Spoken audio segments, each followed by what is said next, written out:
my name is Philip Stier. I'm at Oxford, and I'm convening this workshop together with Dr. Mösler, who's at ETH Zurich. And we have fantastic speakers here today. It's all about AI for the future of climate prediction, which is a bit of a mouthful, but let's see if we can unpick some of this a little bit. So just one jingle of advertising too. There is also a webinar series we do on AI for climate science. And if you haven't seen it yet, you can look at all the past talks on AI for Good. Some of the speakers actually gave presentations there already. And these are will be continuing probably again in the future. So that's a good resource if you're interested in the topic. So you made it to level 3. Leveled up. So I suspect I don't need to convince you that climate change is an urgent topic because you made quite an effort to come here. Just to highlight a few things here. So obviously these are some of the potential, I have to say, impacts of climate change that we're exposed to. There's this massive heat wave in the northwest of the US. There's fires, wildfires off the coast of Australia. There's the floods in Germany. And obviously part of climate science is to attribute if some of these are actually more likely, will be more likely in the future due to climate change. But you also notice these are all global north pictures. There's many other climate events or climate-related events or extreme weather events that are being more likely, make more likely. There are all geographic pictures. Geographic north as well, yes. Okay, they find out a bit of bubbles. There's a lot of poor people living in some of those areas. Yeah, fair enough, yes. Geographic north. Good. There's a lot of seats front There's two seats in the rows. front everywhere. Come in. So this is just an illustration of the Nigeria floods. They displaced 1.5 million people, killed hundreds and injured many. And some of these recent extreme weather events we're experiencing then triggered also the idea that said we need to have an early warning system to inform people early of potentially extreme weather scenarios. And there's actually a workshop on this, I think in the same big room on level 3. Now you know where it is on this tomorrow, so you can come back there tomorrow. But coming back more to the climate problem, so this is more sort of short to medium term weather forecasting. What is the challenge here is we definitely know whatever path we go, we will live with the impacts of climate change for the foreseeable future. And so we need to understand the changing climate risks at the right scales. And I think it's fair to say, and some people may disagree, that's great, we could have had a discussion. The current climate prediction systems are not well equipped to predict the changing climate risks at the scale that matters, and that's the scale of local impacts. It's good at global mean temperature and good at many things, but not at the impact scale, and that's part of where this comes in. So obviously, then the question is, why? And this is just an illustration of current climate models. This is actually a positive illustration of what a current climate model would simulate. You see the world, you can squint from the back, the global circulation looks quite good, quite reliable. When you zoom in a little bit more, well, that looks already quite coarse. And when you go on the local scale where the impacts matter, you see this would be the resolution of our current climate model. When I say this is a positive look at it, this is actually just a demonstration from a high resolution model. So the underlying model resolves key processes like clouds. And the problem is current climate models don't do this so well. So the question is, do we want to rely on such models in the future to look at changing climate risks on local scales? There's then the emergence at the moment in a way, on the brute force front, is that we have next generation climate models where we compute ourselves out of the problem to some degree. You go to high resolution models, so this result from the NextGEMS project that Björn is coordinating. And these are very high resolution models that go down to the kilometer scale, and you see them. Obviously, this resolves a lot of the underlying systems in greater detail. We're still at the point where we have to prove that it's also more accurate, but I think that is an interesting science challenge. But these models, to run these, you take the biggest supercomputers in the world, and you can't run them as long as you'd like to. And that's part of the problem. So this is a little bit where I think some of this workshop will focus on where does the AI come in, and can it maybe help with some of these computational challenges. So let's start a little bit with a brief overview of AI for the future of climate prediction. And this is a provocation in a sense that I just put a lot of things out that are out there. And hopefully when we all leave today, we've made total sense of it and solved the plan for the future. And that's optimistic, but I think we can at least start thinking about it.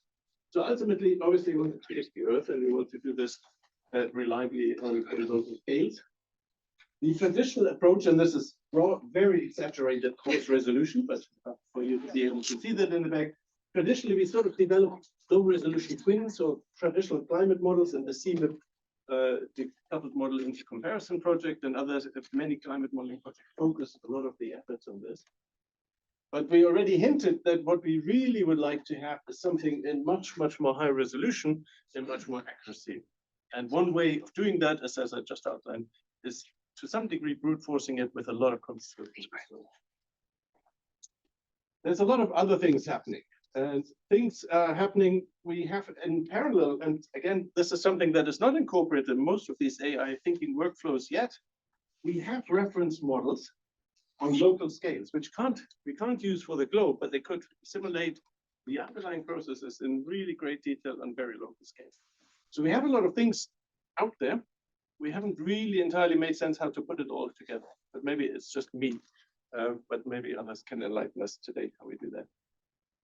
So this is sort of the landscape of the physical models that used to be out there. But then now we have to think a little bit where the AI came in, and it came in probably quite quick for most people. Yeah. So in about 2002, this whole started, and a lot of also commercial players moved into the field. So a lot of companies moved into the climate modeling space and built in particular also AI surrogate models that work well on the shorter timescales so far, weather forecasting, and that work well on still on the coarser resolution scale. So suddenly there's a lot of movement in the space, and that's only in the last couple of years.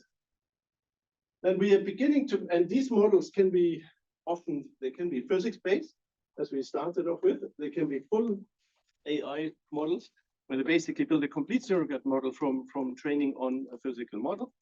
Or many of the efforts are on sort of hybrid models, where you have a physical core and you complement it with some AI elements. And then the same thing will be happening in these high resolution models, but not all of it has taken off yet.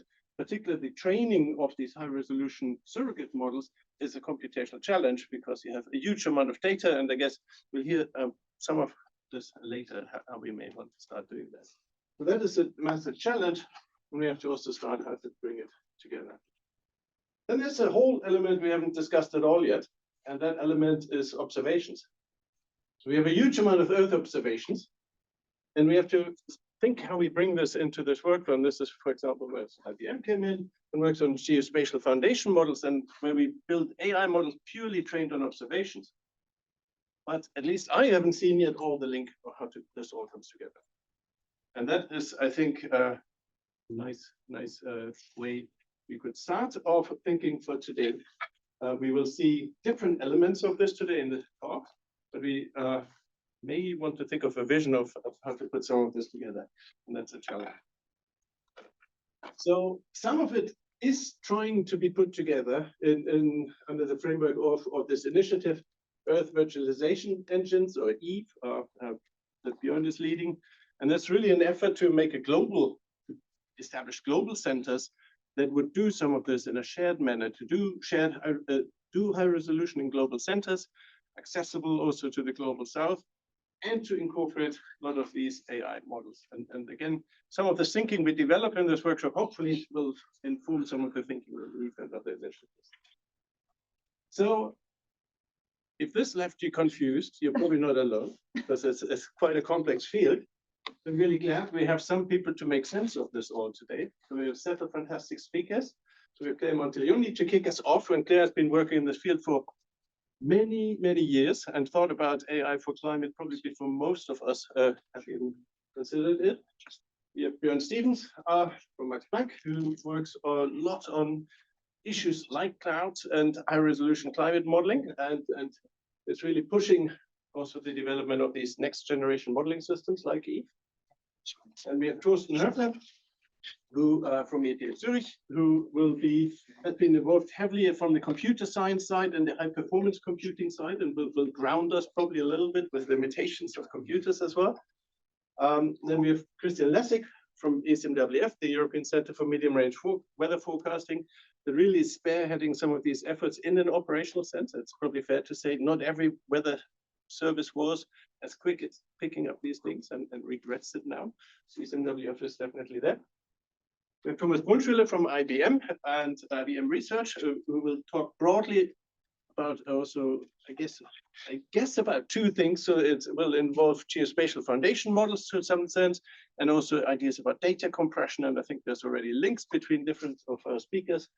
And we have Yapang Van, who brings us or grounds us later with really the observational perspective and AI. And I don't want to say much more than that. Then I think we have a great day ahead, lots of good discussions. We'll go through the detail through the program in detail. The main point is, I put in bold, we have 2 discussion sessions and we actually want to discuss. So don't hold back with questions, and also give the speakers good questions after their talks.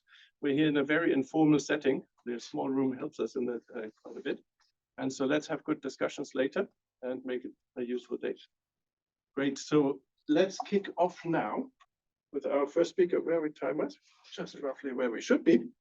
And we're starting with Claire as our first speaker. Wow.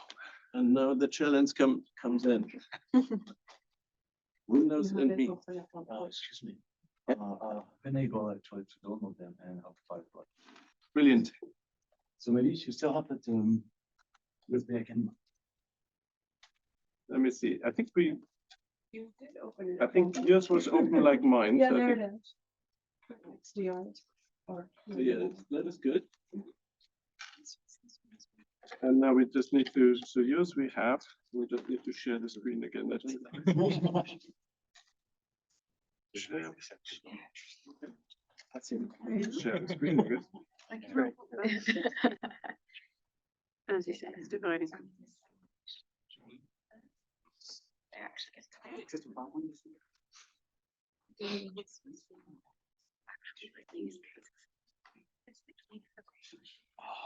There we go. All right.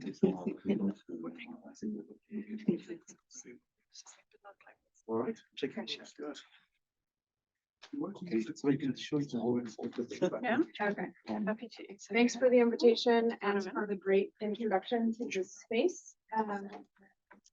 So I'm at the University of Colorado Boulder, but I'm actually on leave. I'm at Inria Harris on a recruitment called Choose Grants Chair in AI, where I'm building a team on AI for climate change and environmental sustainability here in Europe. So this is a happy little picture from Colorado, Aspen, a couple summers ago, where we have human infrastructure, the bridge and the power lines. We have wildlife actually enjoying or using the human infrastructure. And then we have the nature, the creek and the forest. Big, happy family, everybody living happily together. This is the happy picture of what we can hope for. This is sort of the sad picture from Colorado a couple of years back. And I use this to illustrate cascading hazards. So there was snow drought, and the region gets its humidity for all its vegetation via seasonal snow. We had no snow in our high regions in Colorado in fall and winter. And then finally a big snowstorm came in. It was preceded by anomalously high wind gusts. And so as long as there was a single ignition, this was able to launch an uncontrollable, basically storm of fire that crossed our major highways in multiple places on burning little pieces of wood. And this is not at the wildlife urban interface. This is not in the mountains. This is a suburban neighborhood that got completely leveled in a day. We actually lost 1,000 homes that way from this fire. And it wasn't even a forest fire. It was basically carried along grass, but with these very high winds and the dry conditions. So these cascading hazards can have outsized impacts. Another cascading hazard, this is the 2018 instance in Santa Barbara, but they recently also got hit by some really intense atmospheric rivers this past year. But here, it's California, so of course you already have drought. I don't even have a bullet point for that. Then you had wildfire. And this is land very similar to many Mediterranean communities where you have hills and foothills above residential communities right on the coast. So up in the hills, there was this wildfire and intense rainfall causing a debris flow. I wish there was a scarier word than debris flow. Think huge boulders coming into your living room. There was a very bad loss of life as well as damage to critical infrastructure. So these are things that we can already see, extreme events, but more broadly, as Philip mentioned, for actually over 15 years, I've been working on climate informatics, working on trying to take the benefits of AI to address climate change. And this work was recognized actually. We were cited in the World Economic Forum white paper in 2018, which was really a call to action saying AI can clearly revolutionize business and grow our GDPs in various ways. But can we turn any of the benefits of AI back to protecting our Earth? And so I'm not going to go through all of these, but I did want to mention some keys that we've found, and especially as we're trying to build this interdisciplinary domain, is to hold events. So we held an event that from the beginning was not at AGU or EGU and not at NeurIPS or ICML, because we wanted to build a new field at their intersection. We then also realized it was important to have publication venues. So we added proceedings. Eventually, that's not enough for non-computer scientists. Computer scientists publish in conference proceedings. Everybody else publishes in journals. So we launched a journal in the very end of 2020. The other thing that we found really helped has been hackathons. So get together a bunch of people, young people with skills in Python programming and the latest machine learning, who are, going to lead the way forward in new AI techniques, along with domain people. This is also a great way to involve industry. Industry loves to show up and try to hire these students. And so anyway, this conference now is going to be in its 14th year, and stay tuned. It looks like we've got a site in the Global South for the first time for the 14th year. And this more broadly environmental data science scope, where we're bringing AI and analytics and statistics into the environmental sciences, there's been a huge demand, and we're on a sort of doubling rate with submissions. So this is just a high-level survey of ways that AI can help in addressing climate change. And I'll sort of say these at a very high level, and then we'll see if there's time for any deep dives. I'll sort of front load my messages in case there's not time, but I think we're actually looking good. So the pictures at the beginning, extreme events, cascading hazards. We really needed AI warning systems that would save our communities, and we needed solutions yesterday. So this is action and prediction in very short term, near term. And this is also the adaptation arm of what we're interested in, is also where we really face communities and want to do engaged and co-production research with stakeholders. So at least in the US, there has been a legacy of climate injustice, which means that there are communities receiving the brunt of polluting industries. And if in terms of air quality, if a community has been exposed to poor air quality, they are going to be at higher risk for potential lung diseases. So then if we're going to create a warning system, say for the spread of wildfire along the lines of what we already have for the cone of uncertainty of hurricanes, then, that's hard technically because the wildfire can spread in all different directions. And we need to prioritize both communities in likely paths and potentially farther away communities that, due to a legacy of climate injustice, have higher levels of lung vulnerability. So second is medium term. Climate change mitigation in France, it's called attenuation of the worst possible risks of climate change. Refers to what are some acts we can take in the near to medium term to essentially reduce carbon emissions to hopefully avoid the worst possible scenarios of climate change. So here, I'll talk a little bit later about our work on speeding up the renewable energy transition, both with NREL, the National Renewable Energy Lab in the US, and with EDF in France. We also want to start using AI to better model land use change.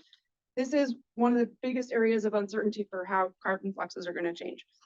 And then finally, and perhaps the most related to modelers, I see there are some modelers in here, is impacts. And here what we do is we take the output of climate models and we try to use AI to extract actionable insights about long-term impacts, such as sea level rise, in concert with observation data sets that we have in the present day. So I told you I would front load with a punchline. The punchline is a basic part of our approach over this time has been that we are doing AI, and so we can use any data as input. So I think one of the biggest new ideas that we came up with many years ago was to use the output of the general circulation models and the models that inform GEC or the IPCC or numerical weather prediction models as input for AI. We can, of course, use observation data in the observation era, but the data has really only densified in the past, say, 100 years. And before that, there's not a huge amount of data other than some paleo records. And also, I do want to note there's oral tradition and indigenous ways of knowing that goes back, but generally those are sparse in space. And then there's this intermediate product, which we really want to thank meteorologists and people involved with data assimilation for generating, called reanalysis data. Why do we want to thank them? Well, all those revolutions in tech that started in 2022 and really gained momentum last year, were almost all of them were exclusively trained on reanalysis data. What does this mean? So data originally came from observation sources, but was made into a gridded data product by applying some balance of energy and heat and other physical laws, and basically based on first principles from physics and meteorology. But this took a lot of expertise and a lot of work over many years. And so, for example, Era 5 has been used to train many of the most competitive AI for weather models.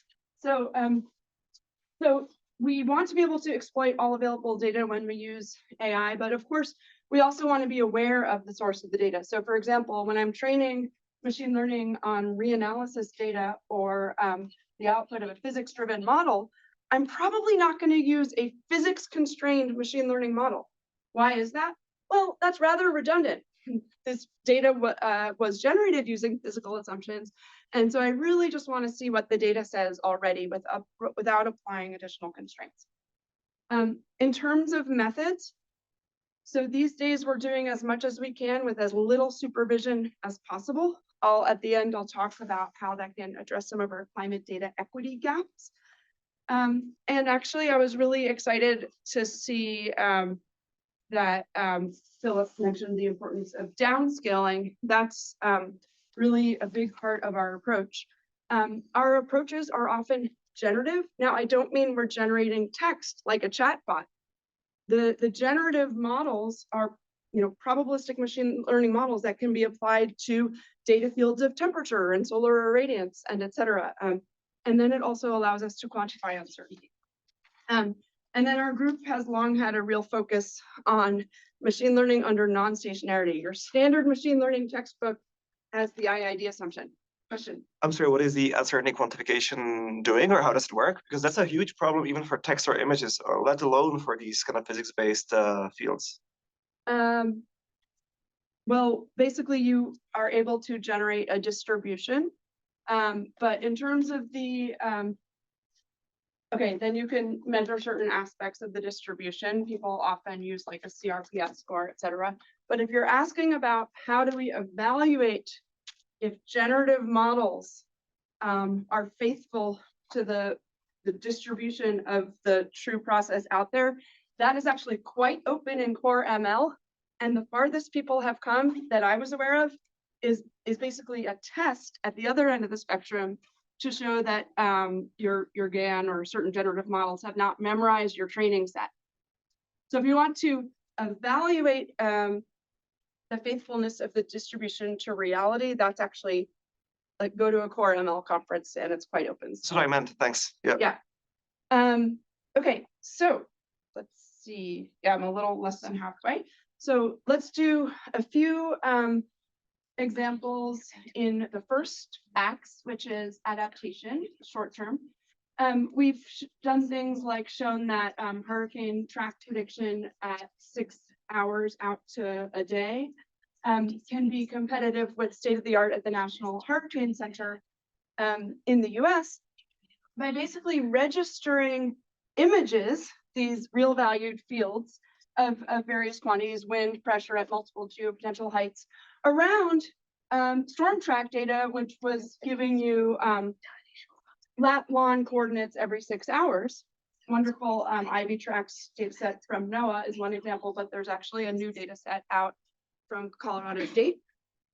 And, you know, like machine learning that we're seeing, like some of the AI anecdotes that are coming out these days, sometimes there's a little bit of hallucination or a little bit of creativity in that the neural network approach will show the storm turning before any of the physical models.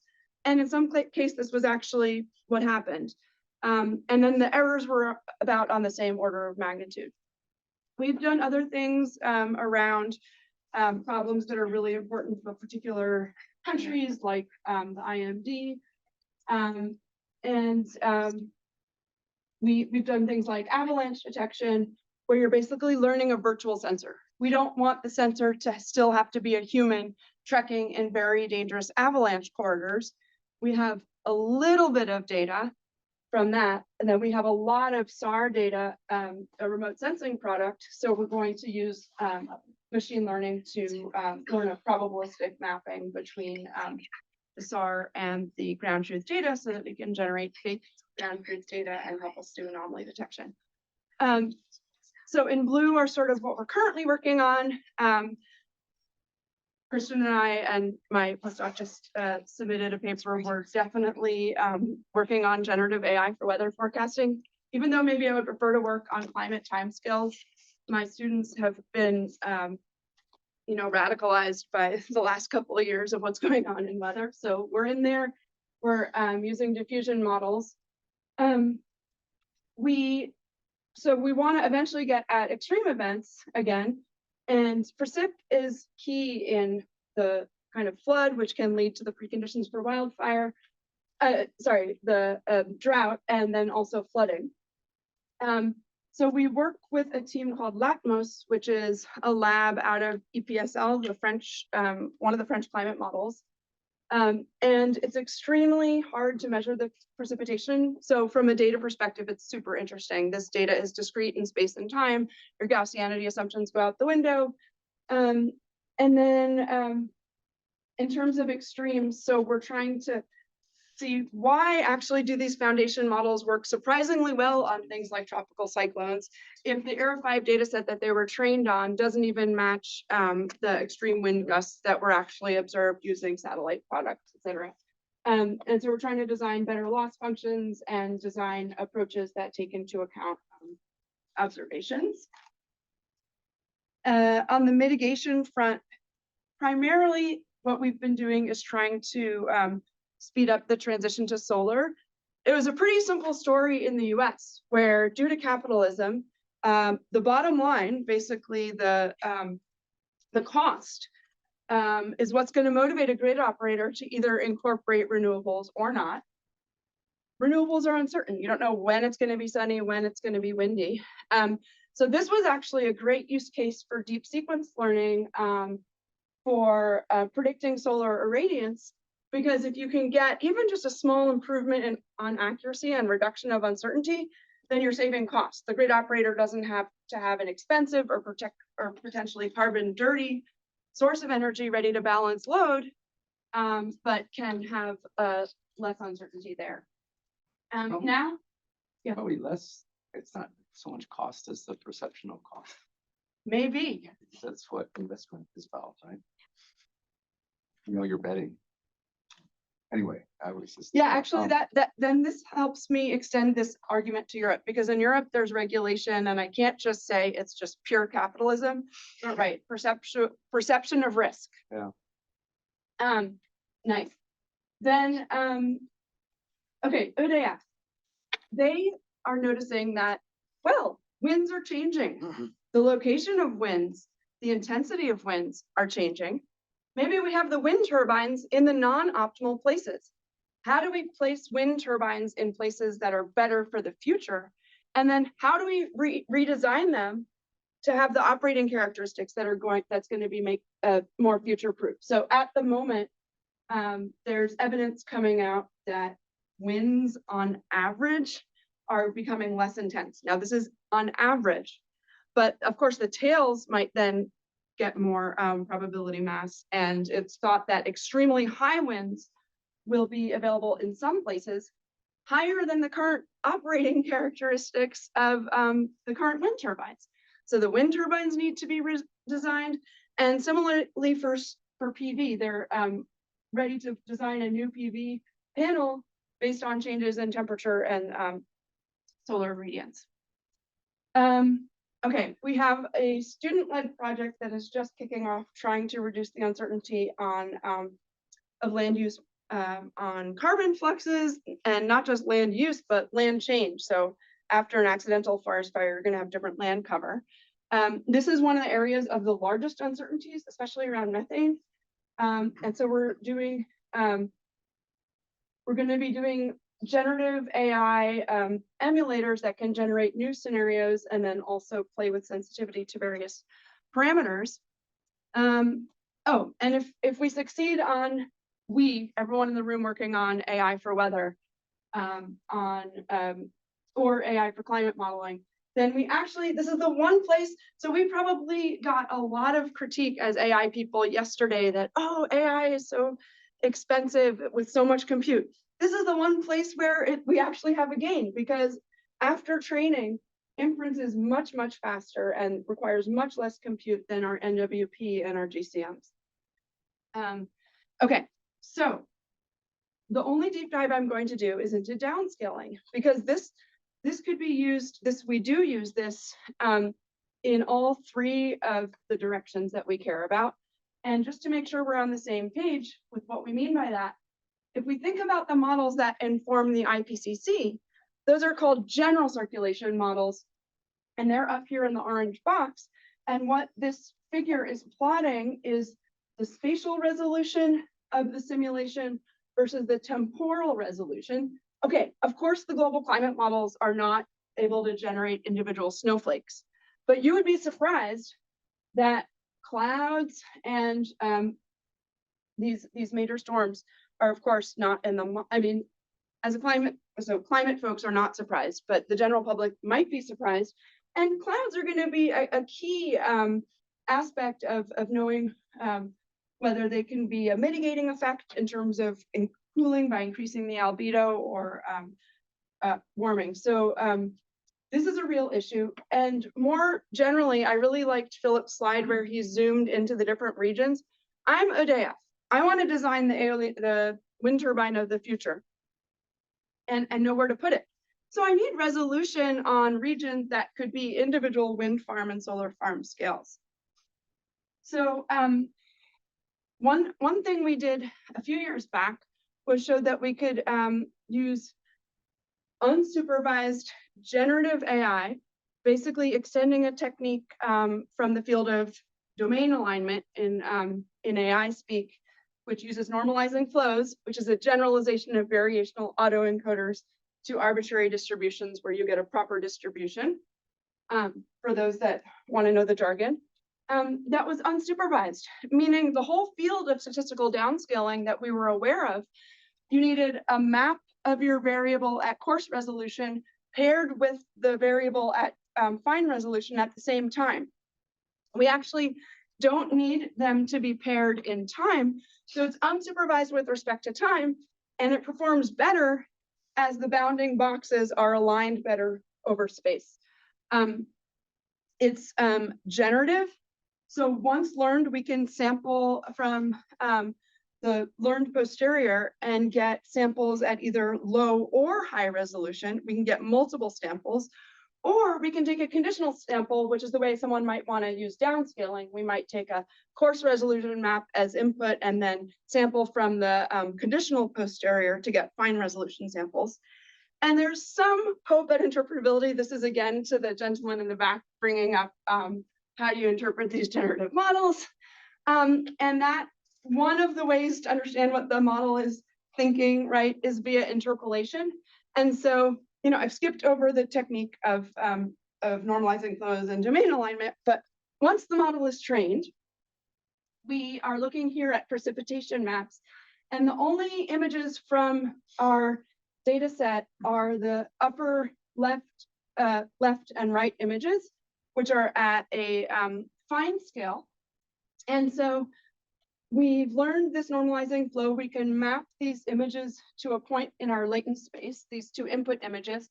Then we can, you know, sample images at coarse scale. This is going the other direction, but these approaches that with normalizing flows can go in both directions. Actually, with specifically with align flow. Then we can take a walk in latent space, which we're not visualizing, between these two time points, and then generate images at fine and coarse resolution at all those points. So it's some idea of what the model is learning. You can give this to a domain expert. Maybe they can then quantify the uncertainty for you, or say if it's plausible. Okay. Also, if you actually like algorithm development, maybe you showed up because you're an AI person and you wanted to use your powers for good. So you showed up and then you made it somehow into this workshop. I would say that applications in climate change involve the design of new algorithms. Why is that? Well, even though you can view your data maybe as video, right? Latitude, longitude is like the size of your frame, and then you have time. Maybe you actually have higher dimensional tensors if you're considering other variables or heights in the atmosphere. So if you Google like machine learning or computer vision for spatiotemporal data, you'll get to the top vision conferences. All of the spatiotemporal data that they feel like they have to study is from cell phone videos or Hollywood movies. It's video data. It has all these very nice things like depth. It has objects. Even if the objects are deformable, like me or a cat, we're not as deformable as, say, you know, a tropical depression that may or may not turn into a storm, a larger storm. And so, for example, recently, a student of mine pointed out that if we wanted to do completely unsupervised, i.e. self-supervised temporal interpolation, so basically downscaling spatial data fields in time, and we used the state-of-the-art from computer vision, you would get these horrible artifacts. Why is that? Well, the state-of-the-art in computer vision for this problem uses optical flow. Optical flow is saying that, well, since I have a very high frame rate and I have objects and edges, I can track which pixels have similar properties over time. And that's the best way to interpolate between two frames. So my student came up with this very simple cycle consistency pretext task that does not rely on optical flow and looks more physical than its computer vision approach, potentially even more physical than the ground truth or hallucinating some physicality in there. And this is both for a very fine resolution reanalysis set over Greenland called Kara, and for just some IPSL runs, some GCM runs. Okay, coming up on time. So long-term. We're asked by funders like NASA these impossible questions. What is sea level rise trend in 30 years from now, especially around Guam or certain islands that we care about? And for this, we need you modelers, climate model simulations, because we have no other data into the future. But the trick that we use is we take really good products that we have, like for the last 30 years, there's a nice NASA sea surface topography product that is accurate down to centimeters using like triangulation of satellites. We take that and we do domain adaptation or learn like probabilistic mappings and downscaling from your GCM simulations to that product. And then the AI is just applied to then later take the future projection from IPCC, right, under different scenarios, and then throw the AI at it to translate it basically to the local scales and for the fields like altimetry that you care about.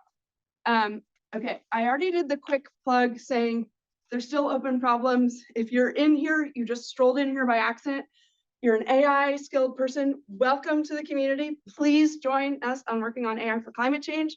I have nice stories where I published in AAAI, like a climate algorithm. It turned out to be a new framework in machine learning, and we ended up contributing an algorithmic learning theory, like a new framework for regret. And then also coming up for just interesting ideas, like when seasonal climate predictors have to predict at multiple time frames in advance, we can actually do multitask learning and share information from the different tasks. Okay, yeah, cascading hazards. We're currently only doing extremes actually, but we want to do cascading extremes. So that's a big goalpost. The other goalpost, and you know, I'm of course coming from the US, is not just do no harm, but can we design actually tools in any way that can help undo the legacy of climate injustice? Trigger warning for the next slide. This came out a couple years back, and the plot was made by Jack Sillen, an American meteorologist, simply just plotting the percentage of Black Americans in different counties, and then overlaying where we actually do have weather radar. So we don't have weather radar everywhere. Turns out a lot of the places we don't have it are majority Black counties. So just zooming in from the legend, many majority Black parts of the Southeast USA are relatively far from weather radar sites, meaning that it's harder to gather information about storms impacting those areas. This is a problem. I don't want to be a techno-futurist and say that AI is the solution. Let's bring it back to our governments and our economic levers to not have this problem. This is very embarrassing for me as an American. But AI can do some things. It can learn virtual sensors, learning data from a remote sensed product to a more expensive radar. This is something NOAA is really interested in, because then you can use the AI to generalize to the areas without the radar. More generally, we can train models in high data regions and apply them to low data regions just off the shelf. If there's no data at all, if there is a little data in the low data region, then we can fine tune them. And this is true, maybe not just in the US, but comparing the global economic north to the global economic south, making sure I'm not talking about only the geographical north, but say in North America and Europe, there's a lot of data. And so we've done similar things where we would learn unsupervised downscaling in a high data region in the US and then apply it and fine tune it to regions in India. So I think I'll stop. I'll thank a bunch of people. I'll ask you to submit to the journal.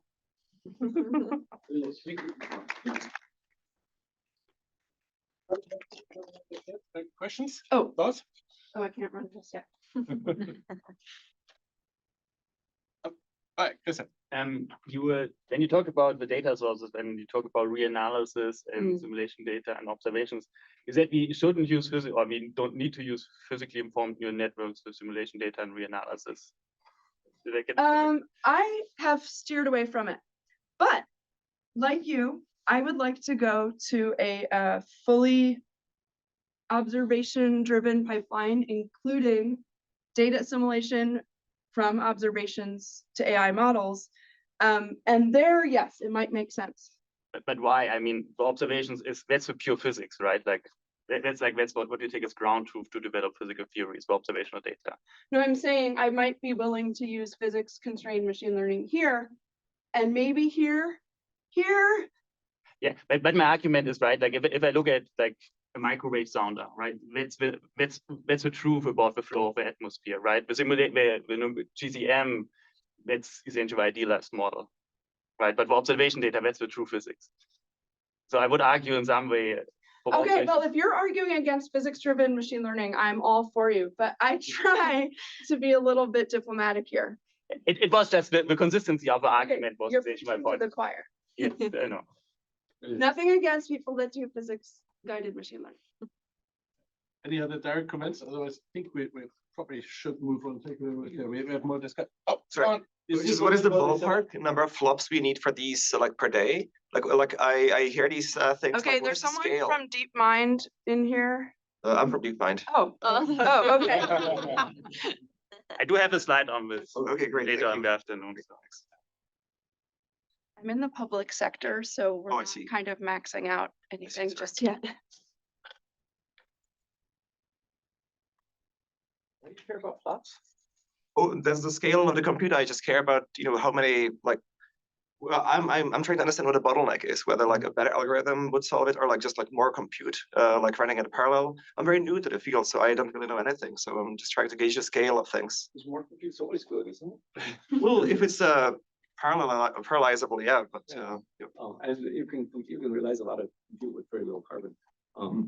But anyway, so I'm going to talk about Eve, AI and Eve, and a couple of apologies. One is I don't really come from the AI community, so it's a high risk talk because there's a good chance I won't say anything new. You're not all about this stuff already.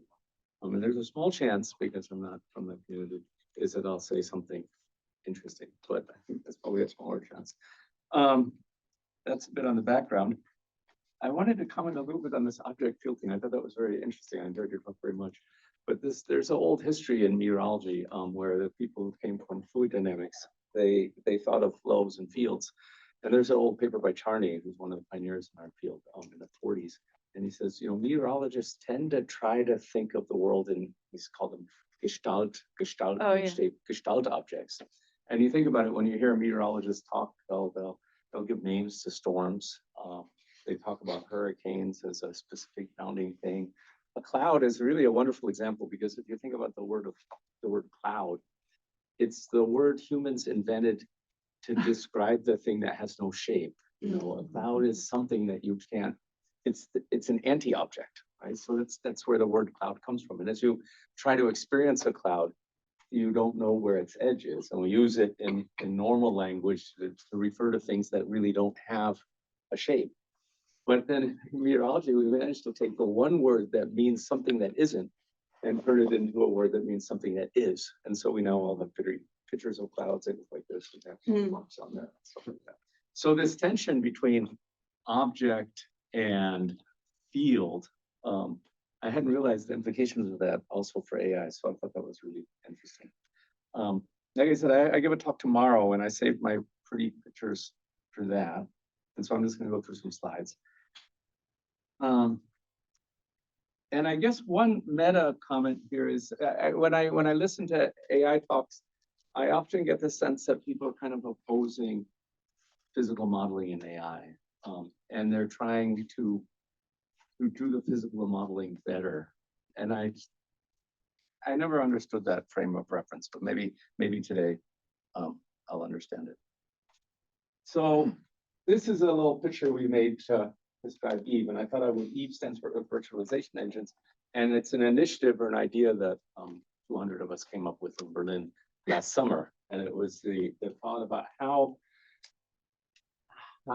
can we provide better information for society as a whole, or societies as a whole, given the tremendous advances that we see in compute and AI. And the reason we constructed the figure that looks like this is that we see the physical world here And the physical world is this compound set of everything we observe and the laws that we understand, which constrain our inferences from the world. So you can think of these as facts, whether they be the laws or observations, and we get them from physical models. We get them from aircraft, satellites, surface measurements, etc. So you have the world of facts here. You can make sort of counterfactual reality using physical models. So you can ask yourself, how do the laws, the laws, when I say the laws, they're not the biblical laws, but they're the force balances, Newton's laws of radiative transfer. But how do laws, which we know generalize, how do they constrain counterfactual futures? So you can put those into the facts. And then you say, given that, what can we tell people? And the way I look at Eve is to try to create an infrastructure or institutions that allow us to do that in a progressive way, in ways that get better, are responsive. And so Eve is really this AI layer that allows us to explain the facts to the people. And that's how we see it, rather than the AI replacing the facts or the AI making up the counterfactual futures. The thought would be to use AI to explain the facts to people in different ways. And to do that, I kind of outlined what I think are 7 superpowers of AI for Eve. And I'll give some examples of these, but all of you probably know these things much, much better than me. So I think one superpower that you don't see so many talks about, because it's kind of boring, is just compression. So when you deal with an exabyte of data, moving exabyte of data is energy intensive. It's got enormous latency. So if you can get an exabyte of data quality in a petabyte, you've just done an enormous good. So how you can make data more manageable by using AI to fill in sparse representations of that data. And then dealing, like we always do with compression, it will be lossy. So you're dealing with lossy. So you can call lossiness hallucination if you like. The fact that you'll create things that you don't want. But we live with that all the time. So, and the nice thing about compression is you can always go back and check. So if you do compression on an enormous data set and it really matters, and you're worried that this comes from the lossiness, you can always go back.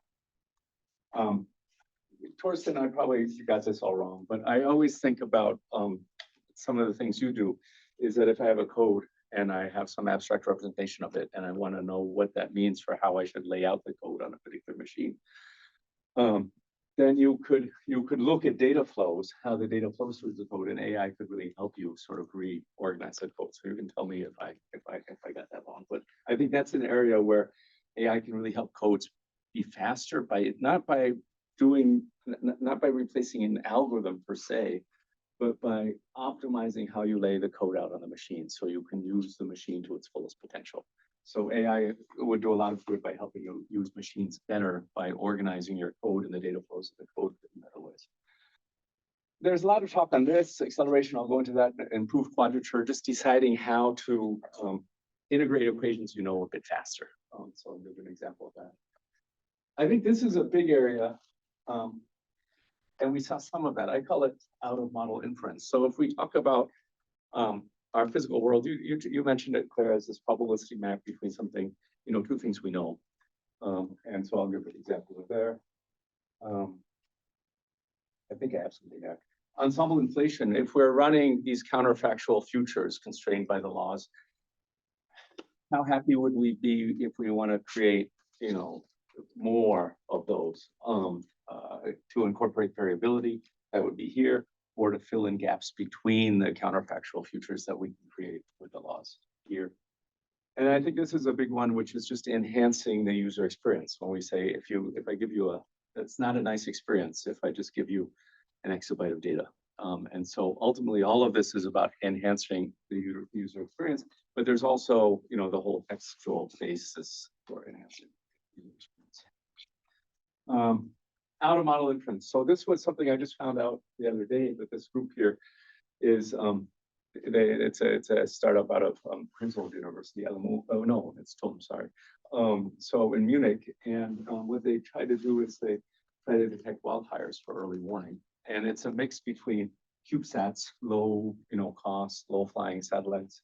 They have 8 in orbit now, and then also at the heart there too is AI. And so, how can you detect fire? But we have many examples of that. I gave the example before about sargassum. Sargassum's an interesting one because it's a seaweed.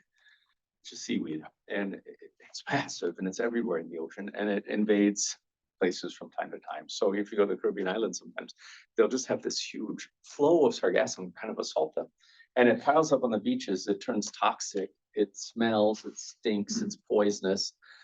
And it just kills your tourism industry. So if you understood where sargassum is and what, so sargassum is another one. You can talk about landslides in Papua New Guinea. We just had that landslide where 1,000 people are estimated to have been buried under the landslide, or the rock slide we saw. So there's lots of things where we observe stuff, but we don't really have the laws to tell us how they work. We don't understand the laws well enough to kind of predict where a wildfire is. And so when I say auto model inference, I kind of think of all the things that we can observe.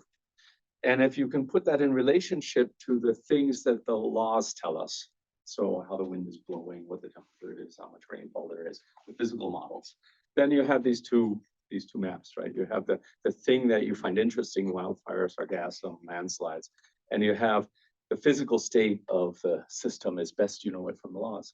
And if you have good probabilistic maps between the two, then the things that you constrain with the laws, you can move forward in time.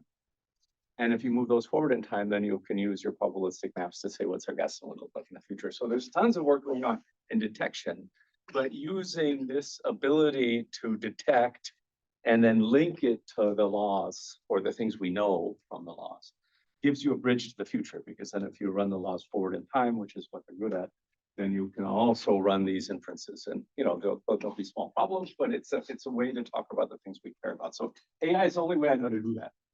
If I'm going to wait for somebody to develop a fire model that I'm going to put in my climate model, that's hokey pokey. It is kind of like AI. It's really bad AI. It's just people making statistical models. So why not use our best statistical models to do that? So all of this sort of, if we try to put landslide in a climate model, if we try to put sargassum in a climate model, none of these are principled approaches. They're all some graduate students' attempt to come up with some statistical relationship between three variables and say, that's sargassum. So why not unleash the power of AI and all the data for those things? So I think that's a huge area where we could really expand the scope of the modeling to the things that are out of laws. This is an example, Charlotte. She was at the EVE summit and led one of the working groups, Merchant, and she's going to be heading. She's going to be working with Philip. Philip doesn't know it yet, and Charlotte doesn't know it yet. She's going to part for a program for great. And she's been playing around at Princeton with this idea of sort of these generative methods for potential questions. So she does this conditional denoising diffusion probabilistic pipeline where you take an image and you successively add noise, and then you look at the denoising problem, and you can use this to go back and forth. And I mean, just playing around in her free time. This wasn't her main topic, but you get, this is her conditioning set. You can even see the data points in there, and she can reconstruct the generated fields from this data using these two denoising techniques in ways which really I think are really quite promising. So if you combine this with things like bit precision, it seems like you could get 100-fold. Forston's been doing some of this, but I think you could look forward to 100-fold reduction in data and still have something that is good enough for most of the applications we're talking about. So if I took my exabyte of data and you reduced it, say 1,000-fold to a petabyte, that's manageable. And if it's manageable, you can increase interactivity and all sorts of different things. A lot of people talk about acceleration. I call this a high-risk, low-gain problem. It's not one you want to spend. There's something to be, so let me just take you through here. This is some old scaling we did on our model, which, Philip showed some examples of that model. And this is a total time, and it's logarithmic, and it's just a scaling. And you can break this down into different parts of the model. And a physical climate model consists of something we call a dynamical core. That's just Navier-Stokes moving things around. And then it has what we often call physics, which is the kind of right-hand side. As things move around, sometimes it causes the radiant energy to converge, or it causes the enthalpy of vaporization to be released. And that causes warming or heating, and that makes the fluid move differently. So thunders formed in it. And those are called physics. And if you look at the model of the dynamical core, which is just the basic, 5 equations or 6 equations, which are field PDEs, which move things around, is here. It's called dynamics. That's the heart of the dynamical core. And there's something else which is very related, which is called transport. Those are the auxiliary variables that you might carry around to inform other things. But the dynamics is the vast part of the calculation. So roughly the code spends all its time doing 2 things, either solving Navier-Stokes and here radiant energy transfer. Radiant energy transfer is nice because it expands into a 4th dimension, which is spectral space. The dynamics is in the 3 dimensions of space and 1 dimension of time, and radiant transfer has this additional 5th dimension of frequency. And that means it scales well when you put it on bigger GPUs. And so if you look at these 2 lines, they're about equal, which means they're all about half, and that's a decade below. So all of the physics is a decade below, so you have about half and half. And it turns out that the radiative transfer decreases faster than the dynamics as you go to more nodes. And what's that? The reason that is because it has that extra dimension. So it can make use of the bandwidth you get from GPUs as you go to more nodes. It has a larger envelope of strong scaling. What that means is that on a, if we're using a machine reasonably well, about half of the time is going to radiation. But if we want radiation to go bigger, we can just give it more processors, whereas we hit a strong scaling limit for the dynamics somewhat sooner. The point is that you can decide, oh, I want to use AI to make it faster. And the things that most people work on to make AI faster are these guys down here. So there's been a lot of work on radiation because it's half the problem.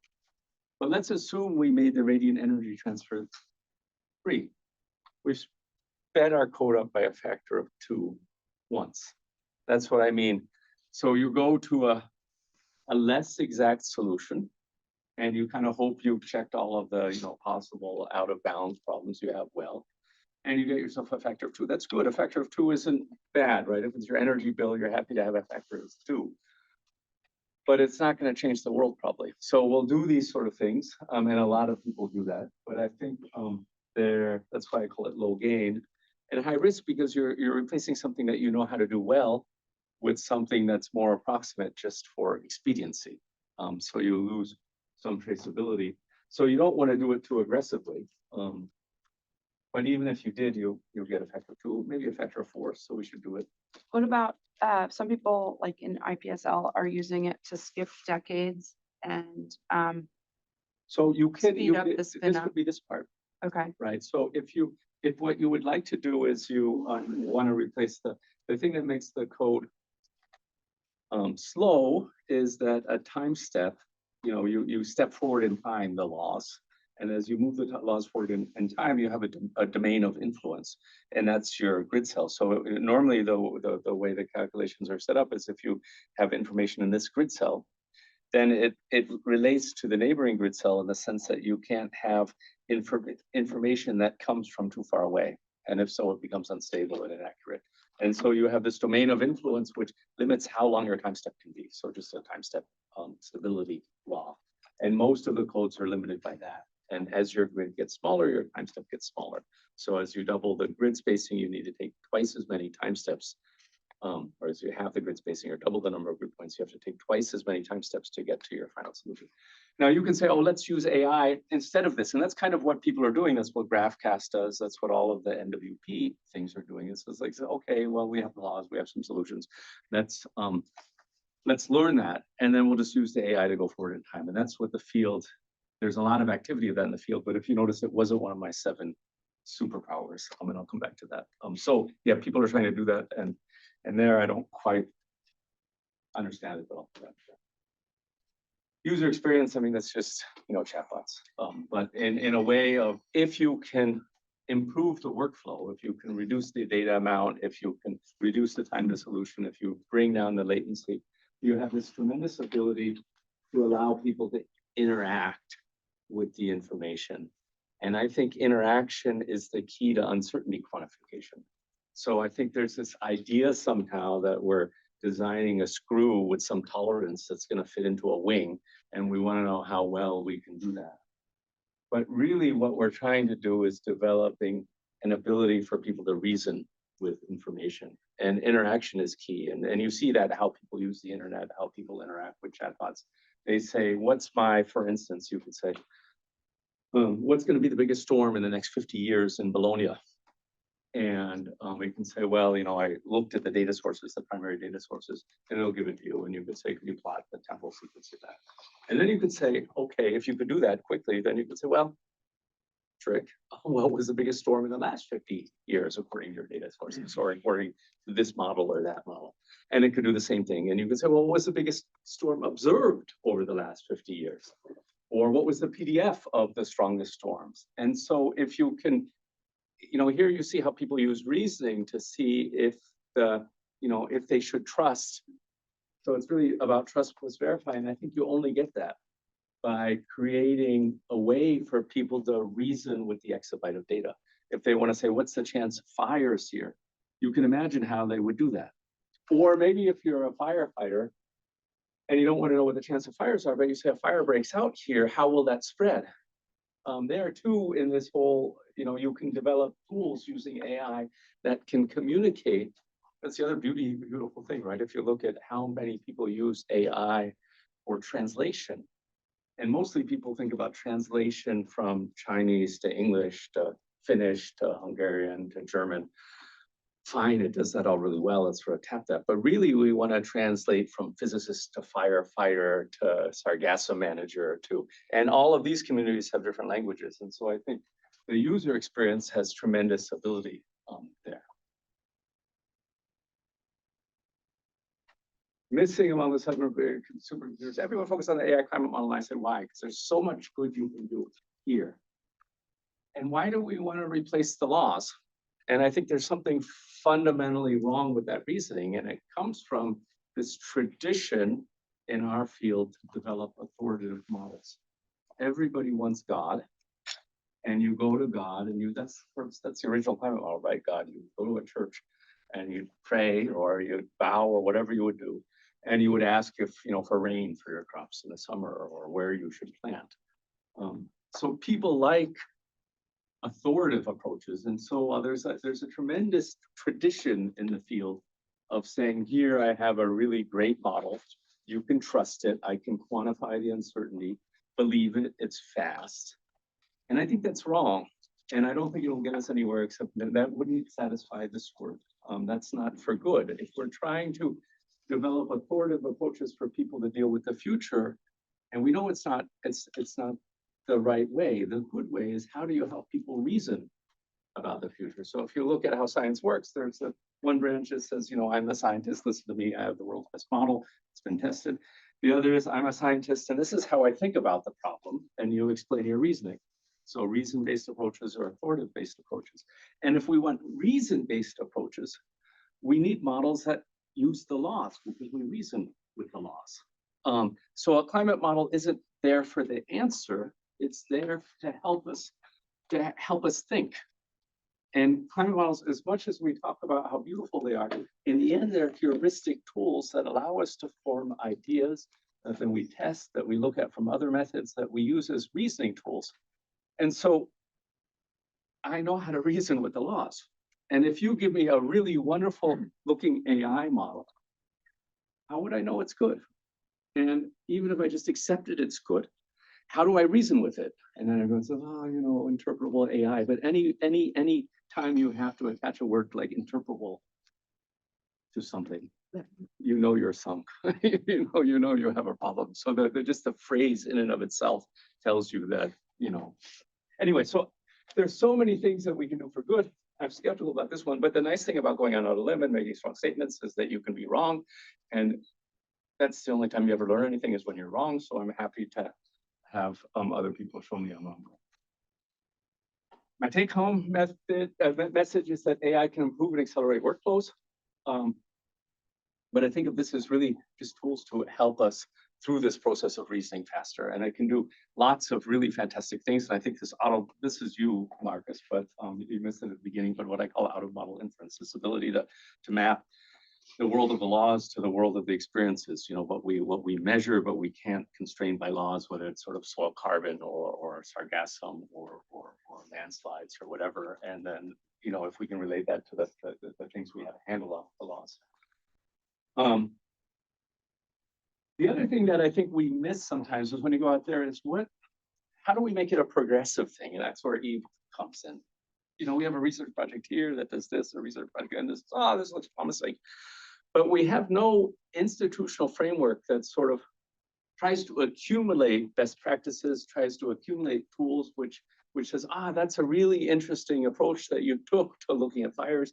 Let's develop that into something that's part of our system, like we have with the Weather Service. So if you look at the Weather Service, we have institutions which are created to provide the best possible weather forecasts. They have customers, they're responsible.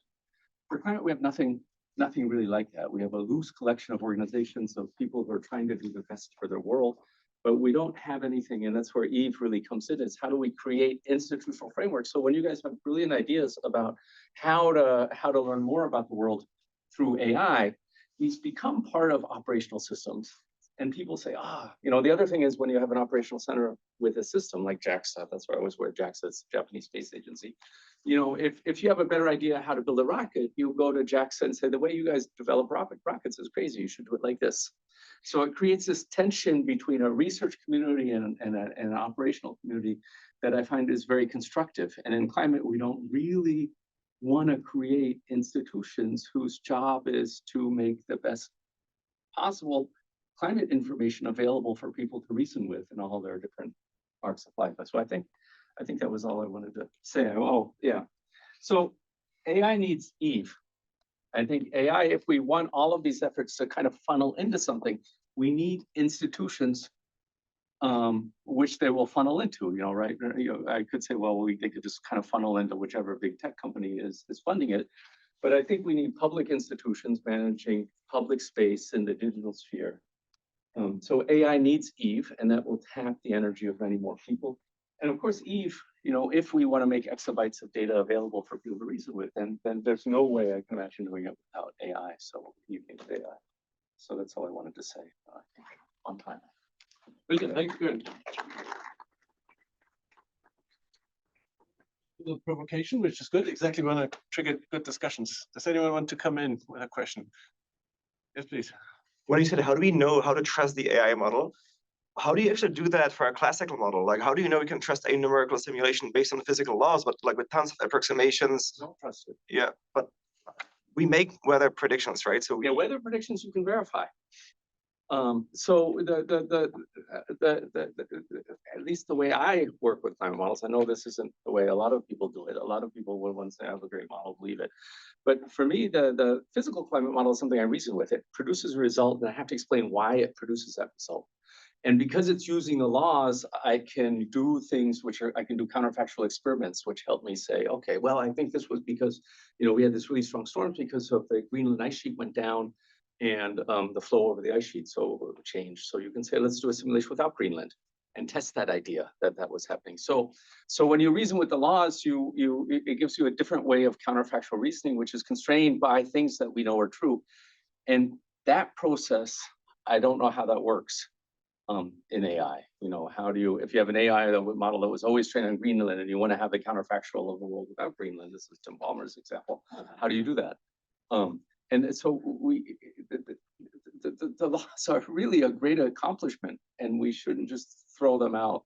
And so the point is, yeah, you don't trust it. It's really, you use it as a reasoning tool. thank you. Jeff. So just so that we don't think of AI as magic or that the capabilities are further than they are, I liked the idea of a user interacting with a model that could then plot data and etc. But LLMs are not how to do that, at least the current LLMs. So I've seen some interesting work at Climate Informatics where somebody put in a recent IPCC report or maybe the summary for policymakers and made sure that the answers of this chatbot were only from that report and would pull out plots from that report. But we're not at the place where data can be plotted, PDFs can be computed, and et cetera. So are you calling for research on models that could do the mathematical reasoning needed? I think that would be, so again, I don't come from the field and you Yeah. can tell me that's a bad thing to call for, but No. I think if you think about AI as the user interface or because you can tailor that interface based on who's using it. So I think of the people who work in the United States with the fire community, develop tools to help firefighters deal with stuff, but maybe with, you can pre-train a model, and then you can adapt that to the circumstances of people who are fighting firefighters in a completely different part of the world, build in their experiences. And so I think I sense that there's a lot of potential there, but it's naive, I don't. Yeah, that work part in was area. interesting about training on how different communities talk to translate. Yeah. But the part, I think, Whether the if you part have is it- rather blue sky where you could just ask it, okay, now plot the PDF and see if you trust its But we kind of do that mathematical now, too, reasoning. in a primitive form. So if Yeah. you take the GPT things, you can say, give me a piece of code to plot this from this model. And it can, it'll give you a piece of code and plot it. You can say, find where the maximum. It's sort of like the graduate student, and it'll make some mistakes in the code and you correct them. But this team, it seems to me, is an area worthy of further exploration, which doesn't get as much attention as some of the other things. Yeah. So yes, I'm calling for work there, but you will tell me if I'm wrong. If that's a bad call for you guys. Thomas, just a quick comment. Besides kind of using LLMs kind of to explore kind of the data to reason, I mean, one thing corporates have to come up with ESG reports, etc., and then it feeds some tables and some numbers, but all the facts are there, in some vector fields, and then you could couple them, directly through the LLMs kind of to these reportings, etc. Saying that this would also be cool, kind of to have this direct link to the vector fields into kind of these reports. So my punchline for tomorrow, in our coffee room, there's a sign that says, drink more coffee, do stupid things faster with more energy. And I thought, if we think about AI like that, Ouch.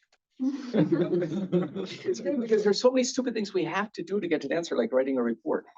We know how to do it. We want to do it, but we stumble over the word and we say, here's the data, give me a first draft, and do it. It's super helpful. And this stupid things faster, stupid means not the wrong things faster, but stupid means the banal things faster, the things that we kind of know how to do, but they slow us down in getting to the value step. Right, but it would also be nice if it's auditable, kind of if Yeah. it makes a direct link kind of to reality in a way, right? Right. Fake news. I think I have to move us on. Thanks a lot, Björn. That was a great inspiration. There are some scattered seats available. I'm sorry that this room is a little bit small, but I see a seat here, I see a seat there. We can make lounge seats available. Speakers don't need a lounge. You're probably better at Microsoft computers than me. Should I You work for them? You'll wait, but where did you put it then? Got a lounger. Someone wants a lounger? This is on offer. Right, so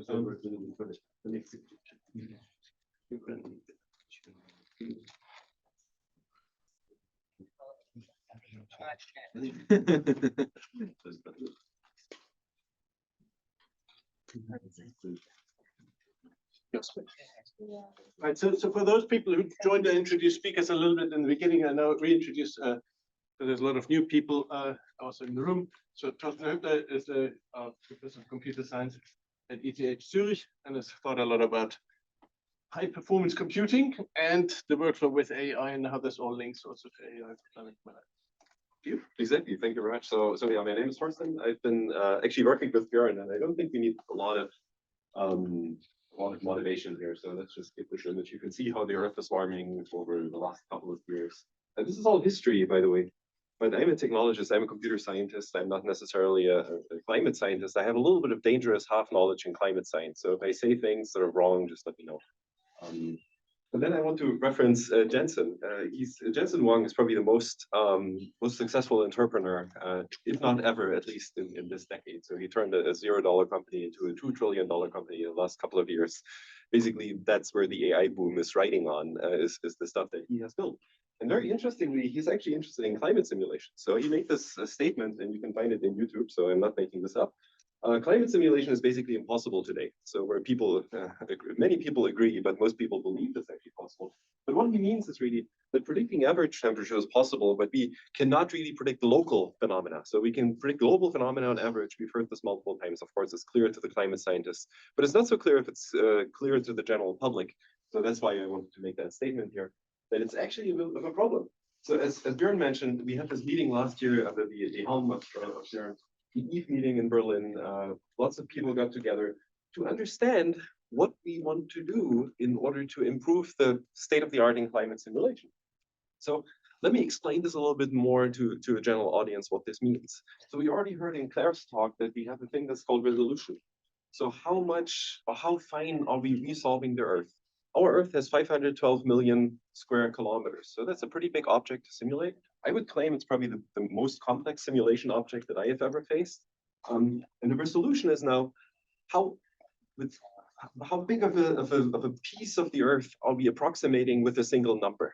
Okay, so the finer the resolution, the more numbers. And if you look at the bottom here, we see the scale goes from thousands of kilometers to about 100 meters. I mean, Claire had 30 meters on her side, but I don't even want to go there because we'll see why. As we go towards the right side, and we are talking about full planetary scale simulation and resolution here, as we go towards the right side, we resolve more and more processes. Unfortunately, the physical effect we are simulating is a chaotic process. So that means that it always has, like we cannot simulate the snowflake, like you mentioned. So, but we can simulate it at the Corso level. So we always have pieces that are not resolved. Like if I'm doing this here, it may cause a thunderstorm somewhere else. It's very unlikely, but it may. You've all heard the butterfly effect, right? So things like this may actually have an impact on climate. Again, the probability is so low that it's not realistic to even say this, but it could.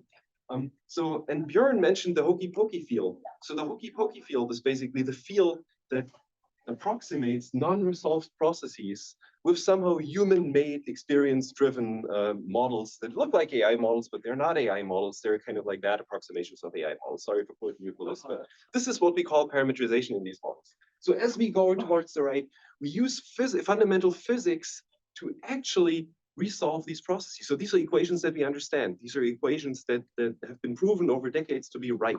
This is what we believe in as humanity.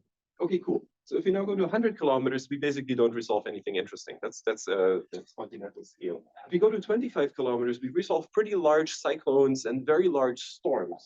If you go to 1 kilometer resolution, we resolve still large storms, but they're slightly smaller than the big ones. And only at about 100 meters, we begin, or 30 meters, we can argue about that, we begin to actually see clouds emerging, like real clouds in the model. So that's a bit of a problem, because if you now look at the storage requirement for just a single simulation, if you do the continental scale, it's 500 megabyte, fits on my USB stick, fits on my phone, no problem. You go to 100 meters, it's 50 petabytes. So that's something that you cannot afford. And actually, if you run some ensembles, you'll be in the exabyte range. So that's a bit of a problem.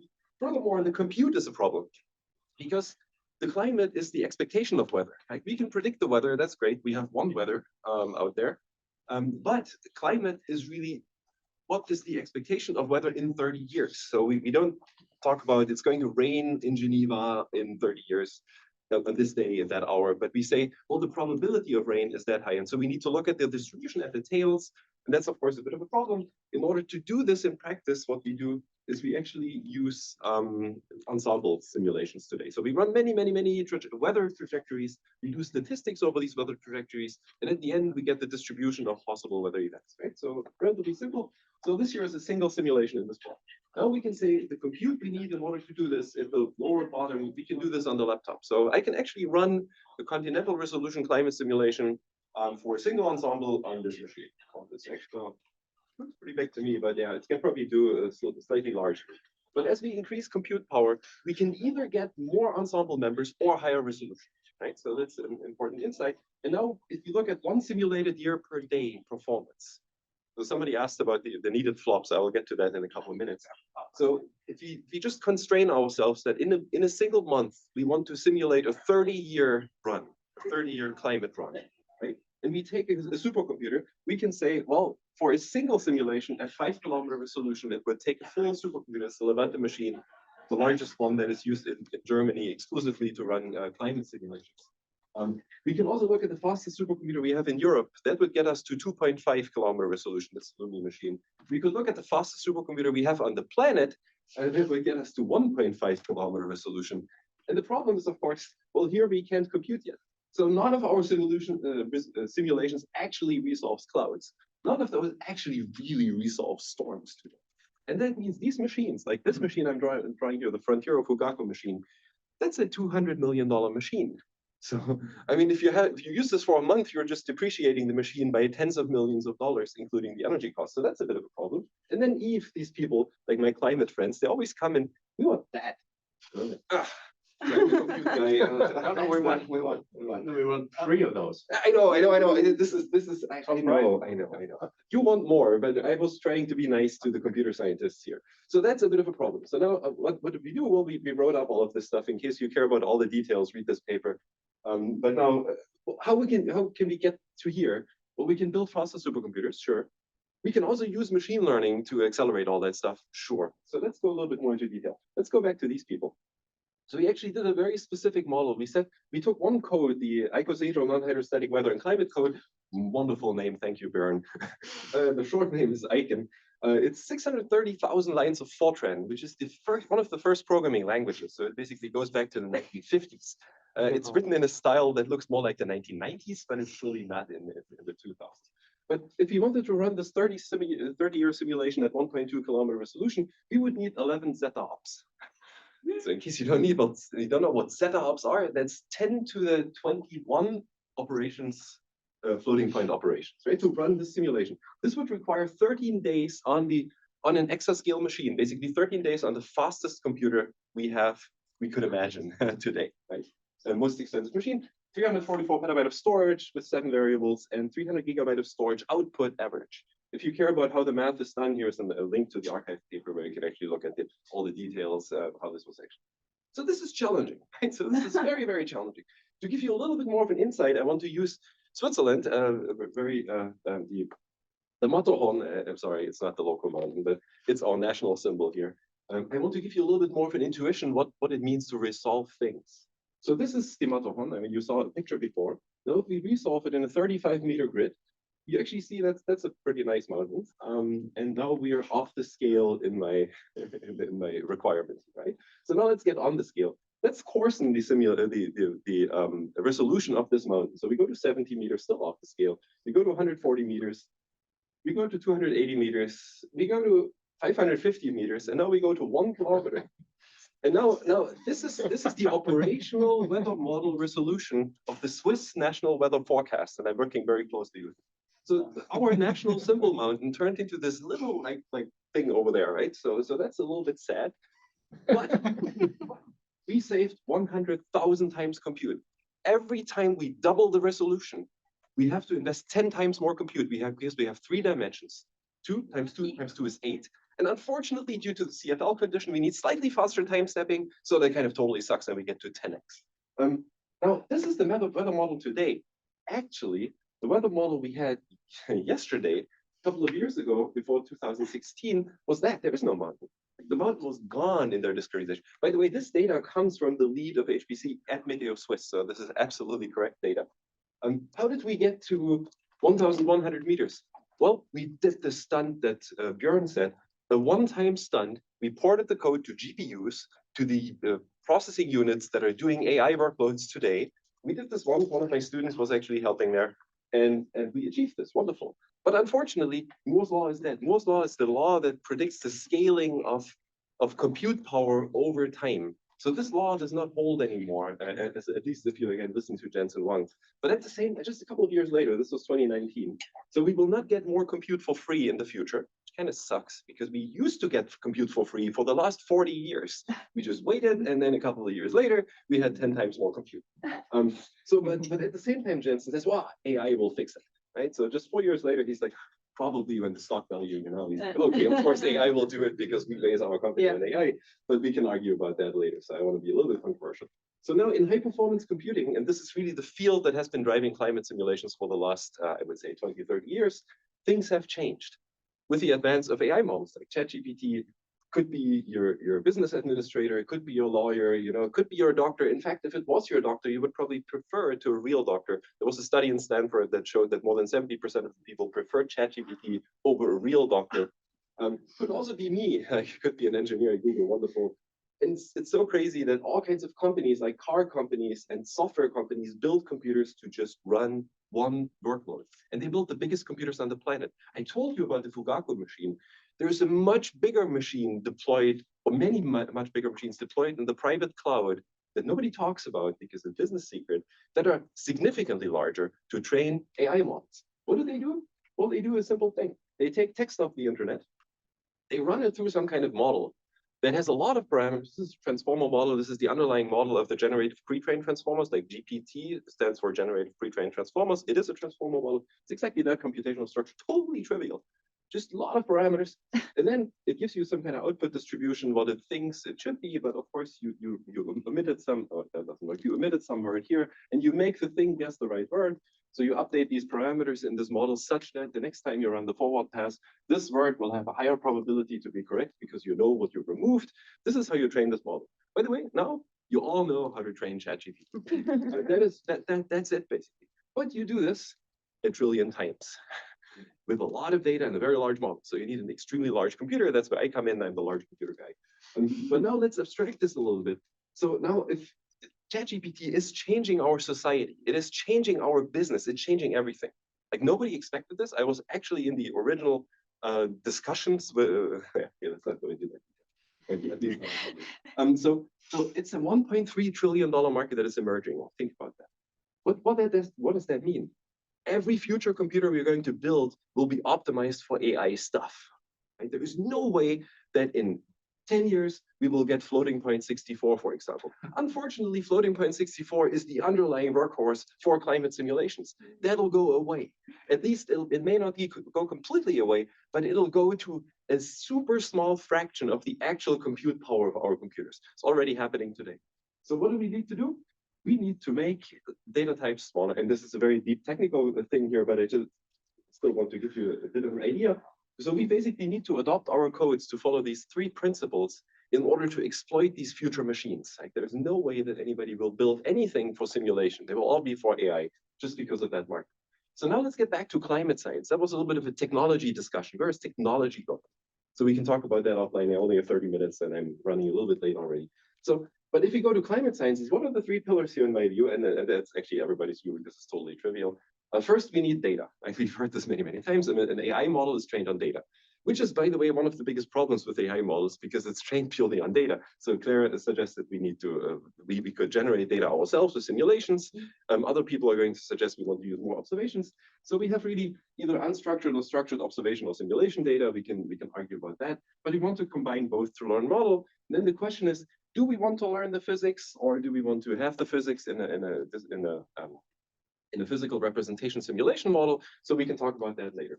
But what we also need, and what's actually the main thing we need, is compute. Like we need to be able to exercise these computers. And this is really all accelerate high performance computing. And this is really AI computation these days. There's nothing else. And that's the market.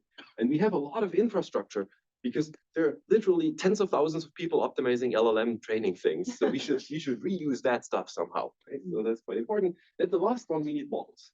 Many people said, well, in AI, nothing changed. Many algorithms exist since at least 30 years. Absolutely true. SGD, what we are using is 30 years old. We are using a very small modification to it, basically Adam training, which is a little. Okay. So, ladies and gentlemen, the center stage of the AI for Good Summit has started again. Please go to room D or room A if you have a leader's pass to check out the next round of keynote presentations on the center stage of the AI for Good Global Summit. Thank you. Thank you for that inclusive statement. There's all difficult to go to these rooms. The center stage is here, so. The center stage is here. I have a leader's pass, so we go. Very good. So we have to have these models, and now the question is, do we use all these LLM models or all these generative models that people have developed for image generation, video compression, and I don't know what, or do we design special models for climate? I think we need to do something in between, and I'd love to discuss this. So we need to use all the physics knowledge we have, and we need to combine this with generative methods that other people have developed. But that's a long discussion. And I want to quickly go through how climate scientists typically work, and here you tell me if I'm wrong. I mean, they typically take some observation data, or also weather scientists. They assimilate this data into a field, then they run climate simulations, then they do some post-processing, then they get some simulation data out of this, and then at the end you generate insights. Björn covered all of that in his talk, and Claire as well, and you'll hear more about that, but that's a typical pipeline. So now the compute goes here in the simulation. The data is in the observation as well as in the simulation data. Okay, cool. Now let me just skip that. There are many ways how we can use, or just be very fast, how we can use AI methods today. We can either accelerate simulations on ML/AI hardware, right? The stuff that Jensen Huang gives us, or we can, and others are trying to compete, but they don't really get this too far. Or we can use AI techniques directly to replace simulations, right? So these are the two paths that we could go forward. Make the old stuff fast on new hardware, or reinvent the wheel completely and make everything data-driven and go into the wonderful future. So let me talk a little bit about weather and climate simulations, what we can do. So, well, today, how that works is basically, we run our stuff on the computer.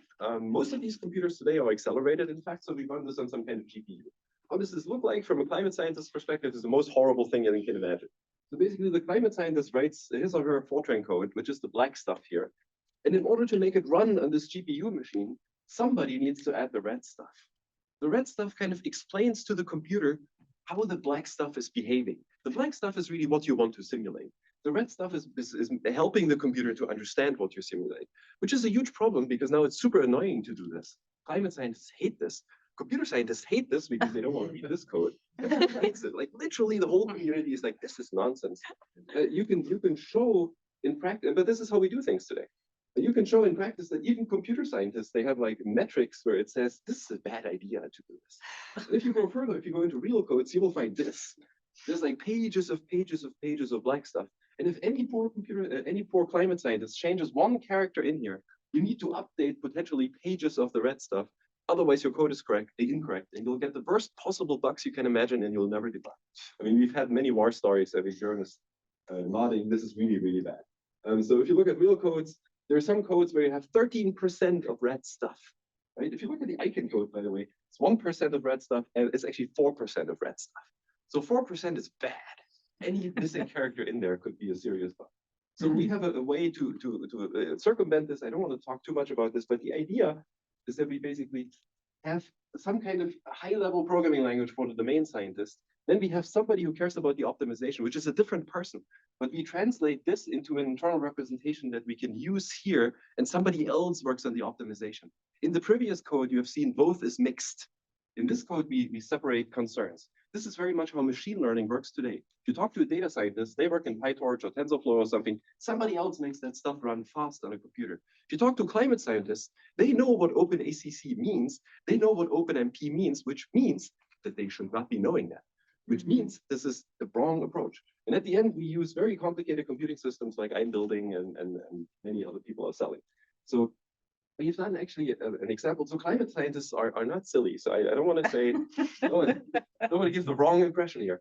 They're just stuck with a really old language that they have been using for the last 30 years very successfully. This language is actually a beautiful language for climate scientists. It is the first domain-specific language. It was designed, Fortran means formula translator. It was designed to translate equations into code. It's exactly what climate scientists do. It's like turning math into theorems. That's what mathematicians do.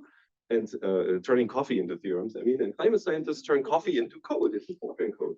So now people did this, ECMWF, we've heard this before. We have a representative here, the European Center for Medium Range Weather Forecasting, also a wonderful name that everybody remembers. Well, they have a code called Cloud SC. And so this is basically the cloud microphysics. So this is one of those pokey parameterizations that people have come up with over many years, 2,500 source line codes, and they took months to rewrite that code. Basically said, okay, we want this code to run in modern architectures. So they put some computer scientists actually at it, poor people, to rewrite that code in a different language. So they rewrite this is how it looks like. So they rewrote that code from Fortran, this is the speed up, this is the time, to C. So we learn, after rewriting the code in a different language, it got 40% slower. So they spent 6 months doing this, it got 40% slower. But they did this in order to run it on a different architecture. So Fortran is pretty darn good. It's one of the fastest languages we have. So now what we did is we took this unchanged code. So we didn't rewrite it. We ran it through our tool chain. and we basically made it 5% faster. Yeah, 5%, awesome, nobody cares. But actually what we did is, this is a single CPU. We could beat the manually ported version, the OpenMP version, and we could also beat the fastest version on the fastest accelerator we have today available. So this is quite cool, it's a preliminary result. And this works, so basically replacing 6 months of work of these climate scientists. You can watch this on YouTube in case you care. There are a lot of videos of this on YouTube. I don't have time to go into detail. But okay, let me get to the second pillar. You got a poem. There is a poem, yeah, it's actually an AI-generated poem, and it's pretty funny if you read it, but it isn't enough time. So how do we deal with this observation data? Observation data is funny, because observation data is very sparse. We have all these satellites flying, and they make all these rounds, and we have a ton of different sensors. I mean, in Geneva, everybody has a temperature sensor and contributes it somewhere. So it's extremely sparse data. There's one unfortunate fact about this, that what we call the global south is extremely sparse. They don't have a lot of data there. Like if you look at these maps on Africa, you will see very little coverage of sensors. If you look at Europe or the United States, like, it's full of sensors.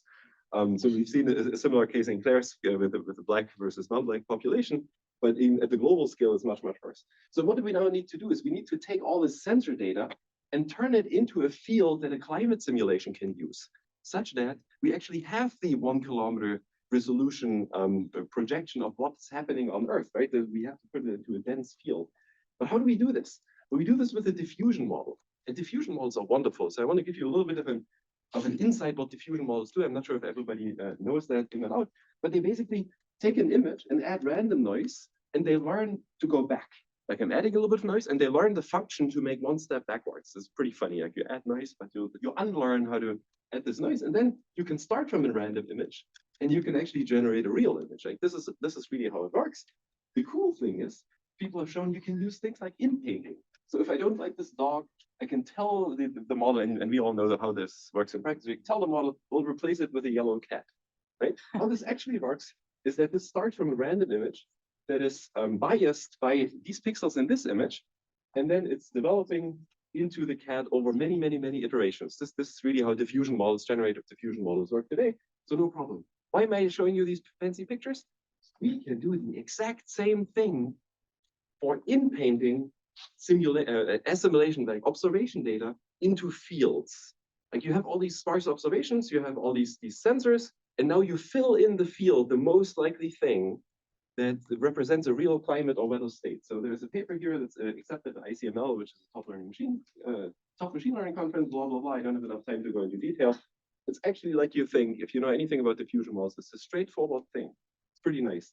The insights are really that we need to use some kind of soft masking, so not hard masking. And we just put this into an autoregressive pipeline, which works beautifully well. So if I had some more time, I would go into details here, but I don't. We could go through equations if you want, but again, read the paper if you care. It's all at the bottom of these slides. So now to go to a case study. So we could look at now a real forecast on the Earth. We have some observations. Well, maybe you don't see all these pixels here, but there are pixels which are observations. They're very small. Now, if you pump them up with some Gaussian blur, we see them actually on the Earth. You see they're evenly distributed, so it's not very realistic. But if we run this too, you basically see, well, there is no difference between those two. This is unfortunate because I'm not a skilled climate scientist, so I can't see the difference. Now, let me look at the difference at the actual just difference field, right? So this is the difference in 2 meter temperature flow. So from -15 to +15 plotted here. So if this was all white, the arrow was 0, right? Whenever there's a red or blue thing, the arrow is larger than 0. So we see here, there's a pretty large arrow over Russia and a pretty large arrow over Canada up here. Down here, there's a pretty large arrow over the South Americas and Middle Americas, and here over China. What's the difference between those? This is a graphcast forecast, and this is in just interpolation with the sensor data we have. Now, if we use our method, you can see that the method is better than any of the two because it combines the two basically to each other. It's a little bit more complicated, but that's given the amount of time I have here, I can't go into more detail. Here you actually see the real existing weather stations we have on the Earth. You can see Europe is full, America is full, China is kind of and Africa is really empty, unfortunately. So this is the contributed data to the WMO that we can access. It's more complicated than this because we also have satellite data and we have different height levels, and this is all at the bottom here, complicated. So we have a very, very small coverage of our planet, actually. It's only 0.05%. that we are covering of the planet with sensor data today. Then I want to go to the last part, which is, I'll be quick though, just the post-processing. So we heard about the simulation data. Yeah, that's my thing, but you can take a seat. So we heard of Oh, no, sorry. sorry. There's We heard two about the lounge seats. yeah, that's fine. I can take a lounge seat later. So we heard about the simulation. So we typically run a forward simulation with many time steps, like T0, T1, and so on. This is what Björn mentioned. And every now and then we write down the atmospheric state to disk, basically, because we later want to analyze that state. Good. So we store some of those time steps. And then what we do later is we do what's called analysis. So we want to, for example, figure out, like Fukushima just exploded, and we want to figure out where the plume is going. That would be one example. Or we want to trace particles, or we want to understand the future climate. So we often only access very small pieces of this data, right? So this is very sparse access. And so we have this multidimensional data. And as I mentioned at the very beginning, this is exabytes of data. So this is very large. But we only look at very small subsets. So what we do here is we learn a model, and it's very similar to what Björn has shown. We learn a model that represents exactly that data, that reconstructs exactly that data, because it's a compression model. And this is what was published at ICLR last year. And what we get out of this is 300 to 3000x compression. So on average, it's 1000 times compression, because we really learn the underlying physics of the model to represent it. So some kind of, we learn a wonderful embedding space if you're a machine learning person, and that embedding space allows us to reconstruct the data very effectively. So how does the model look like? And I, again, don't have enough time to really go into detail, but it's a Fourier feature model. So it's really a standard fully connected block with some metronome and feedforward, super simple stuff. What's important here is that we put this into a cyclic basis. Right? So we transform the data into Fourier space, and then we learn in Fourier space, which is wonderful. This is how we get to this. If you know anything about Fourier spaces, it's unfortunate it's all round. So it actually smoothens out extremes. So now let's look at our case study. This is the reference data. This is the 1100 times compressed data. You see no difference. Wonderful. By the way, here's a competitor. That's only 350 times compressed data. So there's a lot of artifacts. So it's not so great. Wonderful. So we get the general shapes really well represented. So this is cool. But now if you look at a hurricane, this is the original hurricane. This is our hurricane. It turned into a little bit of a wind. So that's not very good, because that's actually a pretty bad hurricane that we're looking at here in the Matthew hurricane a couple of years ago. And this is a representation in this other model. So what's the problem now? Well, because we work in a Fourier basis, we're smoothing out waves. So this turns into a nice wave, and it's smooth. The hurricane is smoothed away. But we have the newest result where we actually use a wavelet basis, not the Fourier basis, but a different basis that is more spiky.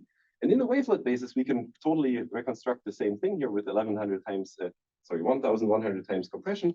By the way, there's another paper that was on Nature a couple of years ago, 3 years ago, that does this bit rounding. They only get 10x compression. So we get 100 times more, and we're about as good or better than this compression. So there's a lot of potential to use AI for these kinds of things.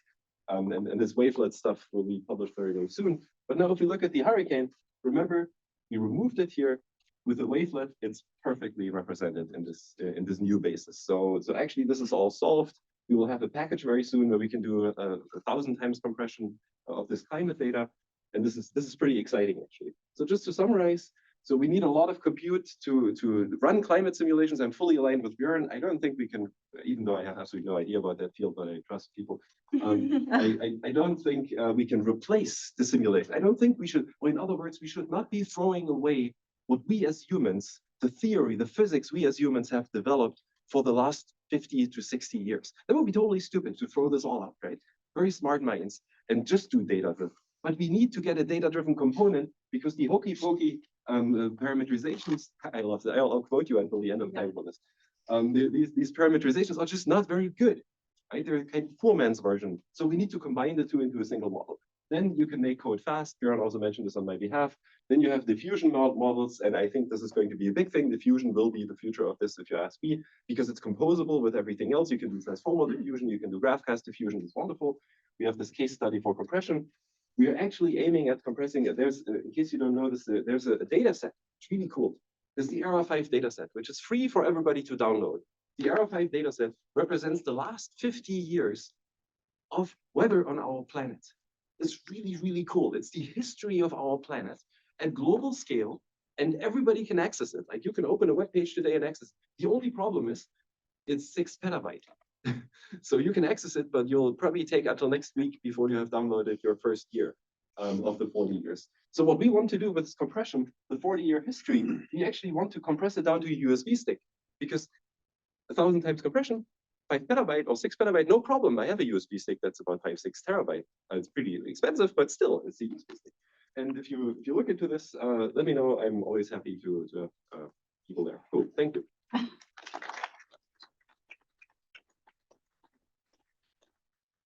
This is a really great overview and lots of energy. Who wants to come with questions? Claire? 2 questions. So the 512 million square kilometers, I was going to ask you about the Alps and other elevation regions. It's not for the surface of the earth, right? It's just lat long grid. Yes. Okay. And then also, It's the Wikipedia number, basically. So I'm not an expert in this. So it's just how many square kilometers do we have? this is maybe more to Bjorn, but since you did publicize the hokey pokey idea, there's a lot of climate scientists injecting ML into parameterizations. There's a stochastic parameterization community and equation discovery parameterization community. Are they hokey pokey? No, I think, but the way we do it today, I mean, if we run the Icon model today, we are literally using these handcrafted statistical models. And again, Bjorn, correct me if I'm wrong, that could be improved with machine learning methods by learning directly from observations. So we have a pretty large program in Switzerland, which I didn't mention here, where we try to do that.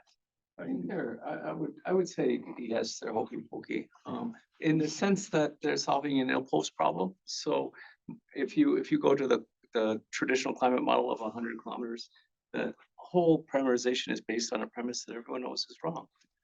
And what they know is wrong is that you have scale separation. And we don't have scale separation. So there are real fundamental assumptions that we make. We know that they're wrong. And they're just sort of hoping that despite a flawed premise, that something useful will happen. And what you realize is True in the best weather forecast. Huh?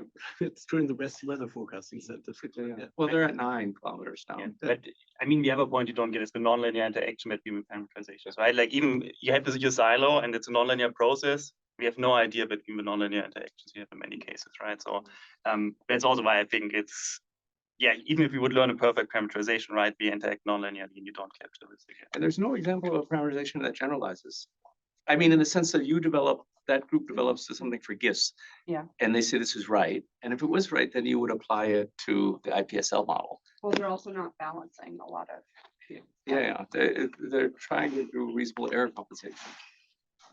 So I think in the other specific question to Torsten's talk, so, and then we can open it to a little bit more general discussion. And for the seats scattered around here, if you want the seats. I had a specific question. Yes, please. It seems, I was saying when you showed the diffusion example, you could do that on the bit rounded data, because probably the bit rounding doesn't interfere with anything. And so then you get 10,000 or not. You just took the bit rounded data as your starting point. And then we would still do the diffusion.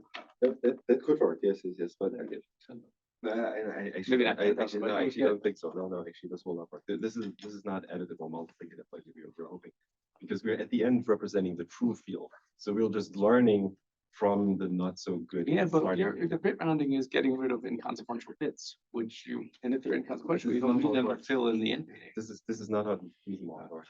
The diffusion model does not know inconsequential bits. I know. It just learns the embedding into a good space. Exactly, but there's enough information in the bit rounded data for the diffusion model to do its job. Well, we could try that. I was, from my understanding of how diffusion works, it should not make maybe it gives you a better projection of that state, but at the end, you just learn that embedding space. Yeah. And that space is Let me rephrase it. If you bit rounded your result from the diffusion model, maybe that would work. but No, it feels it like- also not work. No, sorry. Anyway. We should talk about it, but I don't. We will solve that here. I think, Christian, you want to come in with the question? Yeah, I mean, I think it's plausible to let the diffusion model running in 16-bit would work, and then you could potentially run it on. It's one form of.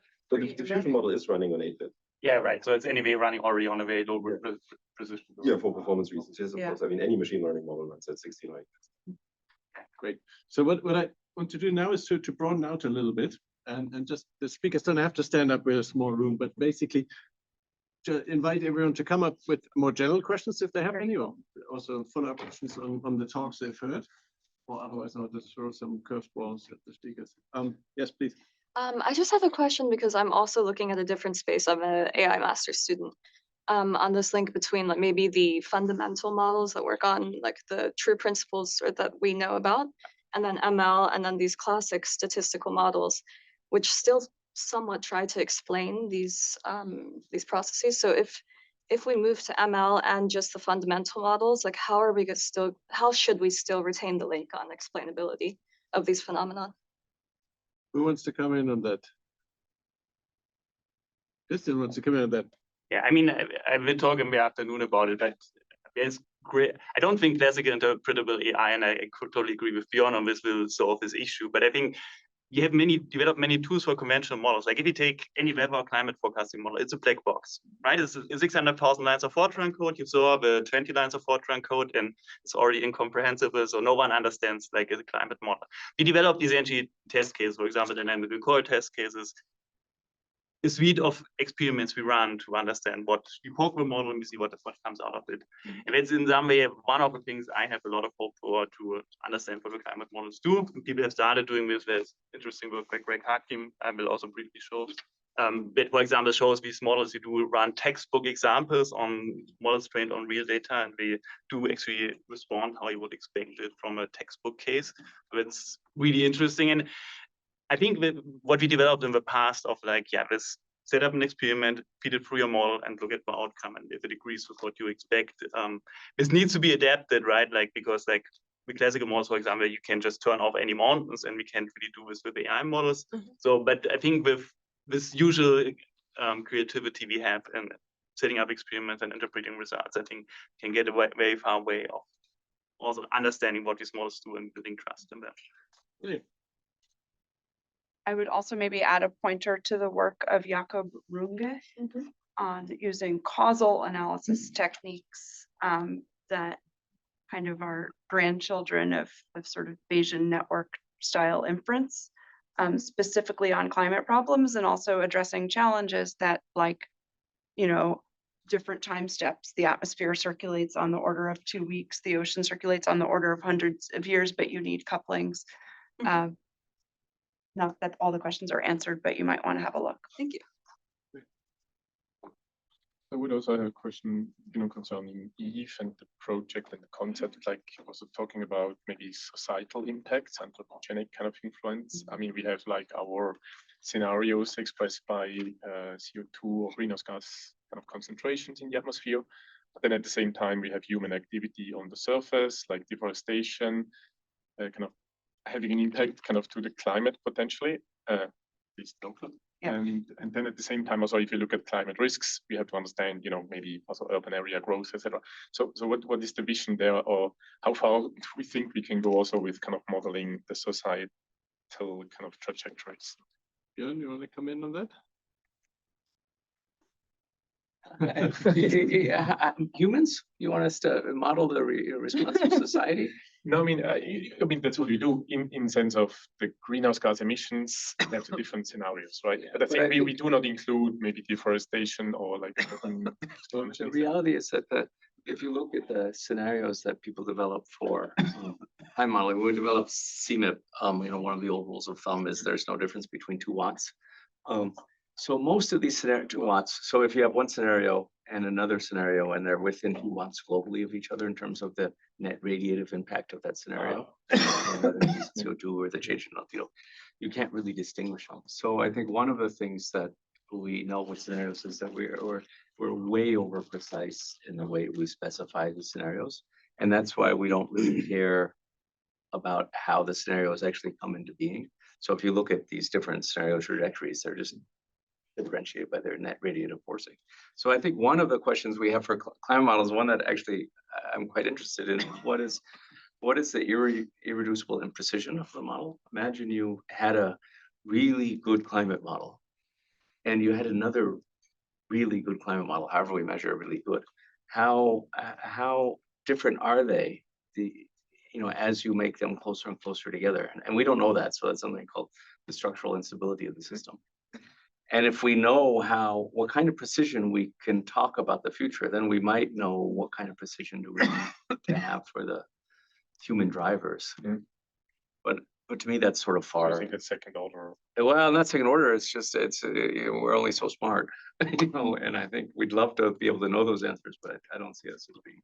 I mean, the problem is, right, the small scale effect might still have large impacts, but we don't know which things we need to model and which not, right? Like deforestation might have essentially might lead to changing balances and have a great impact. Or, I mean, a lot of people think the biases we have in existing climate models come from modeling the cryosphere not correctly, so Arctic and Antarctic and ice breaking off and so on, which you think might be a small process, but it's like, I interviewed the ECMWF climate scientists, and this was one of the common answers, right? So we don't know what matters and what doesn't matter, and that's one of the issues.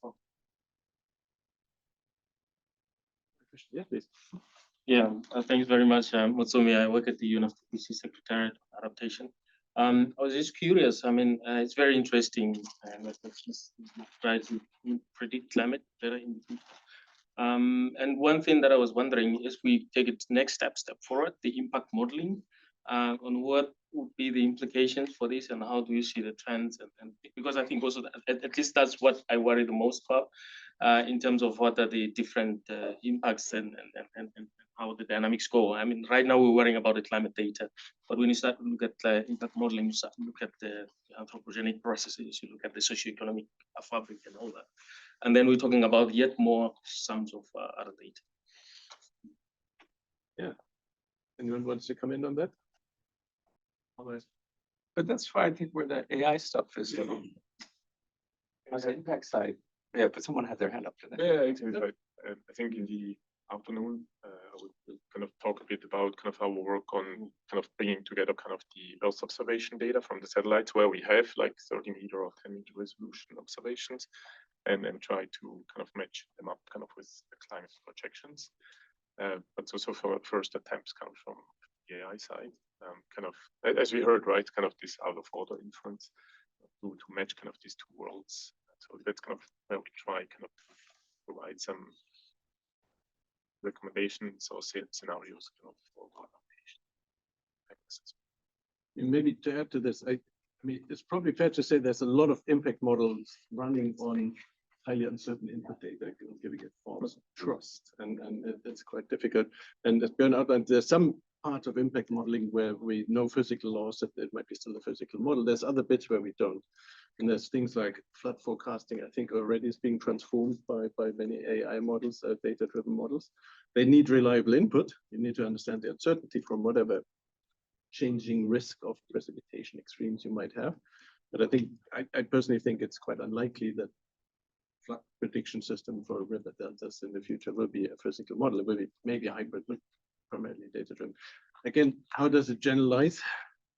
Different climate states and all these things. That's an interesting question. Do you want to add that? I wanted to ask a question maybe to the other people, the audience as a whole, is do we need new institutions to manage this information? And part of my thing is, if we're pretending we're providing information for society to deal with future impacts and adaptation, how do we avoid kind of the bullshit economy of people just packaging something? How do we make sure scientifically that the information that's given to society is really connected to the best available science? And how do we make sure that that's progressive in the sense that, the information that's provided is critiqued? People at universities say that's garbage, and they come up with better things. And my sense is that's completely lacking. Any way to sort of provide some structure to the information and to create a progressive system. But I was going to give people a chance to argue the counterpoint that the system we have now is actually just fine, and 1,000 flowers are blooming. Yeah. So do we need new institutions? Start from a neutral prior. Yes, please. I just wanted to sort of tack on to your question and ask, I just wanted to get a feel for like the level of maturity of the field. So for all of those people working on climate and weather models, like are they still being created and evaluating, or will they be soon available as a service. I know we've spoken a lot about compute and storage and it's expensive, but for communities like, so I'm speaking from the sort of disaster planning and humanitarian response community, like how can I use the outputs of these models in an easy way? AI models. Not in general, also whether climate, I mean, I think Destination Earth will be part of the answer, Christian, maybe you want to. Yeah, Well- I mean, you talk about the AI models, right? I mean, Broadcast is in principle open source, so you can certainly run it, and that's what Thorsten did for their experiments, and I know companies who use it. ECMWF, we work on essentially quasi-operational data-driven weather forecasting model, and it will be open source by September and October. So if I would work in the public sphere, I would probably go for this, not because I work for ECMWF, but because essentially it's, yeah, we are still an independent player, and that's also a little bit maybe a response to Björn. I think in the weather space, what ensures scientific integrity is, I think, the publicly funded weather forecasting centers, right? Which essentially ensure there's good quality data, and essentially no one would buy data from a private company if there's publicly available data at my higher quality, right? So the private companies at the moment fill in gaps that the weather forecasting centers can fill. But yeah, the AI models are in principle available. If you want to be, if you have a good computer scientist, it's not a problem to run them. I think at the end of the year, you probably have a fairly good ecosystem, actually. So I'm going to pull it slightly back also to Björn's original question. Do we think the current institution, and sorry, I messed up, but are our current institutions and set up to pace? I mean, we have this rapid development, we have traditional climate modeling centers. We have sort of on the weather side, we have some leading centers that are very good at dealing with data, and we have a rapidly emerging private sector popping up in between everywhere. Do we think that structure sort of holds? Or anything else comes to mind? I know what comes to Björn's mind, maybe. Yeah, sure. I guess for me, I think the largest barrier is that everyone kind of is producing like their own model, and a lot of these models, even if they are open source, are not super accessible, or you don't have kind of access to the kind of information you need to like benchmark and actually compare models side by side. So I think like having some sort of platform where people are like posting models in like a way that you can download them like consistently in the same format, and then like benchmark them to the exact same criteria that you're using to forecast whatever variable you're interested in, and actually compare those models. And then like scientists could then kind of work off those models and like work to like build and improve existing like state-of-the-art models instead of like starting their own thing. I think that's like a more like collaborative and like environment that builds on itself a bit more than just kind of everyone doing stuff like in separate and kind of like silos, basically. Because I know for end users, it is like really hard to figure out which model you're supposed to use. And like even like the traditional physical models that ECMWF puts out, like a lot of them don't have like API key access. So like you're looking at like a picture of like a cyclone. That's not very useful if you want to actually do like analysis with that. So I don't know, some sort of centralized platform. I don't know who would host that, but in my mind, that would make it a lot easier to make these models like accessible and like iterable. Yeah. When we come to access sort of data. Whose hand was? Oh, Your hand up was first. Yeah. And then the back. I was just going to say that I think a lot of it is community building, because my background was ESG before AI, and even there's not much intersection. So making sure that domain experts are working closely with the machine learning engineers so that we don't get like pseudoscience or things that don't actually line up. No, I think that is likely also happening. I think maybe to translate Björn's what he's called bullshit economy, I think it's sort of there's a huge climate risk sector. It's probably $1 trillion business. And it's often based on data that some of our climate scientists probably don't think is the most reliable. And how do you ensure that sort of as a real chain of trust, I guess, from climate science to the users?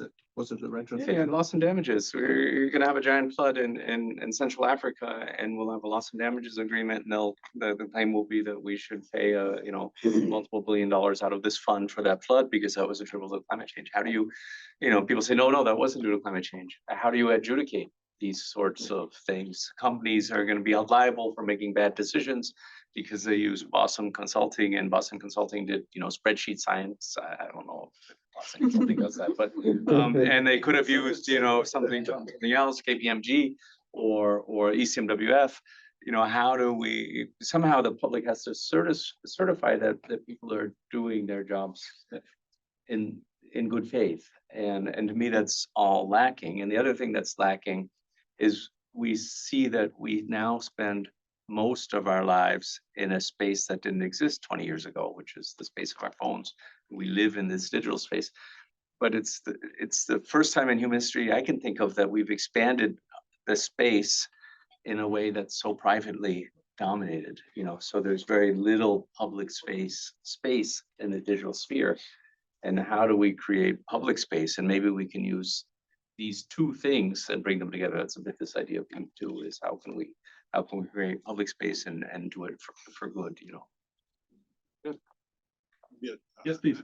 Basically, you make the point. I'm coming from the industry, and we are basically a catastrophe modeling company, and we are servicing mostly banks and insurance. And this is exactly the point. I think when we develop those big catastrophe models to forecast the impact of those massive losses, we can earthquake or even climate change those days.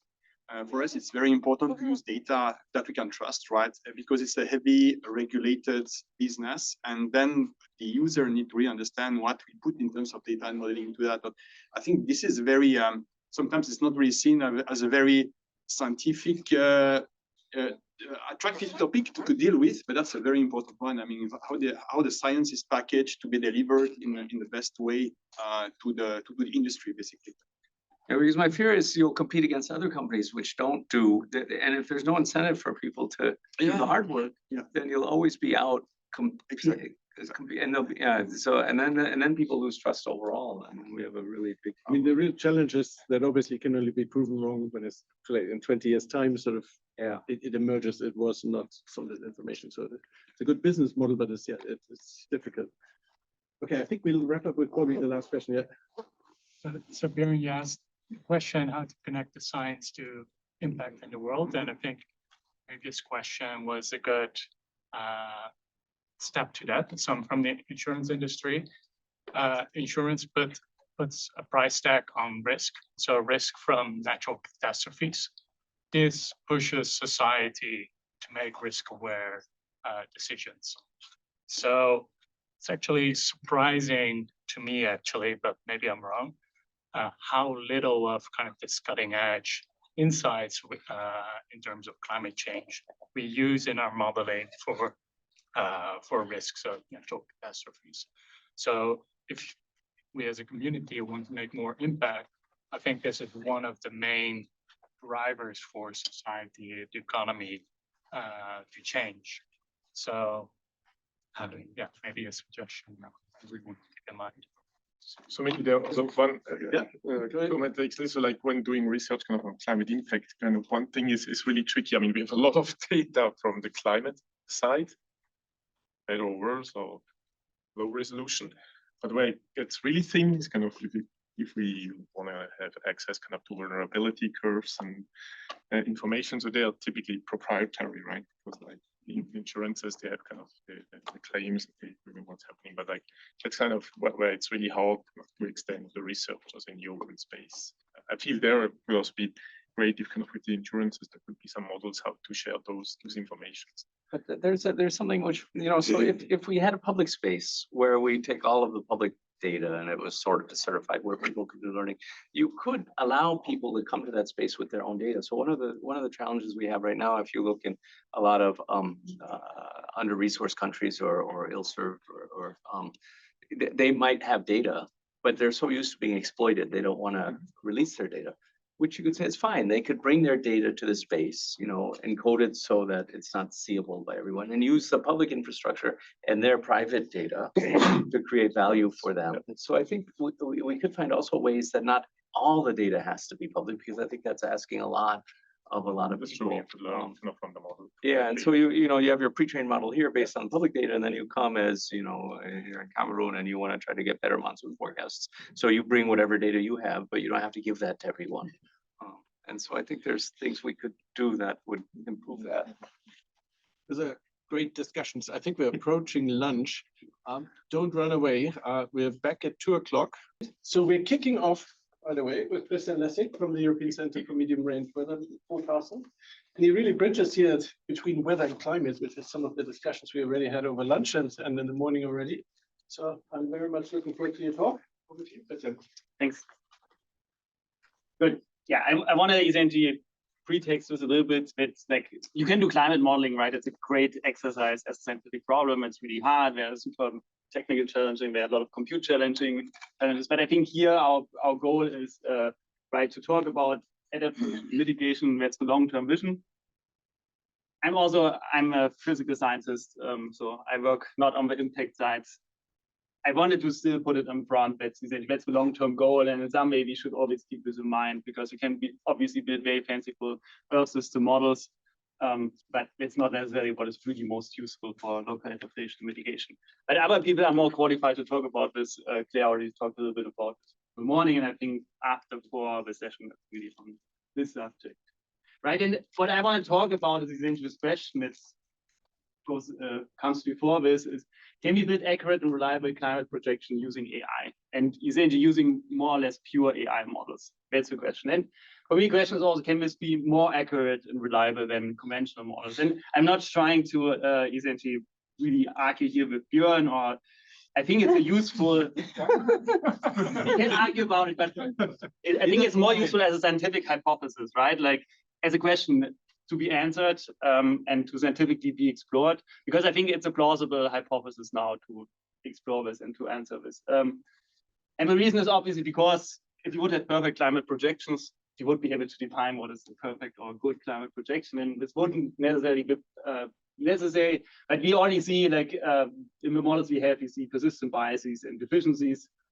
The prime example maybe was that the hot models in the on CMIP6, where a lot of the models that were put out in the last iteration of a climate model in the comparison project that informs the IPCC, we all were essentially had a climate sensitivity that was much higher than what was esteemed plausible. So, and I won't go into the subject, just to say that there's room for improvement, and that's why it's meaningful maybe to ask this question. And there's a short answer to this question of, can we build accurate and reliable climate projections? The short answer is no, because we don't have training data. Right? We have data for today, but not in for a climate with much higher CO2 concentration, and where in particular this accumulated effect of this high CO2 concentration in the atmosphere came in.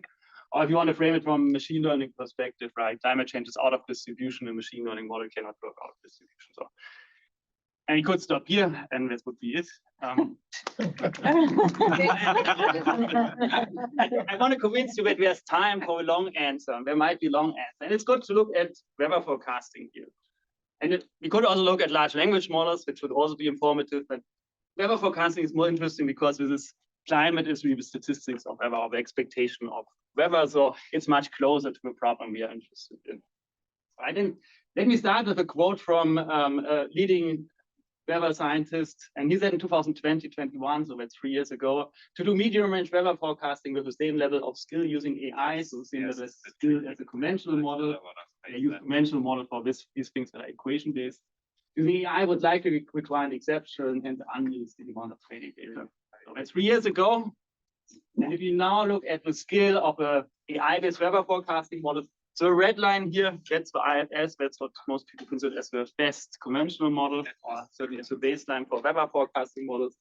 And then we have here in blue and in yellow and in gray, these are AI-based models. And this is for 2 meter temperature, global 2 meter temperature. That's what we care about, how hot it is for us. You see that the AI-based models essentially are all at least as good or slightly better than conventional. So, and that's essentially, so in 3 years, essentially, and the previous speaker already hinted at this, we really made a transition that from 0 to AI-based model clearly outperform in a wide range of scores the conventional models. And to put this a little bit in perspective, what you see here, the red line is how the equation-based model improved over time. So we start in 2004, and the model get always better and better. It's measured in anomaly correlation coefficient. That's not so important, but you see there's a clear improvement. It's a bit jaggy, the line statistically, but there's a clear improvement over essentially the 20 years. That's the AI-based model, how much better it is in a 10-day forecast, right? So if you would essentially continue this line, you would need about another 15 to 20 years to get to the same level the AI-based model is at. That's an investment of a 50 or 100 million, right? It's a substantial improvement. So it's not just a small gap, the AI-based models are better. There's a very significant gap, especially in the longer term. So, right, and so these are all, so what I showed before, this is essentially more global mean temperatures. You can look also at some case studies. And case studies are interesting because that's typically what affects us, not global mean temperatures, but the weather in a specific case. And it's also interesting because we will look at extreme events. It's a thing that people think always that's hard for AI because it's kind of what hasn't been seen, for example, before. But we look here, that's a heat wave for the summer of 2022 that happened in northern France and the UK. And specifically, we look at Heathrow Airport. Why Heathrow Airport? Because there's a ground station, so people took a temperature, and measured temperature. So, and now we have here this complicated meteogram, how it's called. But the important part is this red line, first of all. That's the highest temperature for Heathrow Airport that was measured ever at Heathrow Airport in the training data set. So that's essentially the training, the neural network in the training never saw a higher temperature for Heathrow than this line. What has been observed in the heat wave was essentially 40 degrees. So that's 7 degrees hotter than it was in the historical record that was used for training. And the cyan dots here, that's the AI, that's one of the AI-based models. What is interesting here that the AI-based model is clearly able to predict out of distribution. So it predicts a higher temperature than was in the training data set. Right? It's roughly on par. The red dot here is again the conventional model, so it's roughly on par. Maybe slightly cooler than the conventional model, but it clearly predicts essentially out of distribution. Because another interesting extreme events are cyclones, tropical cyclones, or typhoons, how they call them in the Pacific. That's the one from 2023. Here, that's a track of the forecasted track of a cyclone. The blue line, that's the conventional model. The black line, that's the ground truth. And the other colors are all the AI-based models. So you see again, the AI-based models give you better prediction for the track of a tropical cyclone. And this had a pretty big impact in Hong Kong, so severe flooding in Taiwan. So I don't think there were deaths, but I think economic damage of 50 million. So this accuracy prediction really makes a difference. One day ahead. This is 6 or 7 days ahead. I would have to look at but it's yeah, so it's a few days ahead. So, right, so this is real warning time for humans to evacuate, to prepare. That makes a real effect. And obviously we can always cherry pick, but it shows just to show that I didn't cherry pick. That's the mean, that's the average over many tropical cyclones. Blue curve is again the conventional models. And you see that also on average, the AI-based models I think all give you better prediction of accuracy of hurricanes. And hurricanes are again interesting because in the whole training data set, there were 3,300 tropical cyclones in total. Given the 10 terabytes of training data, that's essentially tiny grain of salt in a huge sea of training data. Right? Nonetheless, the AI-based model somehow seems to be able to pick out this tiny bit of data and use it to make better predictions. Good. That's on a different axis. That's the compute cost for doing a forecast, right? So we here see we saw HRES, so IFS HRES from done by ECMWF, and we have also the AI-based models. And here's the compute cost. So in the middle, that's the operational forecasting system. On the left, that's our experimental destination Earth. They're running at 4.4 kilometer resolution. On the right, you have Pengu weather. And I didn't forget to plot it here. Just we have to go to log scale to see anything in this plot because it's so cheap, essentially, right? Like here you need a big cluster and you need to wait multiple hours on a big cluster. This runs in 10 minutes on a single GPU. So that's the idea. So these forecasts, we are better and cheaper, much cheaper, right? 3 orders of magnitude cheaper than conventional models. And here it's causal resolution, you can argue, but interestingly, even at the causal resolution, the models essentially give you better skill than at the higher resolution estimates. Good. So we can return to the statement here that AI-based weather forecasting is possible. And it's not to put someone here on the spot. The point why I make this statement is this statement and others, here's the second quote, and I could have picked out more. It prevented a little bit the progress in the field because people predicted it would never be possible to do these forecasts.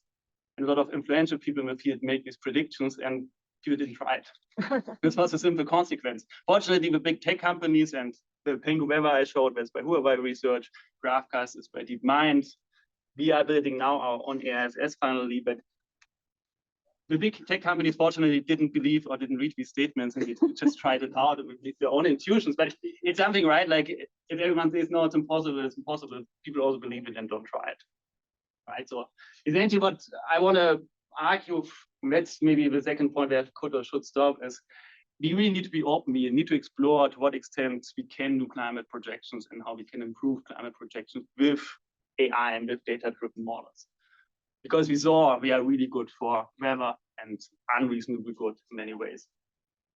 So if you want to be open, then essentially, I want to go a little bit forward and argue a little bit of why it might be plausible that really AI-based models could be useful for climate projections. And the starting point is naturally why actually can it be useful for weather projections. And I think we have four, in my opinion, 4 reasons. And if anyone wants to argue about it, I'm happy to. The first point is the training data we train on is very good. Essentially, it's data that is really well constrained by observations. So it's not really observational data, but it fits very well observational record. And there's this nice European Union funded data set Europe 5 that was already mentioned before. The second reason is I think the networks are good at memorizing effects. For example, if you have steep terrain, something we have a hard time modeling in conventional models, but a neural network will just memorize, oh, at this grid point, there's a steep valley, and it can essentially model local effects better than conventional models. And the last 2 points, that's for me a little bit the key. The networks seem to learn physical principles. We also need to learn what information data we need to take this field. I will essentially explain why I do think we learn physical principles in a few examples in the following. And obviously, if a model learns physical principles, then we would also argue it should be able to generalize to future climates, because that's the reason why we need the conventional climate model is able to generalize. Right? And so that's for me essentially where we stand as a field right now. That's for me was that the question I think we need to answer.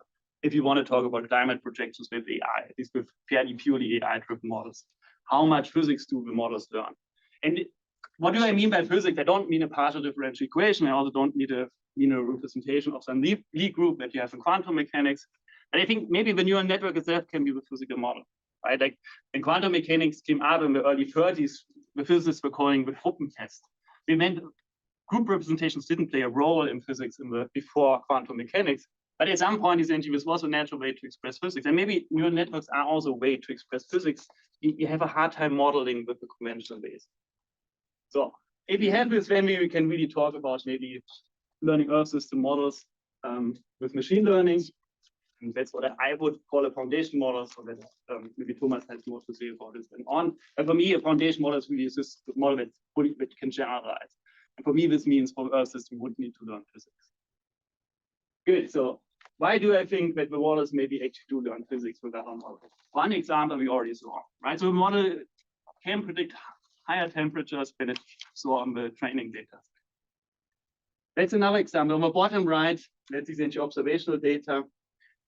Where we have 2 tropical cyclones in the Atlantic basin. So here's Miami, here's Florida, that's the east coast of the US. And this is an interesting configuration because this was the first time, I think this was last summer, meteorologists could correct me. It's the first time it was ever observed that there are 2 tropical cyclones in the Atlantic basin. Right? It's again something when neural networks couldn't essentially extrapolate or interpolate something from a training data. We need to somehow learn some principles of how the atmosphere works. And maybe on the Atlantic seaboard, but in the Atlantic we've had like 4 before. Okay, but yeah, so our forecaster said it's something novel. 2 at once in the US, yeah. So, right, so that's again something where the model needs generalization. It's work by Greg Harking from University of Washington that I very much like. What he did, he essentially took the model trained on real weather data from the Census Bureau 5.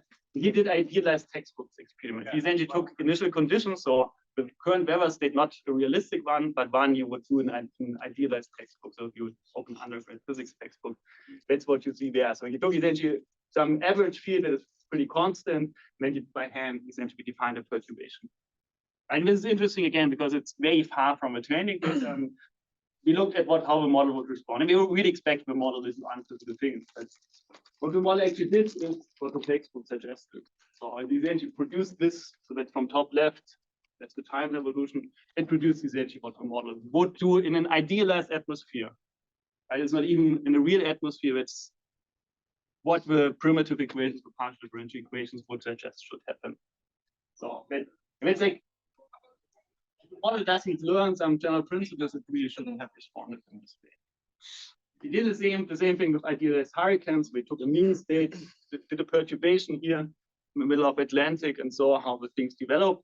And this perturbation is essentially typically what is kind of the genesis of a tropical cyclone. And again, the tropical cyclones developed as we should. And also, if you do stronger perturbation, you get stronger tropical cyclones.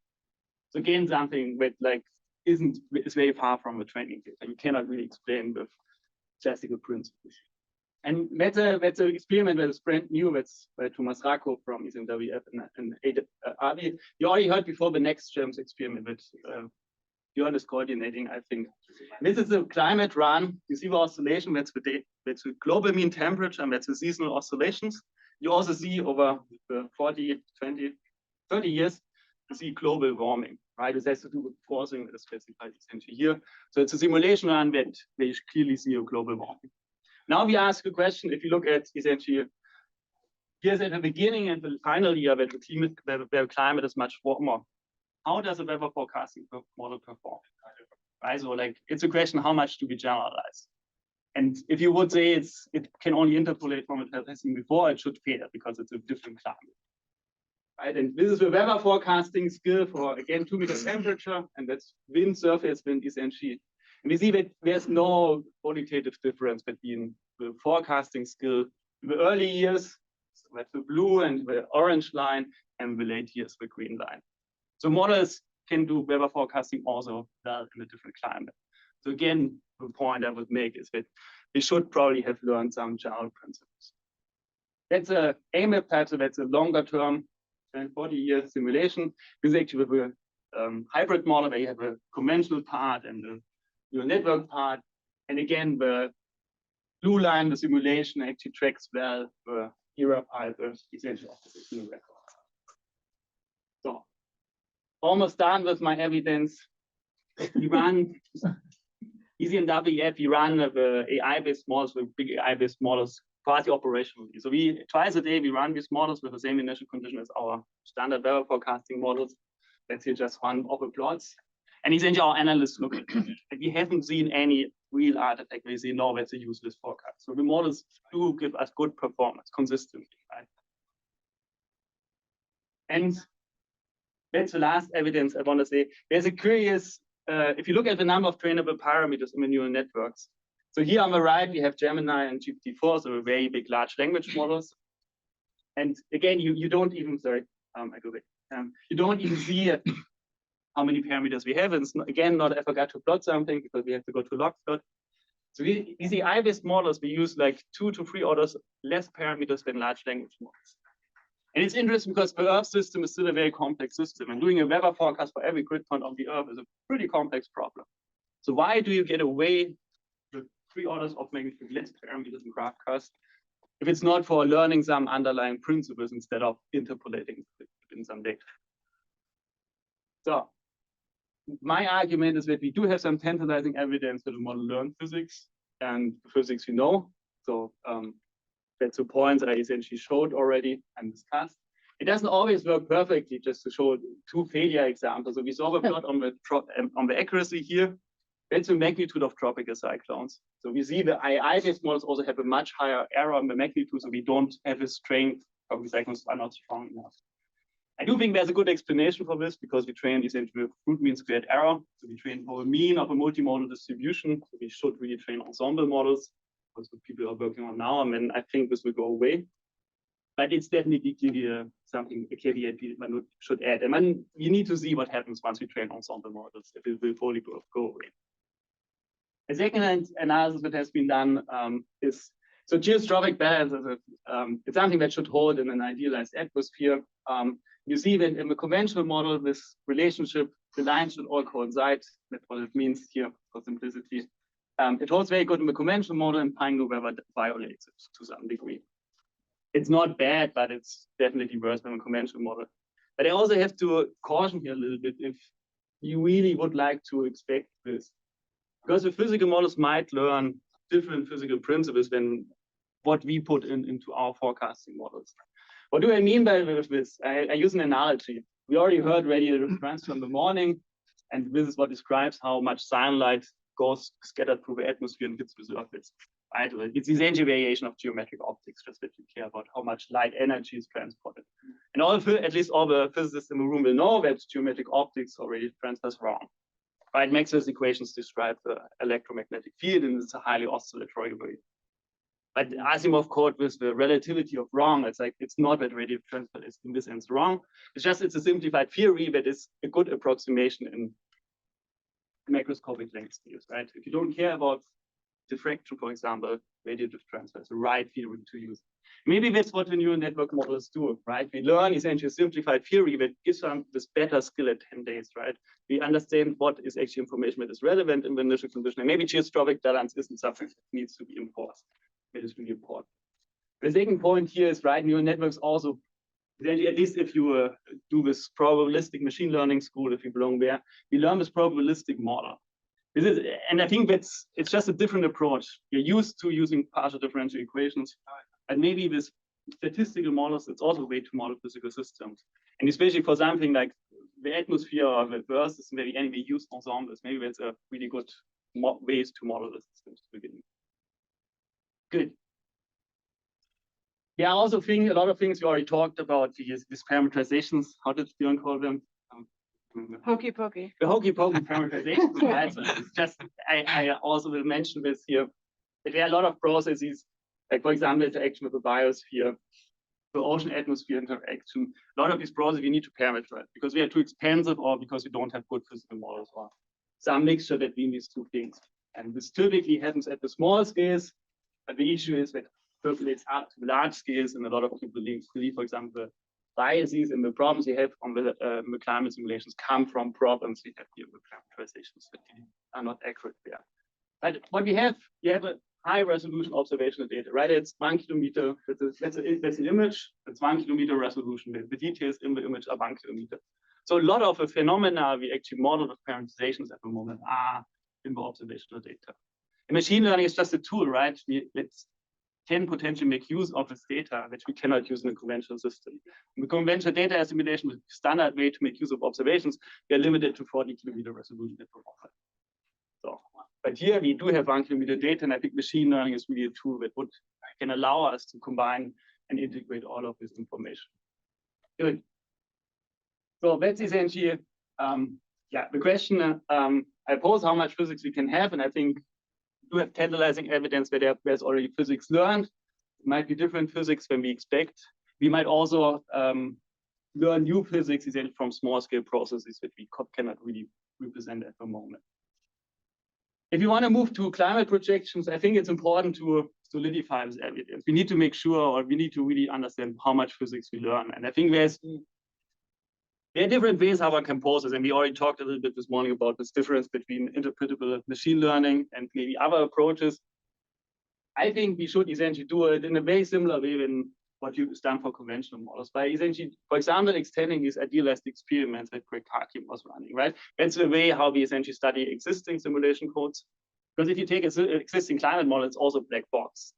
Neural networks are always criticized for being black box, but if I give you a million lines of Fortran code like the IFS, it's also black box. No one understands it. No, really.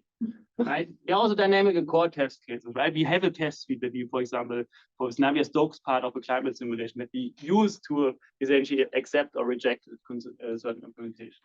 We can test this robustness on out of distribution events, right? We cannot do it in the future in a much warmer climate, but we at least can do it the things, for example, our analysis studies. We can do historical control runs. That's what is often done for climate simulations. And also we can, for example, test if you change the training data set, we play around with how robust are really our models.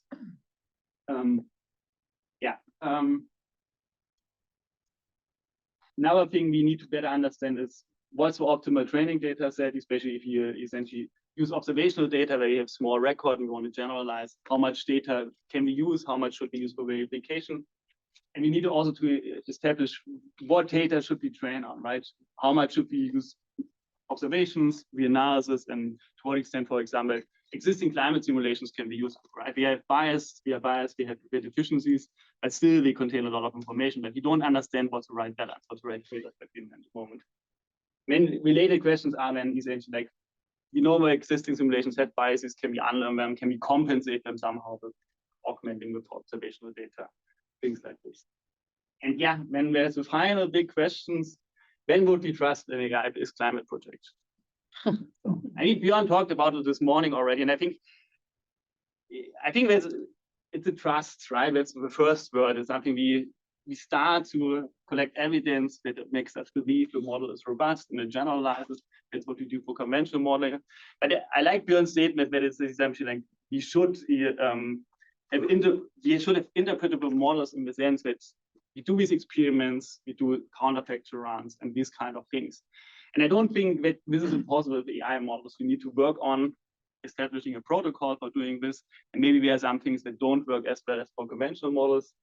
And it also doesn't mean we need to be a dichotomy.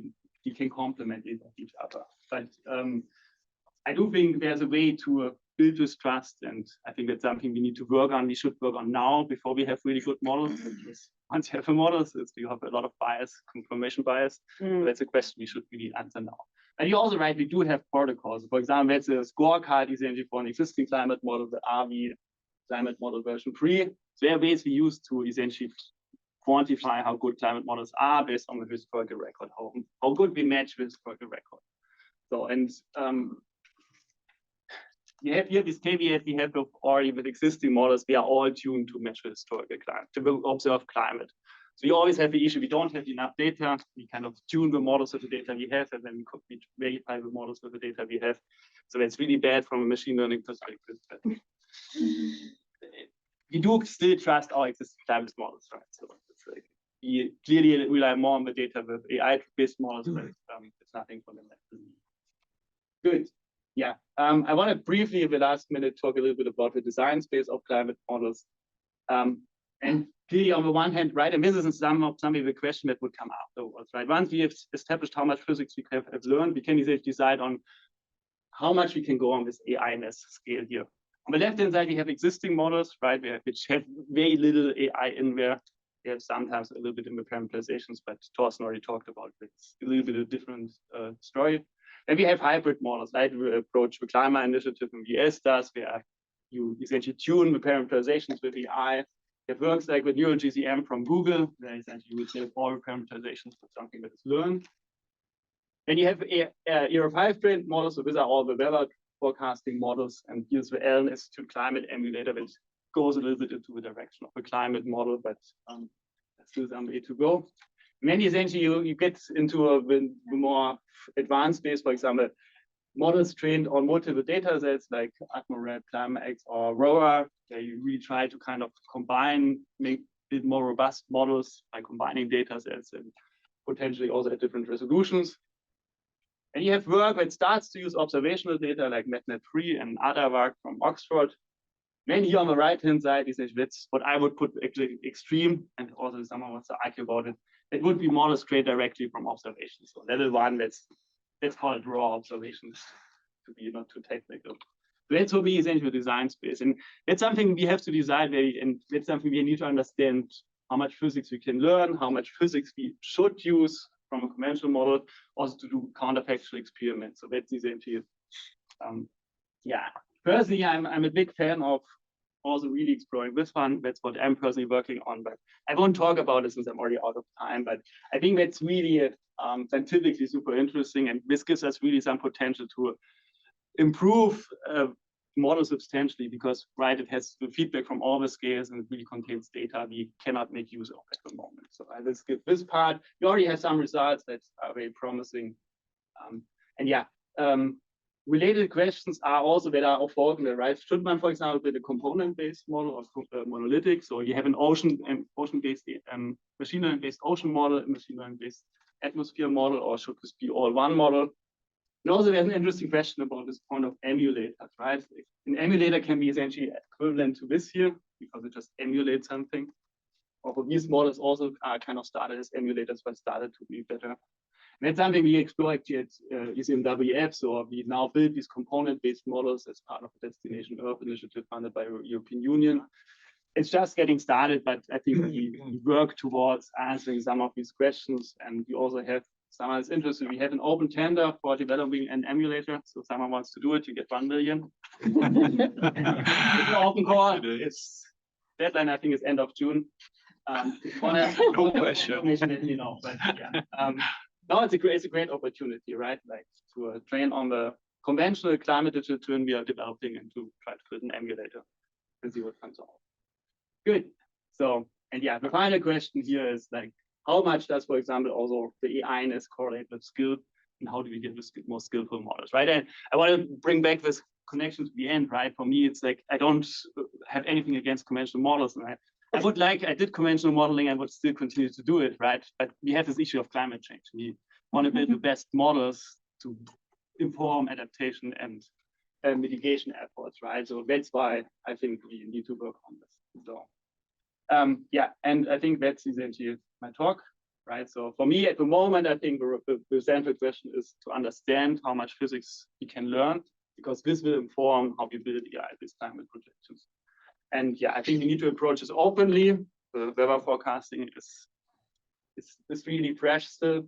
And yeah, we need to do it systematically. We should think about what's the roadmap, what are the experiments we need to do to convince ourselves. Brilliant. Thank you very much.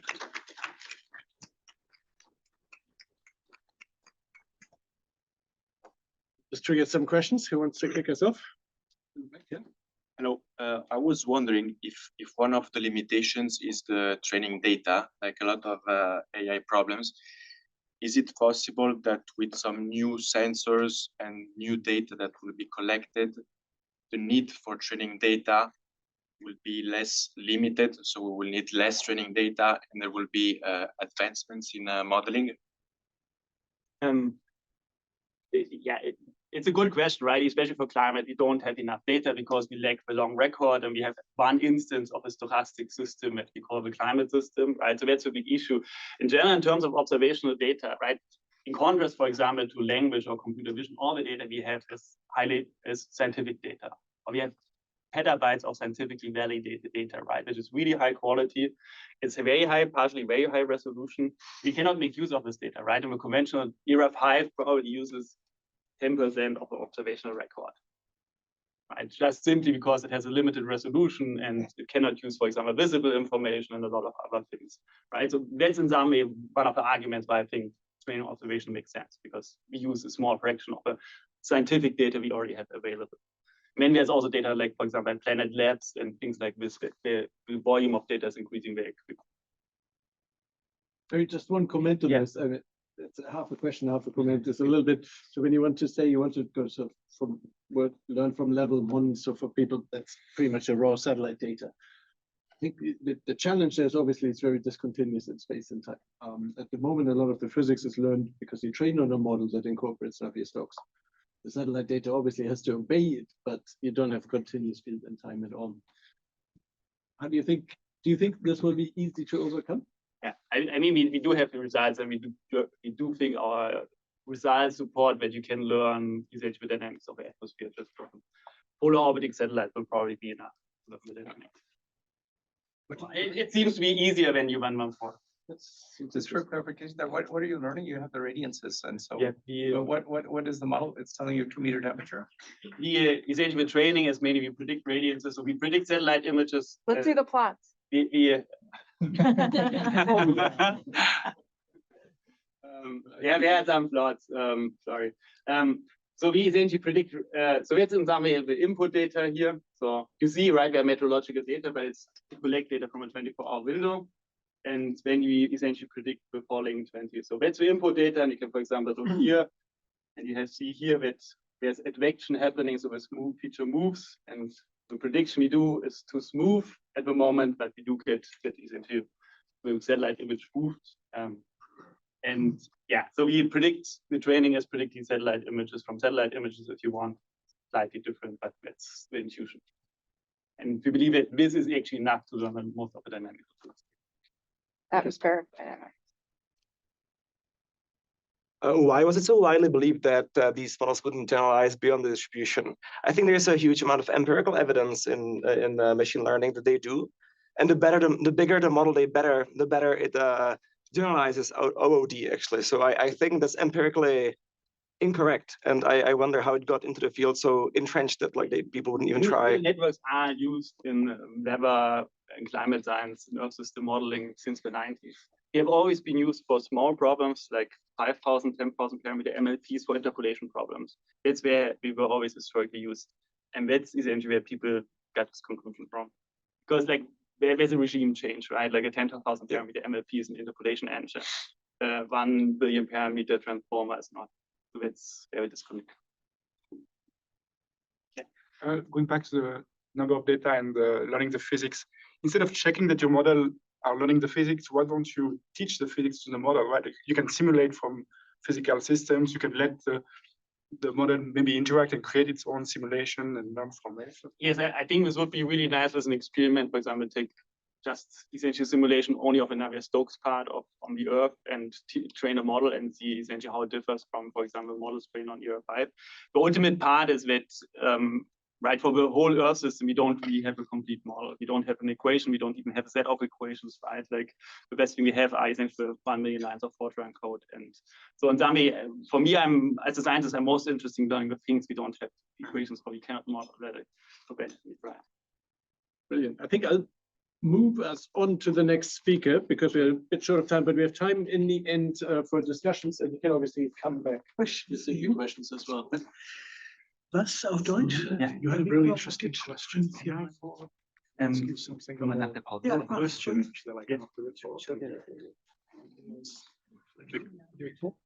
Absolutely.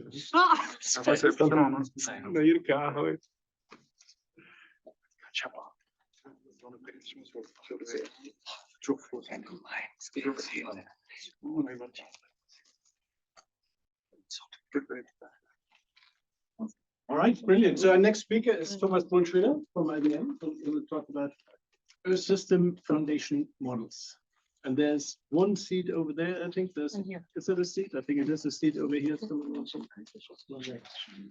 Over to you. Okay, cool. Thanks, Philip. And welcome everybody to the joint session. I'd like to kind of bring in kind of here also a Earth observation point of view, besides kind of the weather piece and climate.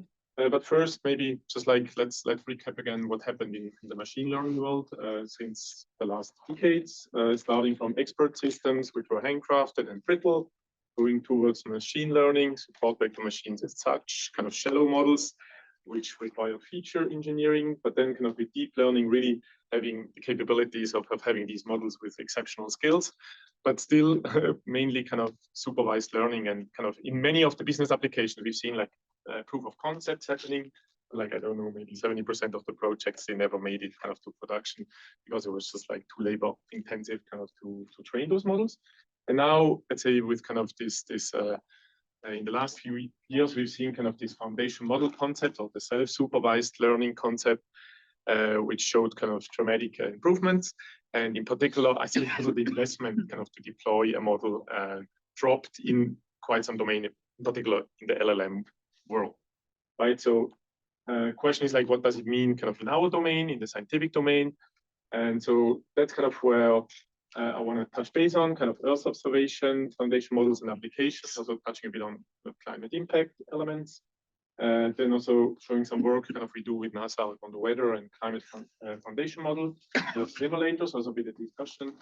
Then kind of showing kind of how maybe both models could impact kind of the topic of climate resilience, and then an outlook on, you know, machines talk in embeddings. So shouldn't we just use kind of embeddings and do embedding engineering and build infrastructure around the embeddings? So basically 2 years ago, NASA approached us and said, you know, I mean, all our researchers, they deal with kind of the Earth observation data, the remote sensing data. They build bespoke models for a specific region, on a specific continent, for a specific hazard or critical infrastructure. And those models, they don't generalize enough around the planet. And yeah, we have to do this kind of this model data labeling. So this is very expensive. So you know, could there be advantage kind of if you build a foundation model trained on the big wealth of remote sensing data?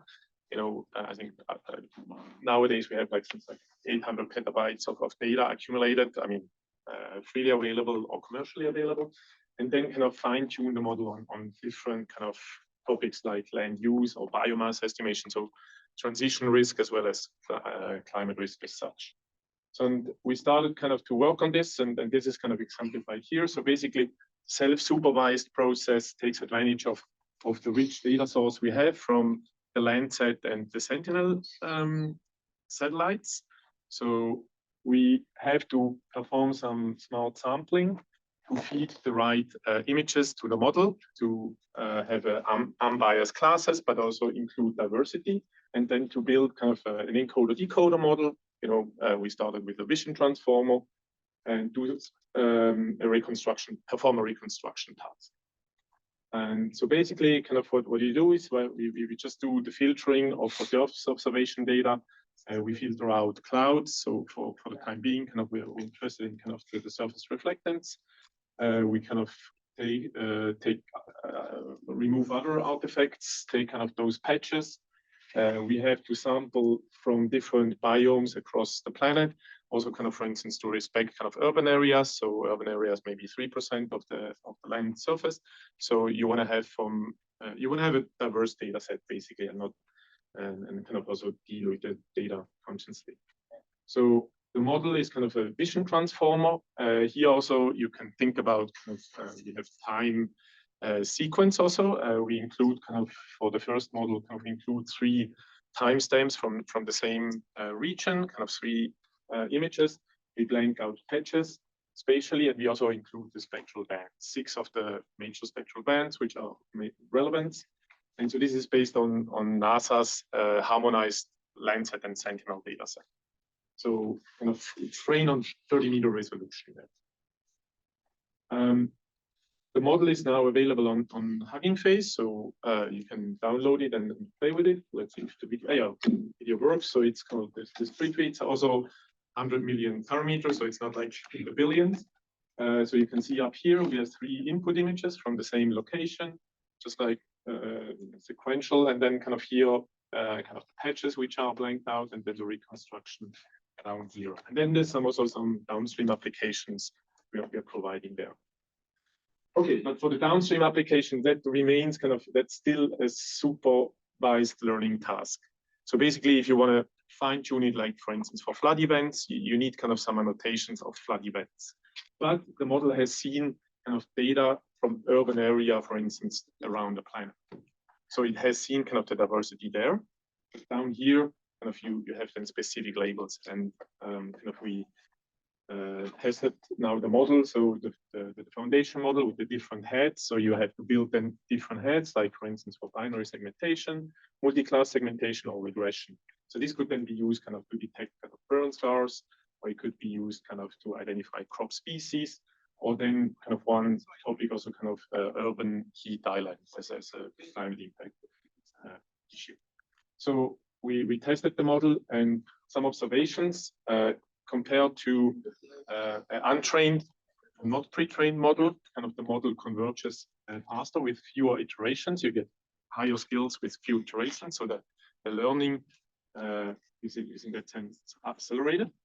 Also, we reduced kind of for the fine-tuning task, we reduced kind of the amount of labels down to 87%, and still the model performs on par kind of with kind of initial original data set.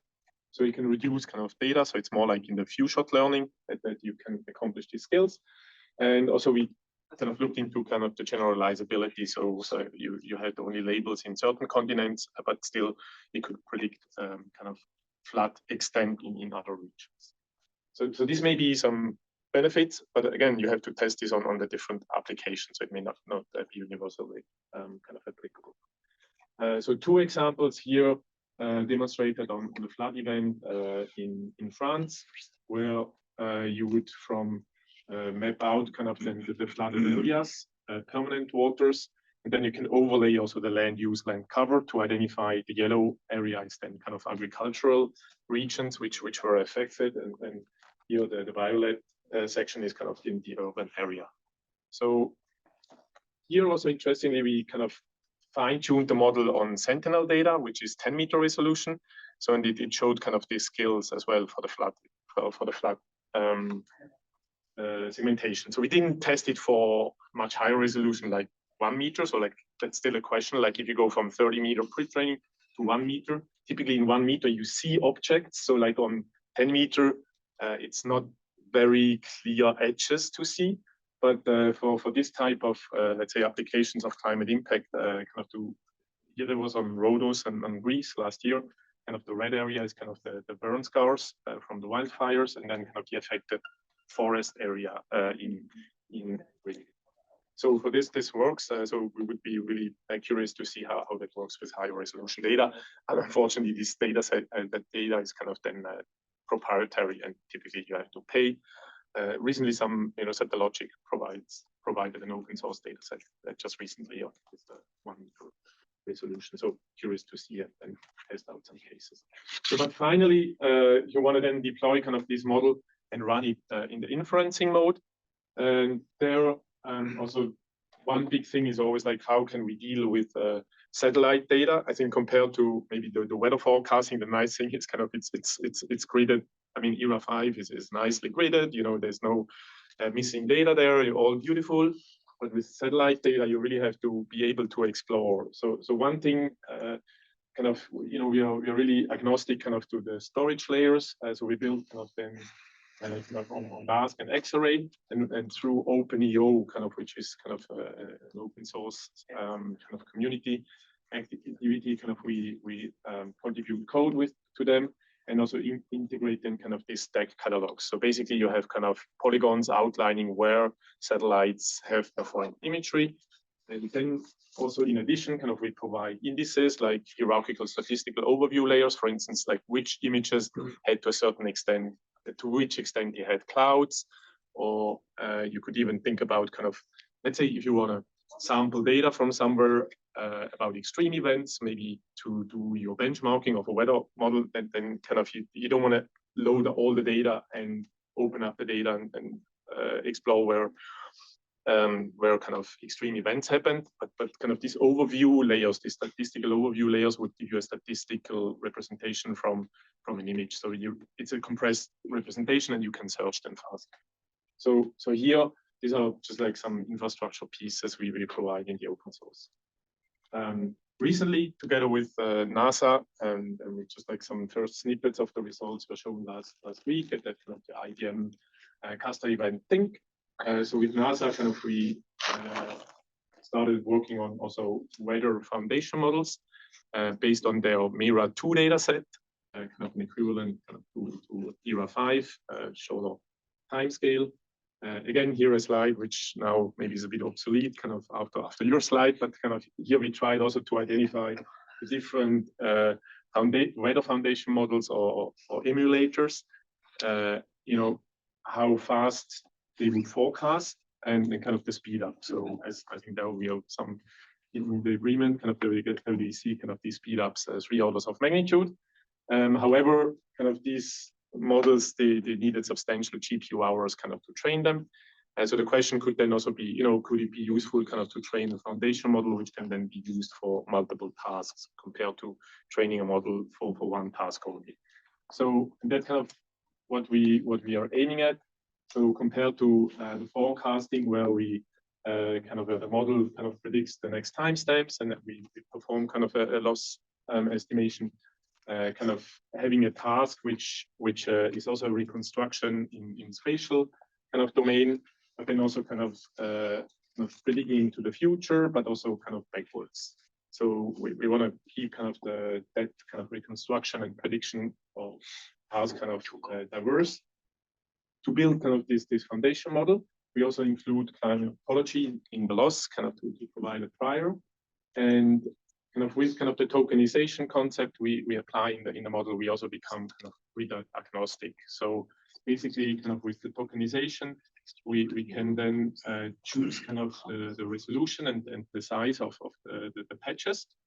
And we can also, we are flexible with the sequence length into kind of the transformer model. So accordingly, we can do some more local assessment or a global assessment. And in particular, this could become handy also if we are interested in, for instance, in renewable, if we are like off-grid, kind of to also provide better estimations kind of off-grid locations. So first downstream tasks which were established. So we looked into climate downscaling, kind of using CIMIP 6 to Eurocortex, and kind of off-grid kind of wind forecasting. And NASA looked into extreme event detection. I think in particular it was about hurricanes. So some first results were just presented last week, and of the downscaling, and then we still need to do some more rigorous kind of comparison. So there are kind of this kind of benchmarking test would come very handy. So here that's kind of the precipitation and then kind of the temperature with a factor of 12x kind of downscale. Right. So okay, we also look into kind of the climate impact. So our business unit and customers they are mainly interested in kind of the climate impact piece. So maybe here just some sketches kind of how we implement kind of this Earth observation foundation model and kind of the weather foundation model into such climate impact topics. So on one hand, kind of we fine tune kind of the Earth observation model to assess kind of the damages and the extent of flood. So the extent of water bodies, as shown before, but then also kind of identifying building damage from a very event. So kind of it's a semantic change detection task. So from here you have let's say a historic understanding about damages, but then we also use kind of the Earth observation foundation model kind of to identify land use change as an input kind of with topography, land use, and soil type for the modeling of hydrological kind of events, kind of flood events. And here, kind of using the climate foundation model, the downscale predictions of precipitation. And then we can kind of fine tune also the model predictions here in particular. Soil content is, for instance, our parameters which have to be fine tuned. So we can compare them or tune them kind of based on the observations, and then kind of go forward and provide flood risk maps and link it then also with these impact functions coming from these observations to do kind of building damage risk estimations. So that's one example where, let's say, they're not coupled here, but at least kind of they work in concert. Another example is also our colleagues in the Africa lab. They're involved in a project called HEAT. And so basically there the study is all about kind of urban heat islands and the impact of human health, in particular of pregnant women. So they have kind of clinical records, and then they couple it kind of to kind of the scene observations. And here it's again kind of about, can we take advantage of high resolution satellite imagery, let's say with 30-meter resolution about kind of the land surface temperature. But then typically kind of satellite information. Sorry, so this is kind of the temperature observed in high resolutions across here, for instance, a day. But then satellite observations, they come fairly sparse, but in time. But we have a high resolution in the spatial dimension compared to then kind of the weather predictions which kind of come with fairly coarse resolution, but like higher temporal frequency. So the idea is there, okay, can we, for a city, kind of make predictions then about urban heat? So we trained then the model kind of with the input from the satellite imagery and kind of the web, I mean, in that case, the ERA 5 for the training, use the Earth observation foundation model to then predict kind of the land surface temperature, which also comes from the satellite imagery kind of to expect the loss. After the training, you can then use kind of the spectral component and kind of the temperature from the forecast in operations, and then kind of predict kind of the temperature in the cities with higher resolutions approximation. So these are two examples of how we use kind of these models for impact assessment. But now I also want to kind of give you a bit of an outlook what we are doing kind of with ESA and in a European project together with also Philip. So we just observe kind of that these models, like if you build these foundation models, so we have this encoder, they generate an embedding. And so those embeddings, they seem to have utility for multiple and different downstream tasks. So you could say, okay, could we just work with embeddings themselves? And how do we deal with kind of multiple embeddings? Like if we have, for instance, multiple satellites, do we train maybe a foundation model per satellite and then stack kind of embeddings? Or how do we deal with kind of different modalities? So that's kind of the goal of FAST-EO. So that's an ESA project, also together with German Aerospace Center and Jülich and KP Labs. So here it's about how do we deal with, for instance, SAR data synthetic aperture radar data from satellites and surface spectral information from satellites. Do we build kind of different models, or do we with different encoders, or do we build joint encoders? Do we stack embeddings? So I think there first experiments are being done, and then I mean, like from other domains, like there's like for instance for EPFL, there's a 4M model which is a joint encoder which enables you kind of to input different modalities. So these are concepts we are right now exploring. So we are aligning data sets of all different modalities like temperature, satellite, and text observations, kind of to have these multi data sets. I mentioned text also. It's also the question like can we use kind of Earth observation data and link it kind of to text? So here, so using kind of this clip type of models where kind of the embedding space of a text encoder would be aligned with a vision model. And one could then kind of get retrieval of images, like saying, hey, give me flood events in suburban areas, potentially kind of to build up kind of training data sets, or also to do one-shot learning kind of experiments. So that's another topic here in the multi-domain. In a European project called Invent to Scale, we want to explore kind of also the embeddings, but also in the direction of compression, kind of to exchange the data. I mean, currently, if you want to do quick assessments, so we are in collaborating with kind of the Kenyan government or the African Risk Capacity. So the problem in Africa is kind of that the bandwidth kind of to data maybe not large enough. So then the question is like, also for us, it's sometimes hard kind of to get the data to our clusters. So it takes a substantial amount of time. Okay, you could say, hey, we have to do all the processing where the data resides. So basically we do all the processing in AWS, but quite often we need different data sets. As I depicted before, for the climate impact, it's kind of weather data, it's climate data, it may be socioeconomic data, and that typically is not on the same system. And then if you pull data from AWS, you pay egress, and then also the bandwidth may be the problem, right? So here the question is like, okay, if these embeddings from foundation models have the utility for multiple downstream tasks, like somebody, the service provider wants to provide a certain task, so that service provider could pull data from this data center, from that data center, the raw data, and then provide that service.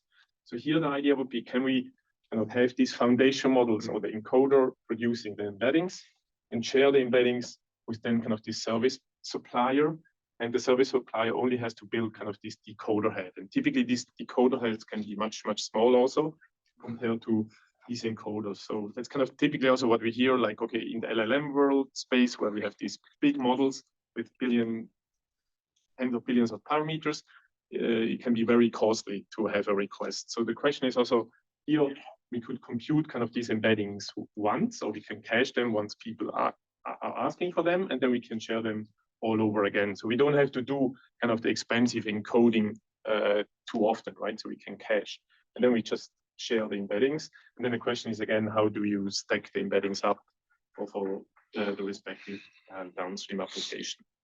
So this is again something like we think kind of benefits the transfer and storage and inference as well, because kind of this is only that the encoder required, and because we have embeddings, we can also do faster searches, so we can do similarity searches in the data sets.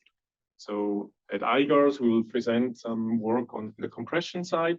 So it's neural compression we're using there, and also some findings we have from finding data with a similarity search. So some early results there. So with this, I hope I could give you a perspective on how kind of the data from the two worlds, from Earth observation and weather could be relevant, and exactly hopefully with kind of the advances we just discussed here in the room, kind of the two modalities can get closer and closer to provide value also then for the society in adaptation and really climate risk assessments. With this, I'd like to thank you.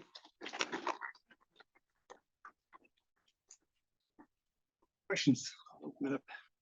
Please. Thank you for the excellent presentation. I have a question regarding foundation models. For flooding, I saw that optical somehow worked, but usually it's rainy during flooding. Are you considering having SAR data, selecting other types of data, especially, with Sentinel-1C and NISAR will be launched? And is there next step to include more modality? Absolutely, exactly. So that's the goal in this multimodal foundation model work. Because one problem is quite often also you have kind of maybe one satellite available at this timestamp and another satellite at that timestamp. So that's the question, and how do you deal with it? But exactly, that's kind of the idea of this multimodal observation to input Sentinel-2 and SAR data at the same time. And also the modality of SAR and optical are very different. Would this foundation model work? Exactly. So we are testing there kind of, I mean, we have three different architectures. So one is kind of multi-encoder architecture. So you use different encoders for different modalities. And then the other one would be a joint encoder, where you also just inform the model kind of what kind of modality it is.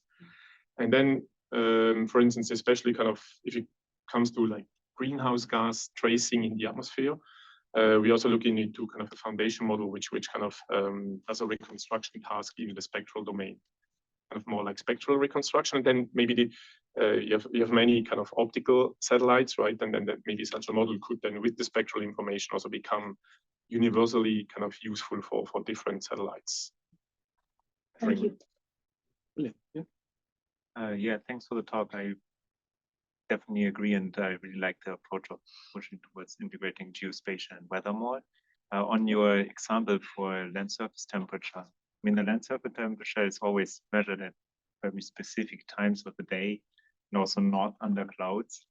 So aren't you extrapolating a little bit too much by applying your model then at all times of day? Right, so we are kind of training the model on different cities. So the idea would be kind of to include 500 cities. So at least kind of there you would get some diversity from the timestamps. Okay, per city it's kind of the same. So that's kind of how we hope kind of we get some better skills. But then we have to of course compare it with kind of the ground-based temperature readings as well. So this is kind of these data sets we didn't scrape yet. Yeah, but absolutely. I mean, it's not perfect, but quite often we see like in the climate impact world. I mean, there was kind of, I think in the morning also the discussion, what is good enough or not. And sometimes also like, let's say as researchers in IBM research, we always like, no, we don't, this shouldn't go out into a product or whatever, right? This is not too uncertain. But then you see all these startups popping up and they tell you that they do everything, right? And then it's like, whoa. Actually, then what are the measures? What are the standards? So I think probably in the time impact world, there's exactly this big gap sometimes between having nothing or having some indication. Yeah, seems very perfect. Good point of discussion. I see too many hands up to take them all. I think I do one, and then I think you did it. Okay, so So was you it go me? first and Oh, thank you very much. So first, thank you very much for your presentation, and thank you twice for answering that question between MSI and SAR data. I was actually like on my list. Following on that, are you looking into non-satellite remote sensing data like that as well? You know, like data elevation maps. You know, like the previous flood maps, etc. Well, yeah, I see. Exactly. So kind of for the multimodal model, we also input DM. All the stuff, right? Exactly. No, exactly. Also static data, but absolutely exactly. Thank you very much. Bit confused the last slide about the compiler foundation model. Yeah, you mentioned for the infer that the inference will significantly lowering the computational demand. I didn't understand that. That's because of the uncertainty, so we need some inference. No, exactly. So okay, so the thing is, let's say if you would compute, if you would infer on raw data, let's say you have here is the raw data. Yeah. Or you want to get some insights from the raw data, then you have to run it through an encoder and a decoder, right? Yeah, right. To get the result. So in this concept, kind of this data provider would already compute the embedding once, and then maybe I don't know, maybe 100 customers will pull that embedding, which was once computed, and they would only have to perform the coder operation. So, and typically the decoder is something like 10 times smaller than kind of even smaller than the encode. So kind of this part down here becomes then G computation. Because this was done once and is cached, and down here you can perform this decoder head many, many times. Does it make sense? So that's why it will like lower the computational cost. Yeah, exactly. I mean, for this organization, because some part of the compute was performed up here, and only once. Down here, you can do the less computational heavy. Okay, yeah, thank you. Is it burning? Well, it's a follow-up about that. Very nice one. Are you aware of the Sorry. mosaics architecture out of Berkeley? It does exactly this, but it's not using deep learning. It's using just very lightweight random projection technique called random kitchen sinks. Okay. So if you're not aware, it could at least be your baseline when you're comparing deep learning version of that. Yeah, absolutely. Yeah. Brilliant. Like new kitchen sinks as well. Thank you very much. Speaker. Did you catch the Berkeley mosaic? Mosaics Berkeley mosaics, yeah? with a K. Okay, thank you very much. I'm And trying the to first Google it author straight. is Rolf.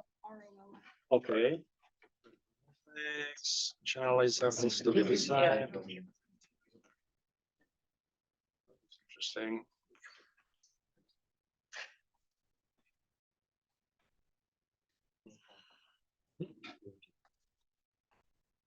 Mosaics, is that it? Oh, can I take a picture of that? No, no, you have it. That's it. Yeah. Thank you very much.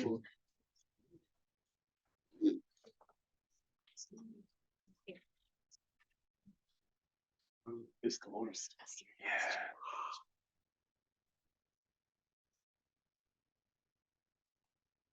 It actually was awarded a UN Game Changers Award. Thank you very much for sharing that. I will Google it tonight.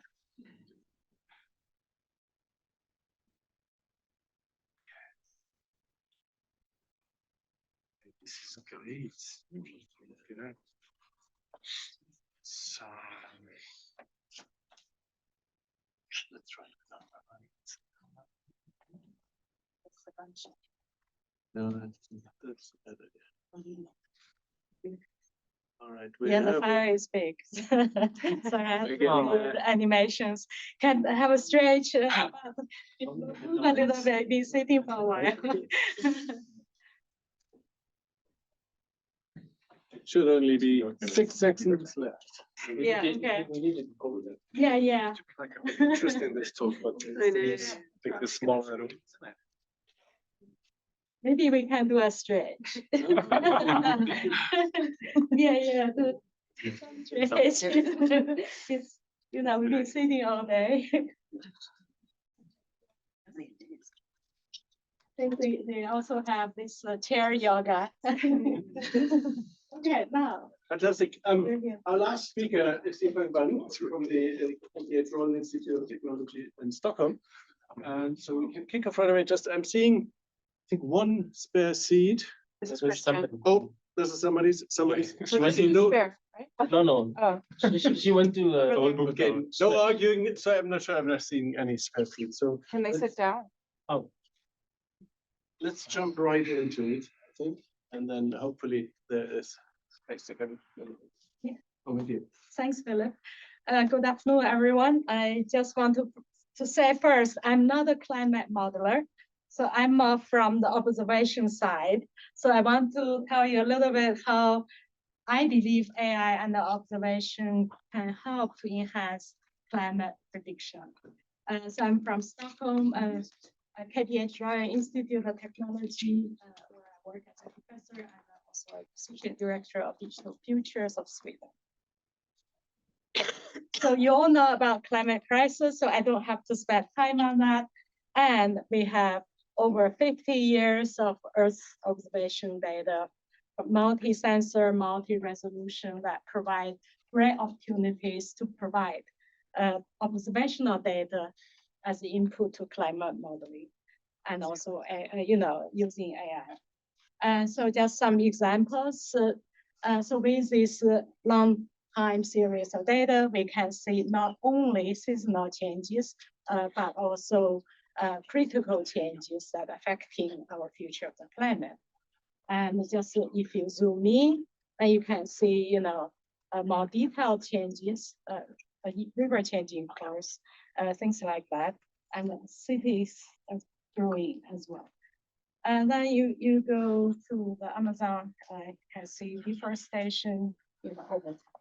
So how do we include all these dynamics into climate model? These are important. So we see urbanization.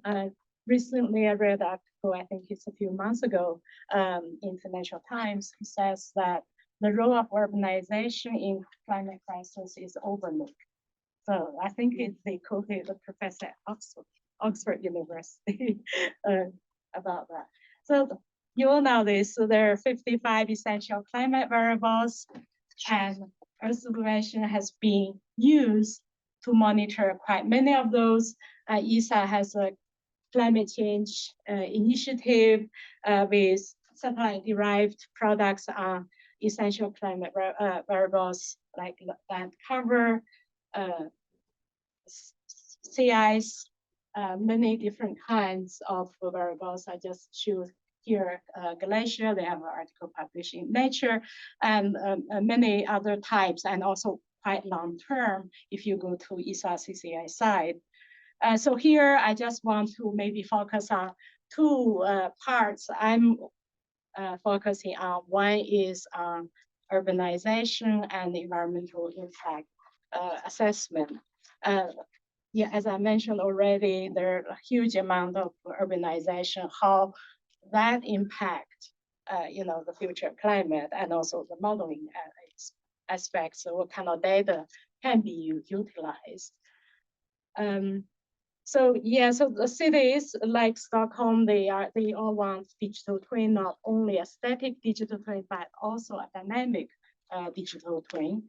And so how do we utilize satellite images to build this digital twin? Obviously, optical data is affected by clouds. And then we have radar images. You see that they have like capabilities and penetrating through cloud and provide more reliable observations, how to utilize all of them. And we have very high resolution satellite data, 30 centimeter resolution. How can they contribute? I know climate modeling, you have kilometers scale, how this finer scale help you in the modeling world. So this change observed. And so just want to tell us the study we did by leveraging high resolution building labels, building footprints, that is like in North America. And at the time when we did the study, it didn't exist in the rest of the world, maybe a bit in Africa.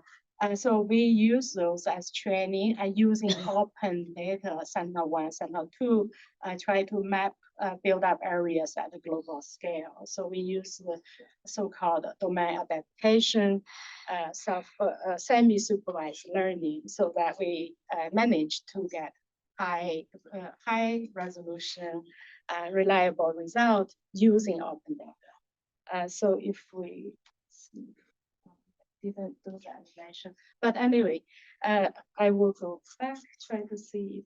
So for anywhere like on Earth, supposedly that should animate, but it didn't. So then you choose a study area, it will automatically deploy our model and extract the build-up area automatically. So here, just to show you some results. So this training is in North America, right? Different urban forms, but we're able to detect all buildings in a very reliably. And then we go to Beijing, China. Also, I only show you visual result. We also have quantitative result, and also not only high density, low density rural areas detected very well. And we move to Africa, Dar es Salaam. We also have quite good extraction, good European Commission's Joint Research Center, they also have a global data set. We did some comparison with state-of-the-art data set. I think this domain adaptation approach, outperformed the existing data set. And so not only we map urban areas, we also monitor the changes over time. You can do yearly changes and also every few days if you want to monitor it continuously. Actually, cities like Stockholm, they came to us to say, now things are changing so fast, we want to incorporate into our planning process. Can you do it more frequent than just annual change? So we actually now producing change result on like a monthly basis for them, so that they can incorporate that into decision making. So we basically built some deep learning models, and we can extract changes continuously. New build areas and demolished areas, we can detect many of those. And cities are not only growing in 2D, but also in 3D.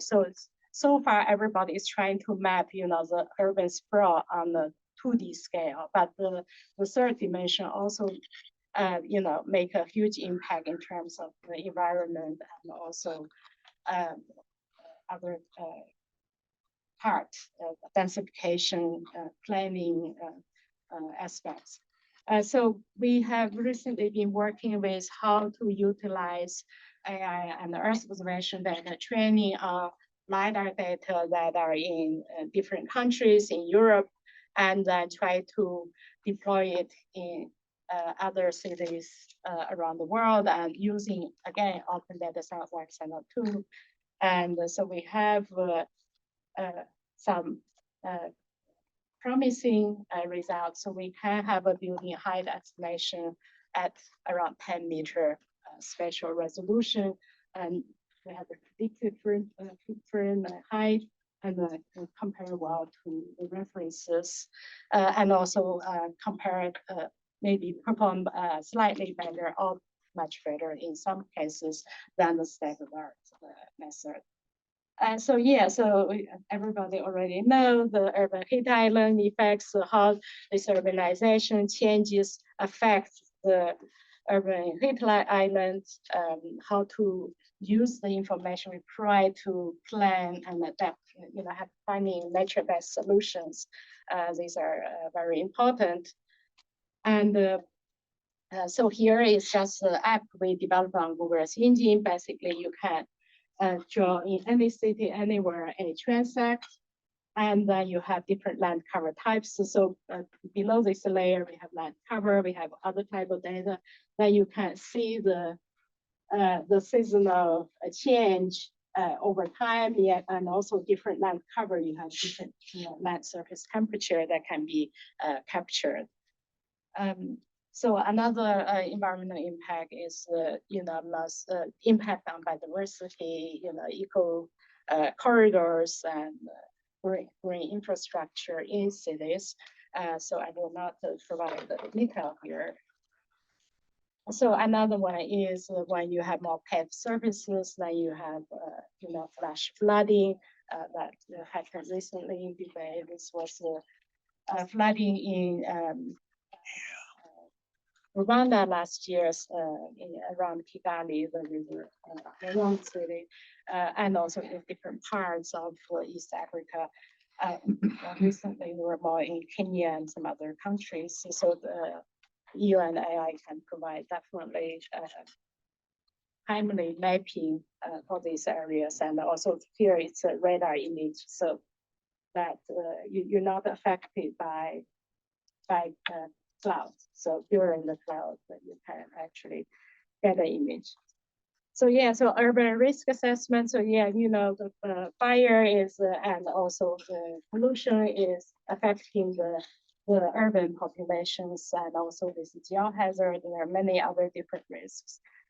So we just to mention that we have developed the application how to measure the SDG 11.3.1 land use efficiency in cities. And then, you don't have to collect data yourself, any city around the world and you use this application, you can get your land use efficiency and also the secondary parameters directly from this application. And another thing I want to talk about is wildfire. Wildfires is one of the essential climate variables. And last year, there were over 6,000 fires in Canada burning over 80 million hectares. I think the emission was estimated over 300 gigatons. I'm not 100% sure of the number. I saw it somewhere. So how does this affect, the climate modeling? It's important. So we're working mostly using satellite images to detect active fires as quickly as possible and as reliably as possible. There are FAs in Europe and also firms in the US, they provide active fire detection using REARS, but there are a lot of false alarms. We use the transformer model that are able to improve the detection. So just want to say why we use multi-sensor approach, partly because of cloud cover and smoke. During that time, you don't really get an image in cloud-prone regions in the world. Even in the sunny California, I was actually very surprised that there were also quite a lot of smoke and clouds during the fire period. So yeah, early detection, we use the tokenized transformer earlier speaker talked about, and we were able to detect active fires more accurately than the state-of-the-art products or methods. And we have also built different deep learning models, trying to monitor wildfires in near real time. We use all available satellite data from, a few 100 meters spatial resolution twice daily to 20, 30 meter resolution, mid-resolution satellite to Landsat, and and down to maybe planet scope if we can get something for free. So we train usually in the North America fires because they have fire polygons and burnt severity maps in Canada and US. We use those as a training that we try to transfer to other parts of the world, either use the adaptation and other techniques. So we are able to track the fire progression in near real time. So this is a fire year. This is a fire, I think it was in California. As I think so you can from start, you have Sentinel 1, then Sentinel 2. You can detect continuously and follow the full progression. And then we use transfer learning, we transfer to the fire, Fraser Island fire in Australia. And using star-based approach, we were able to detect burn areas quite well. And we talk to stakeholders, wildfire services and others is like, great, you detect this really is very helpful. How about prediction? Wildfire prediction, a lot of traditional models, but they also thought, can you try deep learning based approach? So we've been starting with this using diffusion models at the moment. Try to think, how do we predict? We know the progression from satellite data.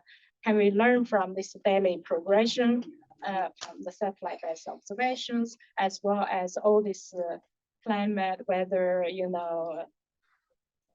different type of terrain and land cover, all this information, can we do every day, in next day prediction on a daily basis?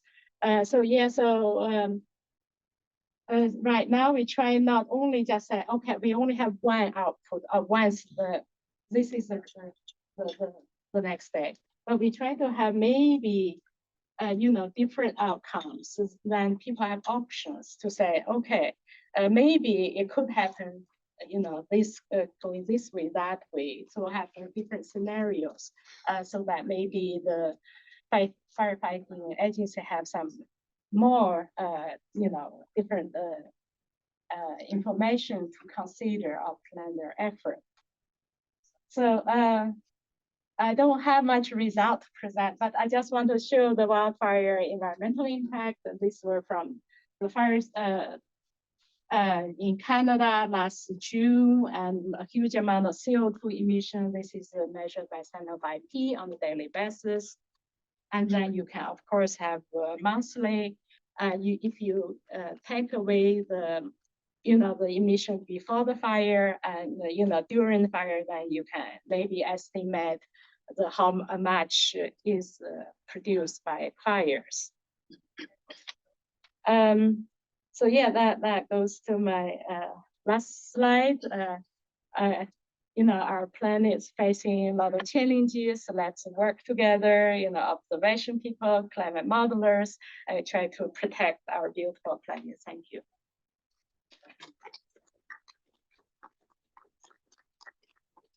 Thank you very much for this fantastic overview. Fantastic to see the observations coming in. More questions, thoughts? I think. Well, I was just curious. You showed this wildfire observation with very high repetition rate of the frames. So was that an airborne image or a satellite? Satellite. Okay, it was a task satellite, which this high frequency. You try to use mostly open data. Okay, but for Sentinel, we actually ask ESA for testing because outside Europe, they don't collect as often. So for Australia and for Canada, we actually ESA give us more data than they usually produce. But the very high resolution, we usually just get archived if they give us for free, because otherwise you have to pay. But this example you had, like of a wildfire, wildfire, there was 20 meters, Sentinel 2, Sentinel 1. Yeah. There was like this active where you could see kind of. Yes, you can see all the flames, 10 meter, 20 meter resolution. Let's look for coffee. I was just trying to understand a little bit how you perceive your workflow. So how much time do you spend wrangling data?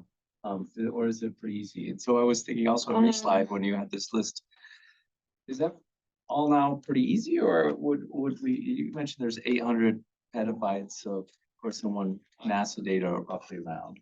No, all those observation data. Yeah. But is that a problem or is that easy for groups? The data is kind of there. If you want to use like historical data, not near real time, it's easy because the Google Earth Engine has collected a lot of analysis ready data. But for near real time, it's not easy. We download from different sources, like from ESA, because Google has a couple of days delay or 5 days delay. That's not good enough. So we download, real small days near real time, everything near real time. We download, we pre-process them. It's a lot of work, I can say. Yes. There were 2 hands. For 1 and 2. Okay. So first, thank you very much for your presentation. I'm super interested in your digital twin for the urban heat islands. Did you use only the satellite remote sensing data, or I noticed that you actually have one of your slides like Google Earth as well. Did you look into 3D map tiles in that particular case? Sorry, you mean for the urban heat island? Yeah. Of urban heat island, we use a Landsat, the So- thermal data. Yeah, okay. So the app was developed on Google Earth Engine. Thank you. Do you envision including Gen AI in this model that in the future you could actually text or but talk? we actually sometimes we call it geospatial AI. So that's what She said generative. Generative. Generative AI. Okay. Yes. So do the wildfire prediction using generative AI. It's a diffusion model. Another one we are working on, I didn't show. It's in the submission process of publication, is using also a diffusion model, BDPM, that we actually fuse as we want to generate high resolution daily images because the daily images are 300 to 500 meter resolution. you want to have as high resolution as possible. We fuse it with a pre-fire Sentinel-2, and during fire, the low resolution, because they're not available. It's every few days. So if we want every day, we do this kind of fusion. We try to generate daily high resolution images. The preliminary result is very promising, but it's not very efficient. So now we try to improve the efficiency. It takes a lot of time. We have a hands. The first, and I think we move to the general discussion. Yeah, I was wondering if you were aware of like the Atlas of Urban Expansion. It's like yeah, okay. It's like Yeah, a I use repository. it. Okay, excellent. Yeah. I think I'll move us on to the general discussion. We have about half an hour, and the workshop continues with a second session afterwards. So you'll really have to end the session sharply on time. So we want to open this a little bit up to a broader discussion. I also realized we play musical chairs. I think you lost your shirt. It's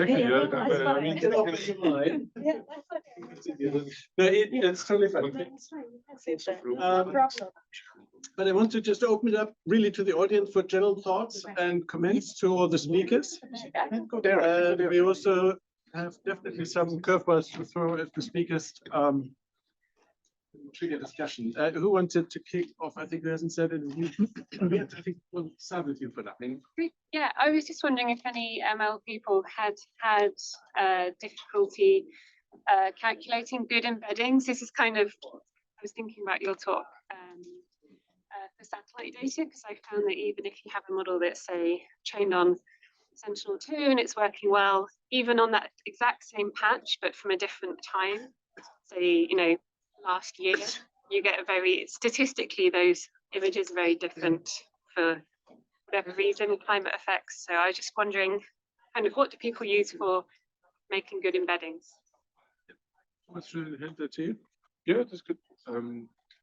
Exactly. So we also exploring kind of like if you should the embeddings provide you utility for any downstream task, or do you need different embeddings for maybe semantic segmentation or classification in particular? Like, for instance, if you just think also about kind of information theory and data compression, I think if you would do object detection or classification, then I mean, obviously you probably have to live with much a smaller representation compared to the semantic segmentation. So I think that's a space still to be explored. So you're thinking like there's foundational models, but not a foundational embedding. Yeah, the question is like, does the foundation model only cover certain tasks, let's say pixel-wise semantic segmentation, or should it serve all the tasks? Yeah. And especially for compression, this may not be always the case. And were you using your own architecture, the one that's on Hugging Face, or was there something out the box like? So I used the one from Meta. I think it's something. I think I'll move us probably to the coffee break. Details. So more general discussion topics. Anyone wants to kick off? Yes. Yes, but just simple question, because you're talking about general, right? Yep. Quantum, IBM is one of the few places that's got the quantum editing, apart from the GPUs and calculators and all that. Just, I know maybe a side thing you can do to copy that's aside, but if you had a comment on that, do you have access to any quantum in your research? I'm just curious how your you mean you're related here, right? Exactly. So we just started a project with the quantum colleagues, where also anybody is invited to participate in kind of quantum reservoir computing. So for forecasting, just to see what the skills would be. But like the problems nowadays we have with the quantum systems, they are noisy. So kind of, let's say what the theory with Shor algorithms or whatever would tell you, kind of right now we just don't have these systems. So they have just a limited amount of variables they can deal with and a limited amount of circuits they can operate with. So they're really trying to figure out where do they have quantum utility. So I'll throw the question a little bit to the last session, part of the session to start with. That's there's amazing, you see a showcase of amazing EO applications, and it appears to me the landscape there is it shouldn't be unfairly, it shouldn't sound unfair, but it's a bit scattered in the sense that there's so many applications and so many platforms, so many data sets. And do we as a community, in particular the EO community, is a good place to bring this together? Do we need a sort of a public infrastructure to do some of this? Or are we just happy to work like this? I think it's relating a little bit to Björn's question. Or is it just too hard work because you have to pull so much mandate together? So just want to throw this out to people. Yeah, I mean, for me, that's one of the purposes of a foundation model, right? It's like foundation model comes from this concept of large language model where you have Gemini from Google and GPT-4, which we don't typically download. We use it through an API running on a server, right, on infrastructure. And with a super high resolution of observation data, I would see this because it's very expensive and it's super hard to handle a standard trained model. He has to have pre-trained models that are available on a few sites on Euro HPC machines, the European Weather Cloud. Think about ESA has, right? ESA is part of a European Weather Cloud and so on. So for me, would be the purpose of IBM. You have also your platform, right? So for me, that's one of the purposes of having a foundation model to begin with. So no longer anyone working on the user side on the raw data, but just taking selected user, yes, but a lot of people using the pre-trained models and making use of the data being available in a compressed form on a dedicated hardware and so on. Yeah, but who decides on how the pre-trained models are trained?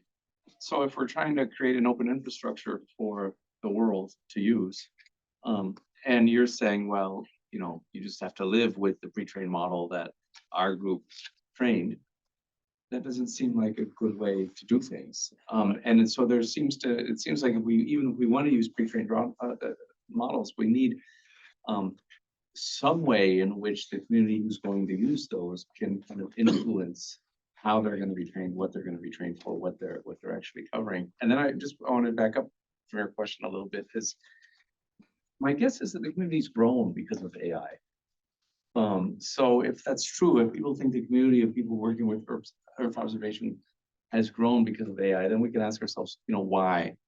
Is it because we just got suddenly a much smarter group of people, or was it because maybe that the barrier to using the information has really come down? And if that's the case, then we have the potential as a community, if we pool our efforts, to create a really an infrastructure which would be really enabling for people without resources to begin exploring these things. And maybe we should think about how to do that, rather than IBM saying, I have my thing, and Google saying, I have my thing. But how can we create a public infrastructure for people? I don't think it needs to be different than like the ICANN model, right? There's an ICANN board that consists of people. I started that ICANN board, but I wouldn't use that as a model. I'd like to throw in one at the moment. These structures exist in some sense, like weather and so on, but they're very global north because these are the ones we developed. So they're not inclusive at all. So I think the idea is to go beyond that. I think would be I think you had. Yeah, I want to comment on why the Earth observation community is growing bigger. Part is because there are a lot more open access data. Before there were not so many good data available, right? And again, also with the availability of all the open and free tools. And also have a comment about the foundation models. Another quite a few analysts, we recruited two PhD students who are working on it. So they have a list of different foundation models, including yours and others. We try to put together different data set, urban, fire, land cover, open, try to test different capability of foundation models, try to come up with some kind of evaluation, which one perform better for what, if they perform well on all tasks. So I think it's this type of literature or research is needed before we decide, okay, we're going to put out a bigger infrastructure for everybody to use. Like model scorecards. Yeah. Can I just second that? Absolutely. That was like sort of like my follow-up on a correlation versus causation. Like, do we have more remote sensing people because we have an AI model? And I like what you said, like it's a data availability. I mean, like you can say, okay, we had a like smaller resolution constellation like years, like decades back. But I wouldn't underestimate the fact that in the same time when the ESA deployed, started the Copernicus and deployed the higher resolution 10 meters per pixel, Sentinel data, that was the first time when first community started having like some real use cases where they say like, okay, this is the resolution where I can start doing something with it and make money with it, for example. And the second one, and that was sort of like, okay, so we have a free data, but the second, I wouldn't underestimate in the same time, roughly, like we start having like a really like high bandwidth internet with lots of MOOCs, like utilizing the knowledge sharing as well. Big shout out to ECMWF and ESA, like basically that bootstrapped my career, like somewhere from 2018, 2019. Like one of the first thing which they did on satellite synthetic aperture radar, like later on MSI. So I wouldn't underestimate it also the information accessibility as well as data. So I think. So not just a little bit of a slightly different direction. So I'm not sure if that's compatible with your hands. Hold for a moment. And sort of coming back a little bit to the climate modeling, climate prediction a little bit, and see if there's general comments to start with. But while you think, maybe I'll ask the panelists, and I'm not sure what the answer to the question is. Do we think that with AI we will increase or reduce the energy consumption? Nice. Starting a rumble now. I have no idea. Right, Christian.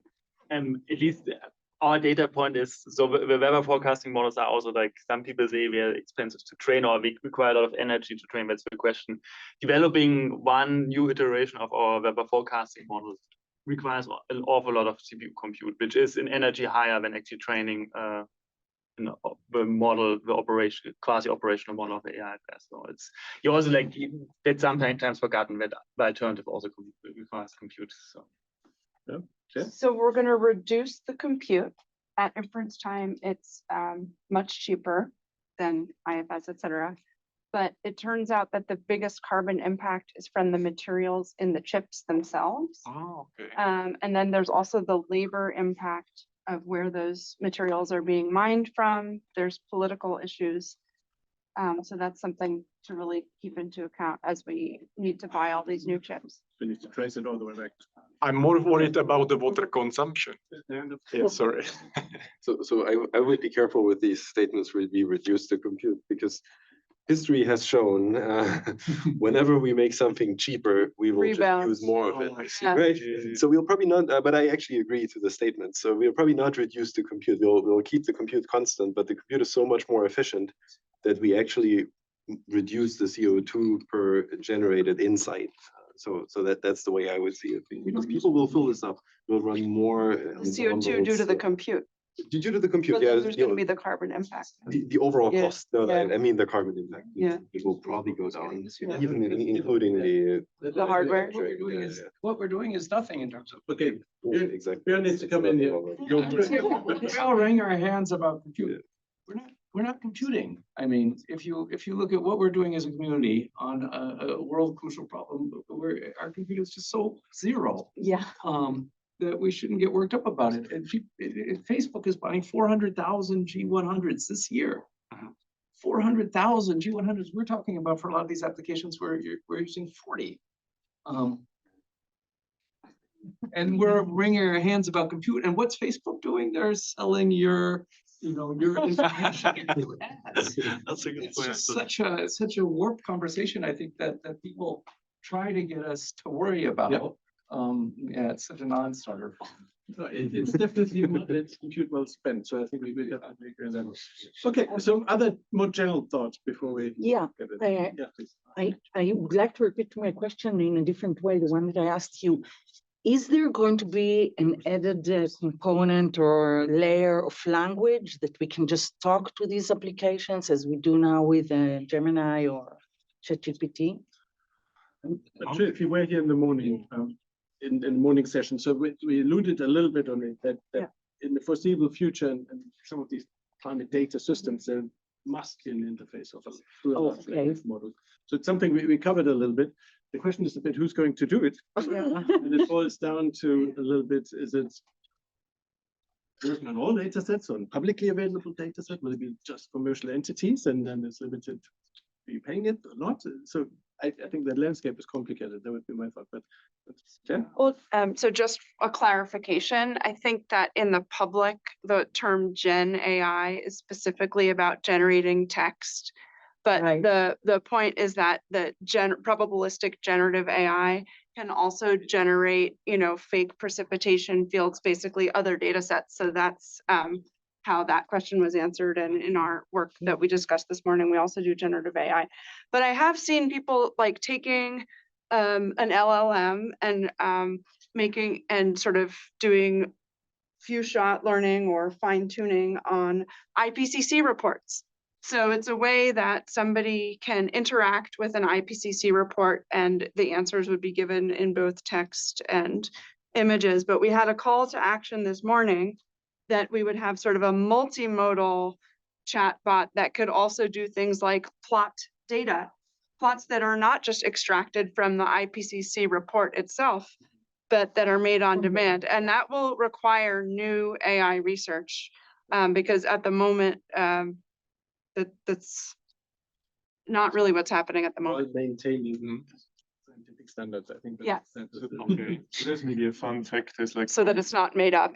I mean, there's like a professor at the University of Zurich has a cheat index defined to train the model on scanning through ESG reports and see how much is boilerplate in there.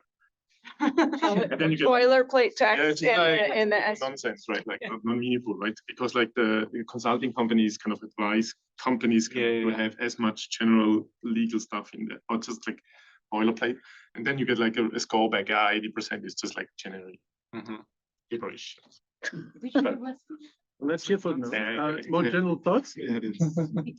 The Geo AI group in the other room is also talking about like SAT-GPT if you're like using large language models for spatial decision making. I don't know anything about that, but that might be like what you're. Just quickly on the ESG reporting thing, coming from an ESG consulting background before AI. So actually to try to get the language models that the investors were using or the rating agencies were using to pick up that you actually had the right ESG standards. So it was like a vicious cycle. So you had to an AI talking to an AI. Yeah. Okay, that's getting depressing. Let's talk science. Oh, I could talk science. I wanted to talk policy, but okay, talk So there's actually a very interesting observation when we talk about the data that is used to train these models. So the observation right now is that pretty much all of the top class models that are in private companies, Huawei, Pangu Weather, GraphCastNet, and all of those are trained on data that was generated by a publicly funded institution, specifically the ECMWF in the European Union.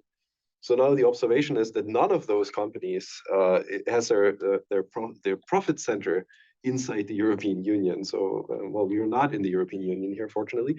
But now the question is, what does that transfer of data mean to the taxpayer? What is that, and how should we behave in the sense that data is the new oil? It's a very controversial thing to discuss. I have no opinion, but I think it is something that our industry colleagues could comment on, or we could debate, because at least for the European Union, that seems like a loss, like a net loss, what has happened in the past. And we don't know if industry will stay interested in the problem to bring it to subseasonal or climate timescales. Well, industry by definition is interested in making a profit, right? And making a profit at the profit center, which is outside the European Union. I also have the argument. I mean, Christian, you said it, right? The industry, they showed that it was possible, and now you can do it with a fraction of the cost, I guess, right? Because somebody showed it was possible. Yeah, so, and I mean it's a fourth thing, right? ERA 5 was never produced for this, right? It's like we have ECMWF is paid by the European Union for Copernicus, and this is the official climate record of the European Union, right? This is the data set that happens to be global for probably more scientific reasons than political ones. I think it's fair use also, like the cost. It's easy ERA 5. The cost it takes us to produce this versus the benefit, even without machine learning, it produces globally. I think it's something like the economic benefit it overall generated ERA 5 is very big because all kinds of companies use it and so on. I think the bigger question is, right, really with the the satellites we shoot up, ESA and EUMETSAT get the money, right? That's much more bigger sums when we talk about ERA 5, the global observational network. But ultimately, the conclusion is we maintain this network because humanity overall benefits a lot from having accurate weather forecasts, and we get a lot of secondary benefits from this. But now, for example, private companies like insurance companies, they are using They're that. monetizing. They're Yeah. monetizing that data, and really not humanity may or may not benefit from. I mean, that's all the labor of people coding Wikipedia pages. Yeah. You know, over. Yeah. Fair point, an interesting discussion topic. We can go on this for a long time, but we won't. So we have only about 5 minutes left, and I think what I really enjoyed particularly today was the diversity of people in the room, because we had from fundamental climate modelers to AI people to insurance to consultancies and everyone in the room. So clearly the problem seems to be of wider interest, and some of us are really trying to push, particularly for some of these infrastructures that might be useful for humanity as a whole. So how should we, with these diverse stakeholders, do that? How do we work together between sort of academia and industry and users? I mean, probably the users in the room probably know it's probably a beyond $1 billion market. It's probably way beyond that in the long term. But at the moment, it's extremely hard to even get smaller initiatives to harmonize some things off the ground or even scoping work off the ground. So how should we do that, and how can we get stakeholders on board? Maybe just like you heard me kind of, we quite often ask for centralized or like an organization or another centralized organization should cover this. And I don't know, like also in IBM was like maybe till 6 years ago, we also thought, let's have all the data available on our cloud. Then we see like, okay, if the thing is distributed, and I think we benefit from distributed systems somehow in the open source space, open data space. So if we make the technology available kind of to make these networks work together efficiently, maybe with the data compression and sharing and data ready analysis ready data and benchmarking cases, then I hope kind of we can, as individual organizations, we can connect and form kind of a network, and hopefully we don't need too many kind of overarching organizations. Sure, somebody has to coordinate, right? Like OGC and whatever organizations. Throwing in the same curveball as before, that this tends to, at the moment, limit it into organizations that sit in the global north. That's all the infrastructure. Other thoughts on this? Or good suggestions? Or check. I like the idea of having some sort of platform where like people can kind of propose like benchmarks to test different models. Cause I think like one of the hardest things right now is like everyone evaluates their own model using like separate benchmarks. So they're not really comparable. Like even like Google's like flood model comparisons with the ECMWF model, like they're not entirely comparable. So I don't know, like I think like some sort of platform where like the models could be uploaded and then like different people could like in the community, like researchers could propose benchmarks and like vote on them, I suppose, like kind of as a community using like some sort of like voting system to see like which metrics are like of value to the community to solve that particular task, and then could like evaluate those models, and then like all that research could kind of be hosted in like the same place, and you could like have, you know, basically like a rating for the models and like see how it performs on like benchmarks that are important like to the research community for like different tasks. Because I think otherwise like it's too top down. I think having it be more bottom up, where like researchers can kind of propose and like have dynamic changes to what's important would be like essential to have to that kind of system. I was going to say it sounds a bit like a Hugging Face, but for climate models. Like I think, and just to go back to that carbon question about the intensity of our AI applications, I love the fact that in the Hugging Face rating they have the CO2 per token, which is like published open source. And I work in consulting and advising to clean tech companies, and I've actually seen companies make that decision to go for an open source model which has that publicly available benchmarked climate data, rather than using something from OpenAI or Meta, because that is proprietary. They don't know the carbon intensity and they don't want to commit their money to something which they don't know the environmental impact for.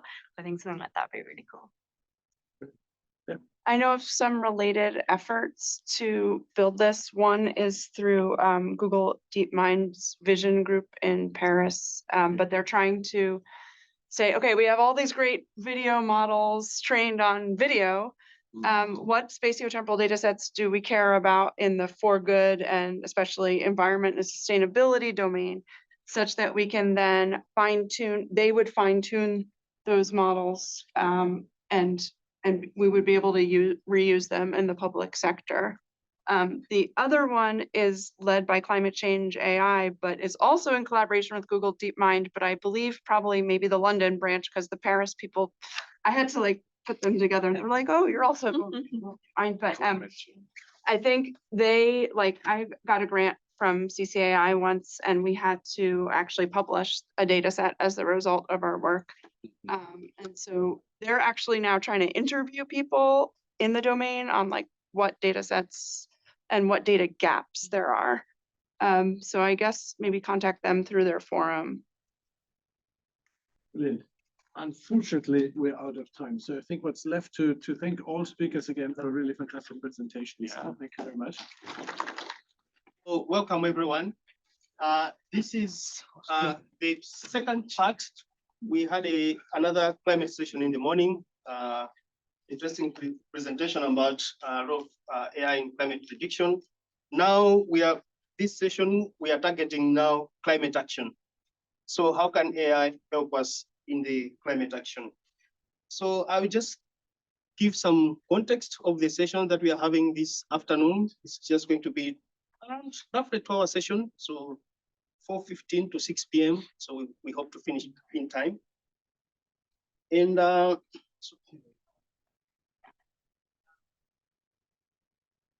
so in terms of the presentation today, we have Antonia from Google. She's going to talk about responsibly accelerating AI in climate action. We have Paolo, who is the working party chair for ITU Study Group 5. So he's going to talk about ITU work in greening air technology and standards. And Felipe from Orange is going to talk about the green digital action. This is also an ITU-led activity with several ICT companies towards net zero or sustainability of ICT companies. And then we have Monique and Elena, who they are both going to talk about AI for natural hazard management. We had an ITU focus group on AI and natural disaster management, and they have good work, good deliverables from that, and then they are pushing to the next step, so they're going to talk about that. And then we have Nicola from Huawei, who has collaborating with us in terms of green telecommunication activities, so launching competition on smart energy supply scheduling. And last but not least, we have the AI for Climate Action Innovation Factory. We started this last year, and the teams, we brought them to COP28 in Dubai. We hope to do the same this year to bring the startup community to COP29 in Baku. So this is the overall session for today. I hope you have interesting discussion, presentations, and yeah, let's kick it off.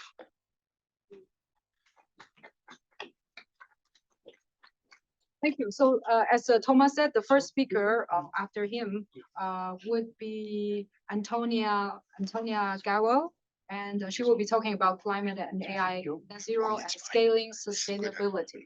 I'm sorry. Antonia. Grab you. Sure. Okay.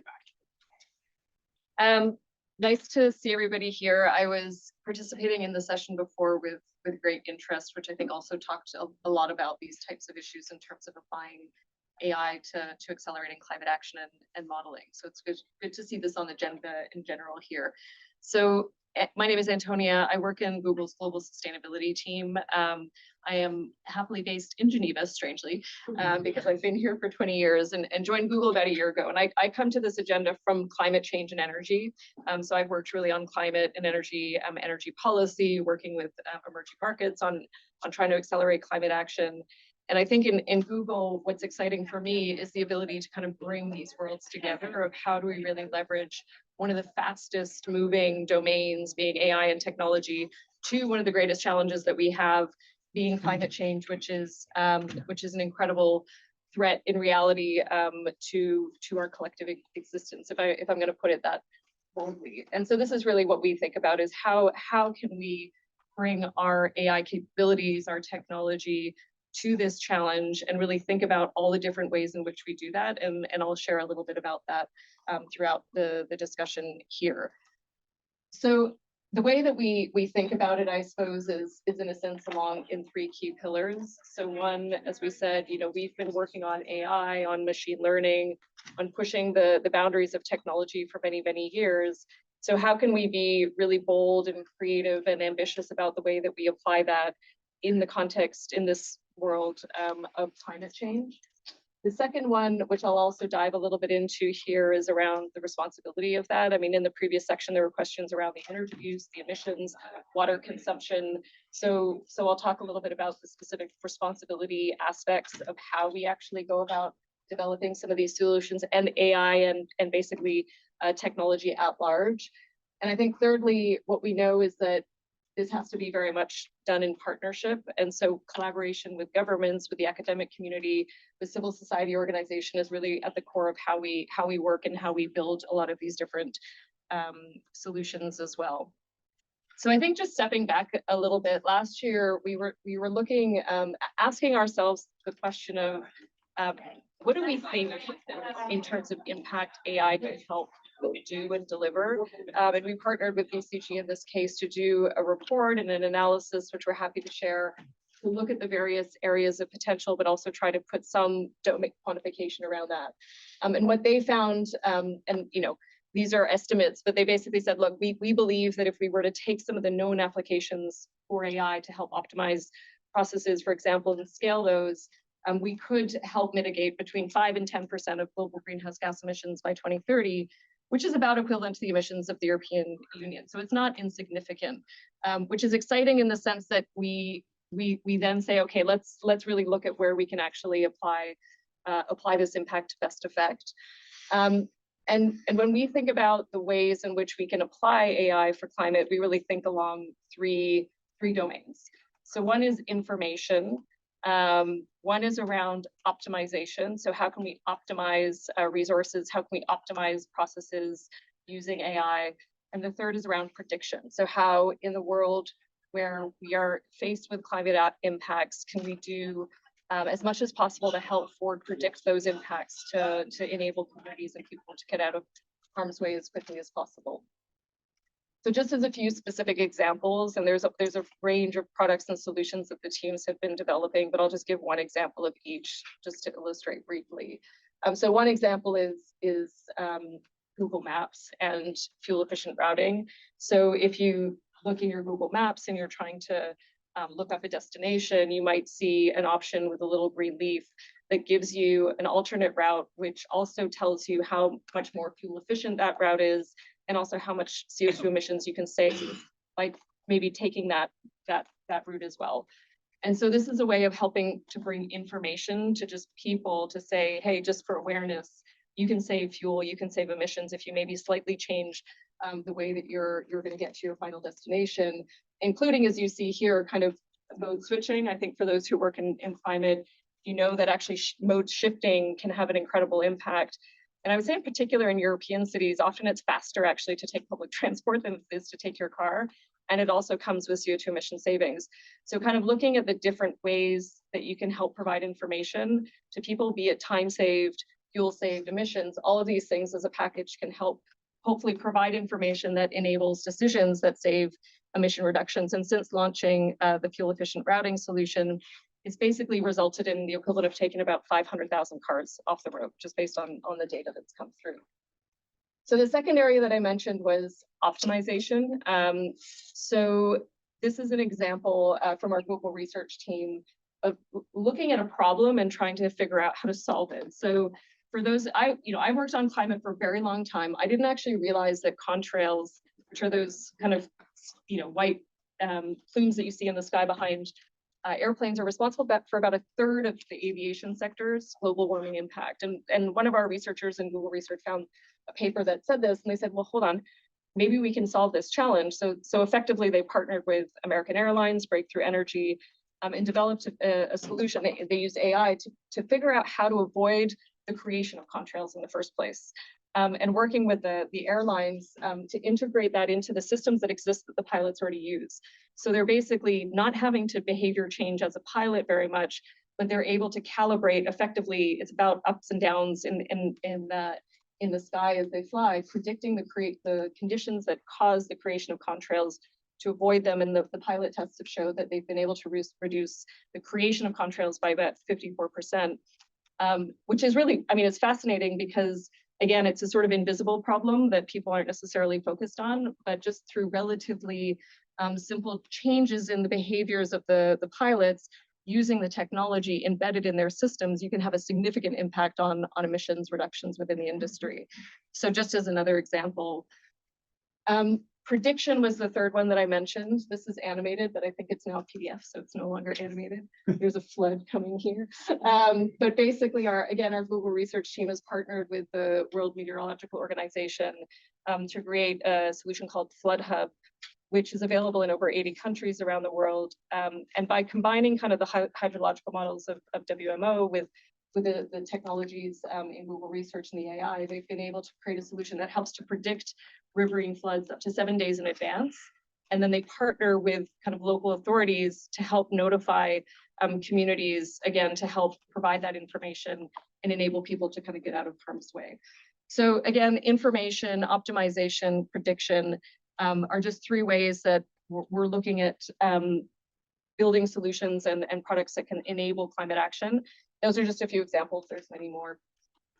So I think that's the exciting part. You know, we're really excited about the possibility, and we should all be excited about the possibility of how much we need to do.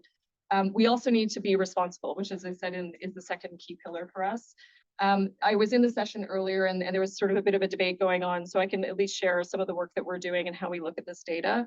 I think if you look at, so research from 2022 external publication in Nature basically said that data centers and hyperscalers are responsible for about 0.1 to 0.2% of global CO2 emissions, which looks pretty small, but I also don't want to undermine the fact that actually it's necessary to continue to reduce those emissions, right? That's a key thing. And similarly, water consumption is also something that we focus a lot on. This is it's old data from 2016. Water data is not very good in the world. In the US specifically, about 0.02% of water consumption was consumed by data centers in the US. So again, these numbers might look small, but we are very focused on the reality that as AI grows, as kind of compute becomes more complex, there is an upward trajectory, and this is what we're very focused on managing. So we look at this at Google in three key pillars. We're looking at the efficiency of the models, which I think was mentioned earlier, looking at the actual technologies, the hardware of AI as well, and then thirdly, commitments to net zero. So very briefly, when it comes to the efficiency of the models, I think there's sort of general practice that is being deployed in Google to really focus on how do you optimize the actual design of the models to make them as efficient as possible and as quality as possible. I think it's efficiency and quality go together in a sense. And so through the practices that they've been developing and deploying and also sharing with the ecosystem, they've been able to reduce the energy consumption of the models by up to 100% and the emissions by up to 1,000% as well. So the way that the AI is developed, the models matters is the first one. The second then is the infrastructure. So the actual AI infrastructure is really important as well. And so of course we see efficiency improvements coming over time. A couple weeks ago at our developer conference, we released our next generation of TPU 6, which is about 67% more energy efficient than the previous version. So we are seeing kind of that efficiency increase, which of course we need to keep seeing that increase. And as compared to 5 years ago in our data centers, we're able to kind of do 3 times as much compute on the same amount of power generation. So efficiency is important, and making sure that we're all using the most efficient technology is critical from an infrastructure perspective. And the last one that I'll mention is net zero. Decarbonization, net zero of the entire value chain. So for those, scope 1, scope 2, scope 3 is part of our goal. So by 2030. And that is also complemented by a goal of carbon-free energy 24/7. So procuring carbon-free energy 24 hours a day, 7 days a week on the specific grids where we're operating.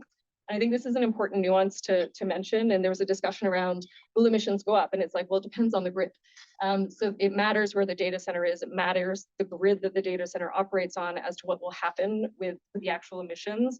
And so we have to also think about, you have to somewhat separate energy and emissions because it is connected, but it's also really matters what the local grid is. So this is a commitment that we have, and we partner with organizations, governments around the world to try to achieve this. It's not easy. We're about 64% of the way there in terms of CFU procurement locally. So I will skip this because it gets quite detailed, but just wanted to share some of those examples on sort of the upside, what we can do, but also the risks that we're trying to mitigate in terms of the environment. We are very excited about the potential, but we really need to partner, I think, to be able to manage the impacts as well. Thank you. We can do a couple of questions. Is that okay? Yeah. Yeah. Do you have any questions?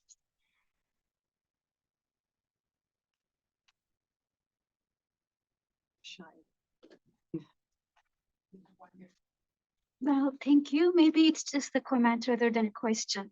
One way to deal with the impacts, help addressing the impacts through AI could be using the large language models like ChatGPT to input the photo of a disaster area, flooded area, and ask what does photo tell us?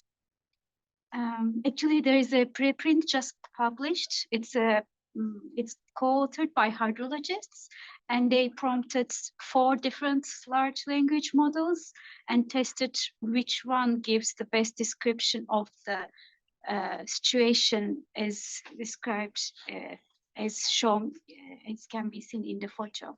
After a disaster happens. Yes, so it's not only about prediction, could be also during and after the extreme events themselves, apart from the flooding events. Thank you. Yeah, I was wondering, when you're talking about Google Flood Hub, you mentioned that Google like collaborates on the ground with like local stakeholders. I'm wondering like to what degree do they actually do that? Because I'm aware of like temporary collaborations in India and Bangladesh, but I wasn't aware that there were collaborations like beyond that. Could you maybe elaborate on that?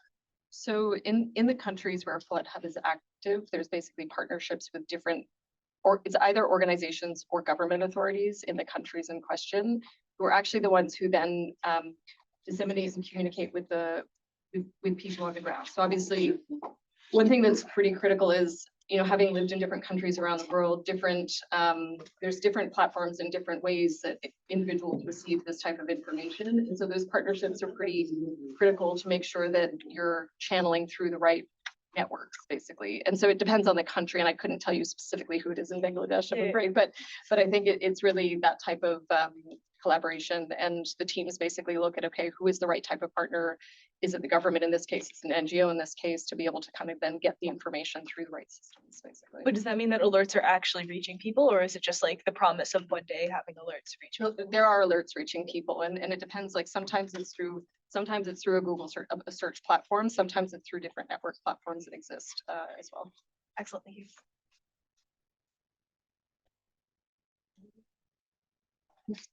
Thank you. Invite the next speaker, Paulo Gemma.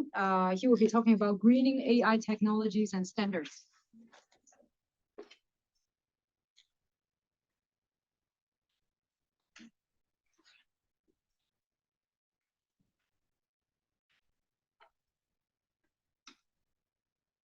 While you're putting up the slides, Paulo is a senior specialist and a representative of Huawei on issues related to energy saving and environmental sustainability.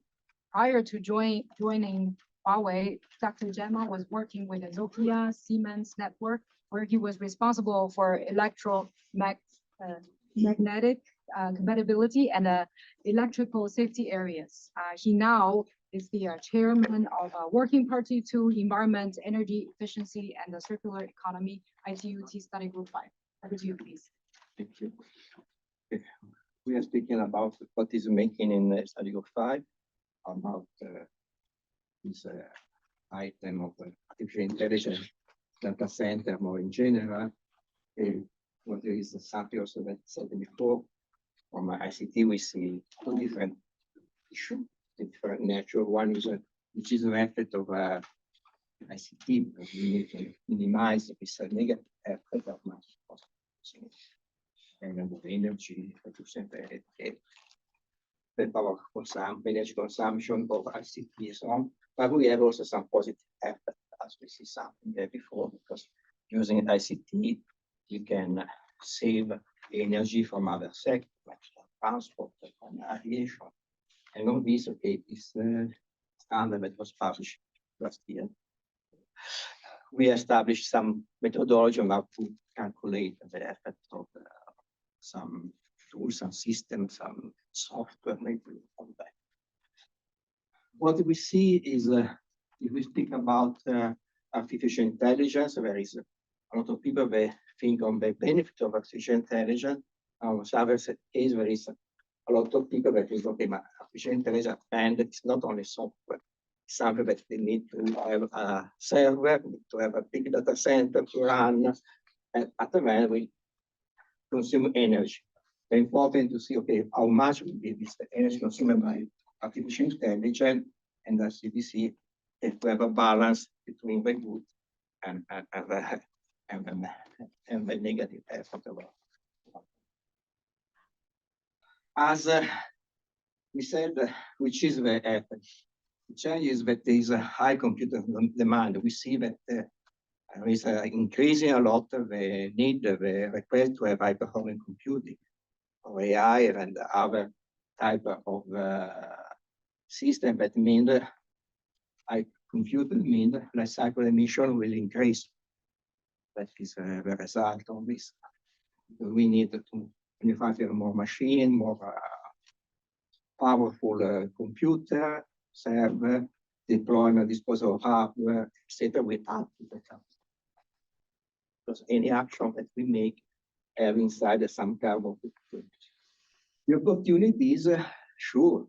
If we look on smart grid, AI can manage the electric distribution in a better way than can make the human.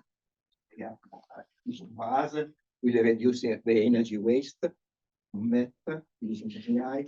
We can go on predictive maintenance to reduce the need to go to place activity, especially if we think of remote places, but also on remote predictive maintenance to go there only if it's necessary, not just systematic operation and so on, and industrial process. AI can help a lot for industrial process. We see some data from some consultants, some institutes that see we should be the application of the ICT in industrial process, and the number that is ready for some time. What is the environmental factor that we see from the AI from our study group? Through the energy consumption, it means have the hardware efficient, have machine very efficient. The optimization algorithm that is very near to what I said before.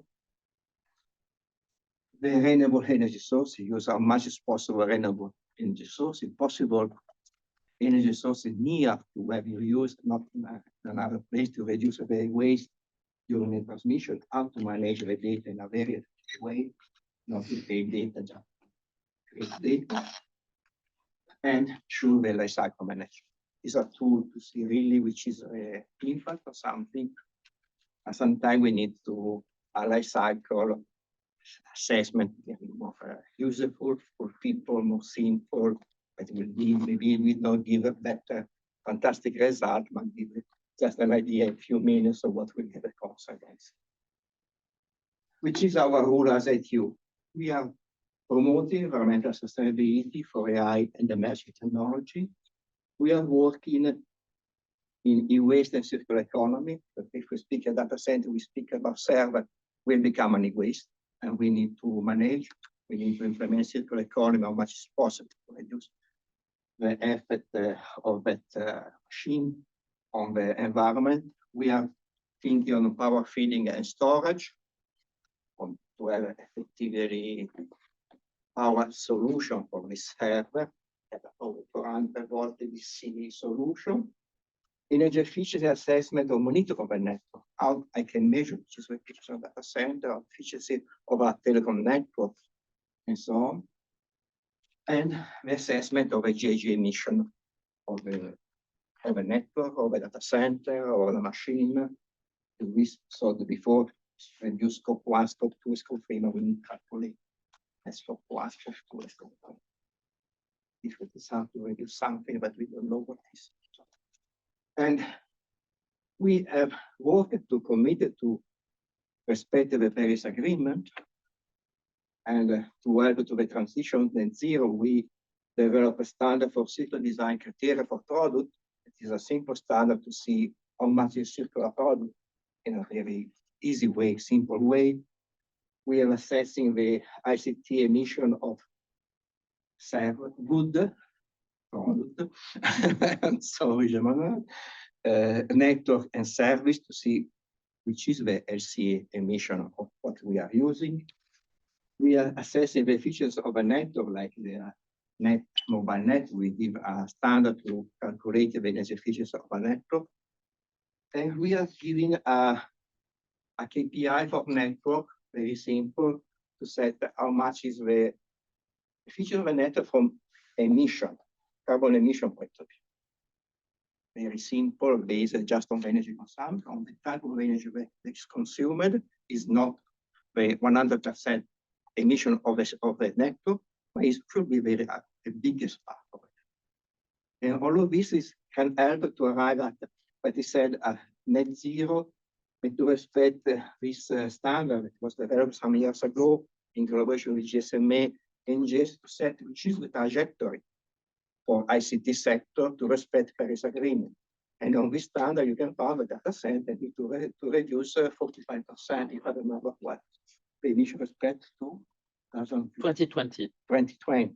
So this is the goal that the ICT industry, the data center need to have to respect the Paris Agreement.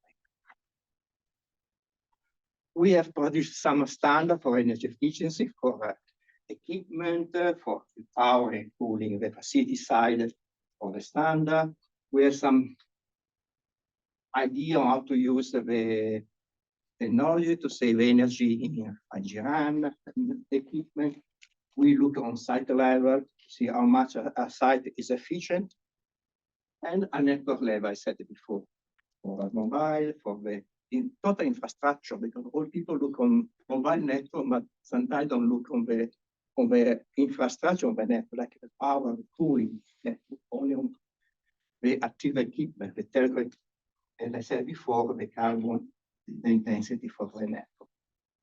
We wrote some standard to data center. We have the best practice for how to make a green data center, very low impact data center, how to use artificial intelligence, machine learning to manage in a good way a data center for cooling, for management operation in the data center. And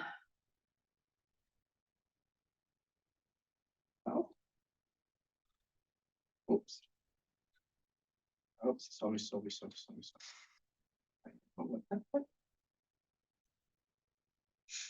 I don't know what happened with our. It's fantastic.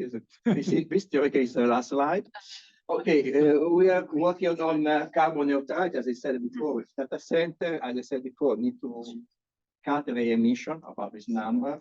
And the communication network, so this is very important when we speak about artificial intelligence and the user, because we have not only data center, but we have some a network to communicate with the data center. So that network needs to be reduced. If you remember that what is right in this standard about user equipment, you find that they need to cut the emission out more than the data center. Because the emission of user equipment is not so nice, as I said. The only difference is that for user equipment, the emission just when you build the equipment, when you manufacture it. From this and network is when you use. What we are working now Now this is some of our active work items that we are working on how to manage the energy consumption measured, how to manage the energy consumption in a cloud computing. On how to test and assess method on green computing power, working on meeting and management for data center, new matrix for data center, looking on different aspects of data center, not only on fluid. Energy saving strategy for deep learning computing, which will give a strategy for deep learning computing. Power efficient matrix for measurement and what is will be the next, how to check the carbon footprint of a software. How I can measure which should be the emission of a software. This will be a big issue. So at the end, we have a software, we have a server, where is that running the software, how can check. So the server is maybe in a cloud, it's not dedicated to my software, how we can share the emission of that. Okay, this is okay. How do we work around the work with the regional group that we collect? What is important that in all our standards is coming not from a research. We are not a researchers. We are a group that collect contribution from different stakeholders, for the people that will collaborate with us, and we look at all this contribution. We build I can say, agreed vision how to make that. This is important for us to have collaboration with anyone. So please come with us. I cannot say come in the next month to follow because it's a short time, but look at what we are working with us to make that.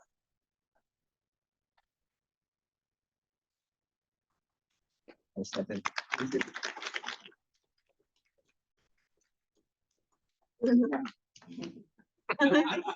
Challenge. Yeah. The next one. Okay. Reward comes from that. This is okay. I spoke before about software, and we are launching with the AI for Good collaboration with Challenge on a sustainable AI, on the development of efficient machine learning algorithm, how to measure the artificial intelligence emission of energy consumption. As you want to call that, it's a very linked, and this is what we are launching.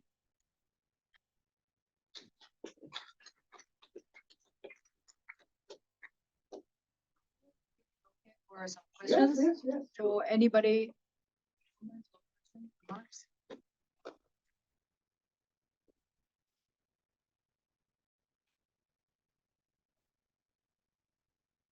So clear that no one has questions. All these people participating in the standard development. That's good. Second call. I just want to say congratulations. I know how much work you go into the process of developing reports. So Should be very impressive. will be very big work, sure, because it's I can say to write the standard. Sometimes we spend 6 months, sometimes we spend 6 years, depending on the type of standard. Because in any case, it's a consensus process. We need to find an agreement between different positions. There is something that is usable everywhere in the world. So it's not something that will be developed only for Europe, only for US, or only for Asia. We need something that is usable by anyone, possible, write in a simple way, even no one use it, and that is very important. This is a big challenge movement, how to measure the software sometimes. How many members? Normally in ICU, we are around 100 people. And for this SG5 depending on the meeting, and of a single working group is, I don't know, around from 10 to 50, depending on the discussion. Because it's not, sometimes not some stable group. Depending on the subject, what people is coming. If I speak about software, that was submitted by new company, by new sector member. Sometimes I need to use ITU terminology because if my ITU engineer. But this was pushed by Alibaba. Never present in ITU 75, but now it's coming. Said we need to have an idea on how to measure this. It is something important. From some other companies that I really need that in reality for a company that is based on software. In some ways, it's something very important. And just to add something to that, because the membership of ITU is very diverse, you have member states, you have sector members which comprise operators, manufacturers, then you have the academia, you have research institute, some regional organization. This make also a very inclusive process. And what is important, one of the slides that Paolo presented was the regional groups, because we also want to have more participation from other regions like Africa, Latin America, Asia, and the Pacific. And not only because sometimes their discussions go to some countries, but we need more participation from other small countries that they have a lot working on it. They have some national bodies and standardization bodies, and the need to bring this to the international level as well. So this is also a platform to raise awareness and to invite them to join the discussion. All right, thank you very much, Paolo. Speaker would be Philippe Duzolino, Senior Vice President, Orange. Philippe is the Vice President of the Environment of the Orange Group. He oversees the environment and the organization of climate change, net zero carbon objectives, impact on biodiversity, and carbon sequestration policy. He defines policies and monitors energy consumption and the group's overall footprint. Over to you. Ladies and gentlemen, good afternoon. Thank you so much for inviting me for this panel session. I am in charge globally of my environmental group of policy, my company. So I am not an expert on AI, but in my company there is many experts and engineers who work on that. So only I want to show is how AI could be useful for us, because we have implemented a strong commitment to decarbonize our company. And we often say that ICT could be a part of the solution to reduce the impact of our customers, of other sectors. But if we have to do that, we have to be exemplary by ourselves, because the last IPCC report says that we continue to increase the temperature. And there is more and more company, regional action, governments that said that they are net zero. But the temperature continues to increase. So there is a problematic in the measurement and calculation. What is important is how different sectors could measure, could reduce really the CO2 emission and the GHG emission of the companies. So it's very important to have innovative solution to reduce, and AI will be a part of the solution. But this solution don't have to increase the energy consumption and CO2 emission of a company. So we have to include AI in a global process to reduce the CO2 emission and to obtain a global commitment of the company.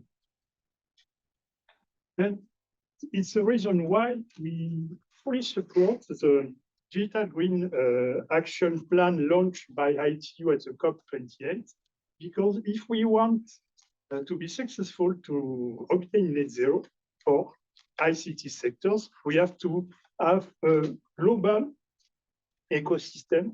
We measure the same way all the parameters. We compare the same, have the same methodology. And the Green Digital Agenda offers this opportunity for all the sectors. So we fully support this initiative of ITU, and I encourage all to join this initiative, because a sector has to measure the same thing with the same methodology. If we have a comparison, and if we want to know how a sector contributes Paris Agreement at its level and its contribution at the level state and in the different countries. So the first one is to have a global commitment with a trajectory aligned with 1.5 degrees. And Orange commit this objective to be net zero with SBTi objective. And the methodology we use, it's a global standard, as Paulo mentioned, the L47, 17, to apply this methodology to all action plan we implement. The second GDI is having a global reporting. All the members have to report the same way on scope 1, 2, and 3. And it's not very easy for the scope 3. So this global report data is very important, and we will contribute to this database. We will be created at the ITU level for all the sector of ICTs. The third one is very important for the emission factor, because the emission factor for scope 3 and for scope 1 and 2 is the way to evaluate the level of CO2 emission of different aspects of ICT network. And if the factor emission is not used the same way at different company, we have some results we are completely different and not in line with different parameters. So this is very important to have this database. And the cooperation with industry, university, and all other parts of the ecosystem is fundamental to have a global vision and the same way to think the problematic. And using a huge percentage of renewable energy is also important to obtain and manage the reduction of CO2 emission in a global objective. And we are looking how can AI is good for us in these different challenges. So that is the picture of a commitment, net zero in 2040. The first action we have to do is reduce, because it's physical. We have to physically reduce the quantity of CO2 emission if we want to have the temperature go down. What SBTi authorized is only have a sequestration of CO2 emission for the incompressible part, what we can reduce, because a company can be zero. It's impossible. I am speaking, I am emitting CO2 emission. When I will not emit CO2 emission, I will be dead. The company has always an activity, and we always emit CO2 emission. Zero is not possible for a company because we have always an activity. And so we have some steps in 2025, in 2030 of reduction. And this for us is a big challenge. For us, the big challenge is the scope 3, because as we can see on scope 2, we fully are in line. We objectives are overdone yet, but the scope 3 is a difficulties because there is many GHG emission categories, 15 emission categories, are very complicated to measure, to control, to have the same measurement in different ways with the suppliers, with the supply chain, and the action plan have to be done here to continue to reduce sales and new terminal, deploy principal circular economy, switch for copper fibers, for example, working with international efforts with standardization, engage the suppliers, and IA could be a help for us to manage all this data collection and this measurement. So we have to do less gigawatt hour in a company with run sharing, decommissioning, aggressive energy saving. IA could monitor all these parameters for us, implementing this solution in network in some part of the activity of the company. And we have the same thing to less CO2 emission with implementing a huge part of renewable energy in the operating system, PPAs, solar farm. In Amazon, we have this very important quantity of solar farm to for a network.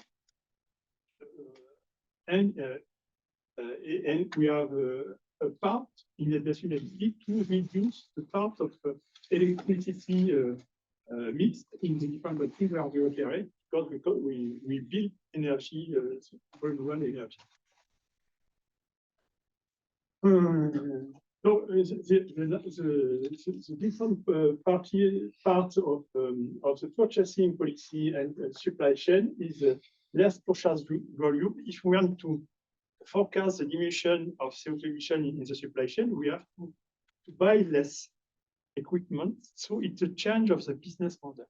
And thus it's very difficult for a company how we can buy less.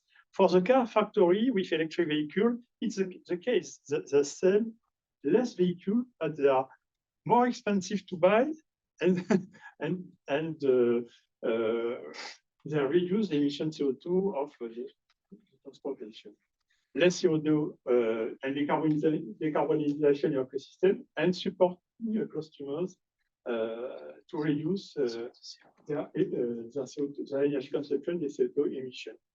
So to resume, AI for good is to manage energy carbon emission with monitoring ITN, cost insurance ITN, energy efficiency in the RAN, energy efficiency in the mobile side, how to automate to manage CO2 emission and data, optimize energy purchase, optimize energy efficiency, innovate, anticipate, find new levers, and meet regulatory requirements.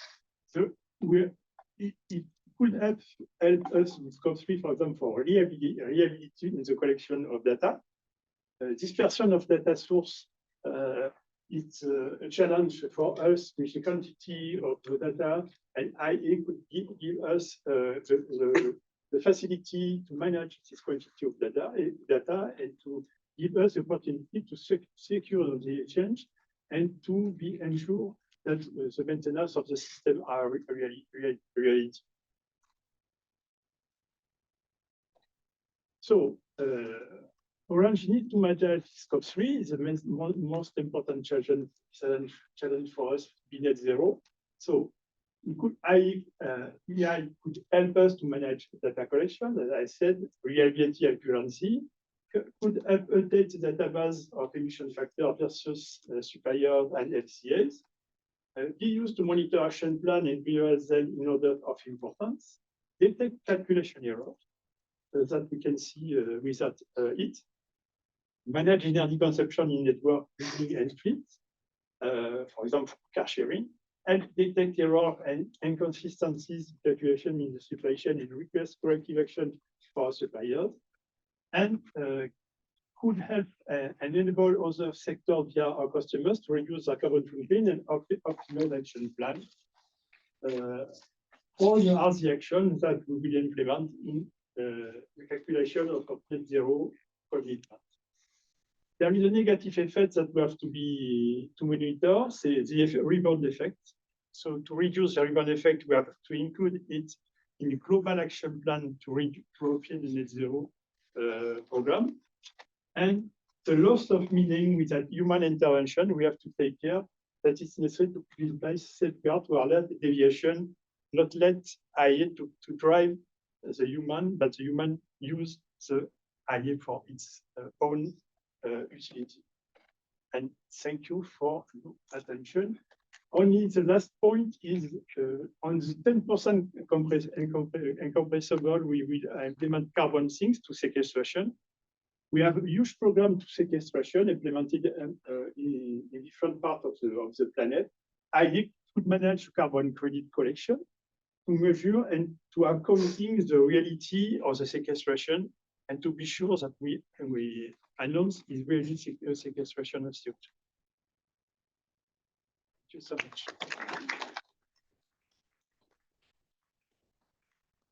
Questions? Comments? Again, you're so clear. Nobody has questions. All right. Thank you very much. Merci beaucoup. So the next two speakers will be talking about AI for natural disaster management. So the first speaker, let's welcome Monique Kukulic, and she is the innovation manager Fraunhofer Heinrich Hertz Institute. Monique, the floor is yours. Thank you. Let me just see, how do I get my? You found them. Just like a lot of other slide decks. That one, there you go. Thank you very much. All right, there we go. Okay. So good afternoon. Many thanks to the moderator and session organizers for the opportunity to present in this session. I am Dr. Monique Kuglic. I'm Innovation Manager at Fraunhofer Heinrich Hertz Institute. And today my colleague Elena Shaplanski and I are going to be talking about some work that we've been doing for the last 2 years. So first of all, I just want to touch on what are international standards. In the previous presentation, this was already introduced, so I won't get into too much detail. But I just want to mention that they're really critical when it comes to integrating early warning systems using AI and other types of tools. So data interoperability, these are all really important concepts when we want to have interconnected borders. So when we created our focus group in December 2020, one of the first things that we wanted to learn was, where do international standards already exist at the intersection of disaster risk management and digital technologies? And so our colleagues at UNFCCC did this analysis for us, and they didn't find anything. Save the image. They gave up on that one. Energy saving.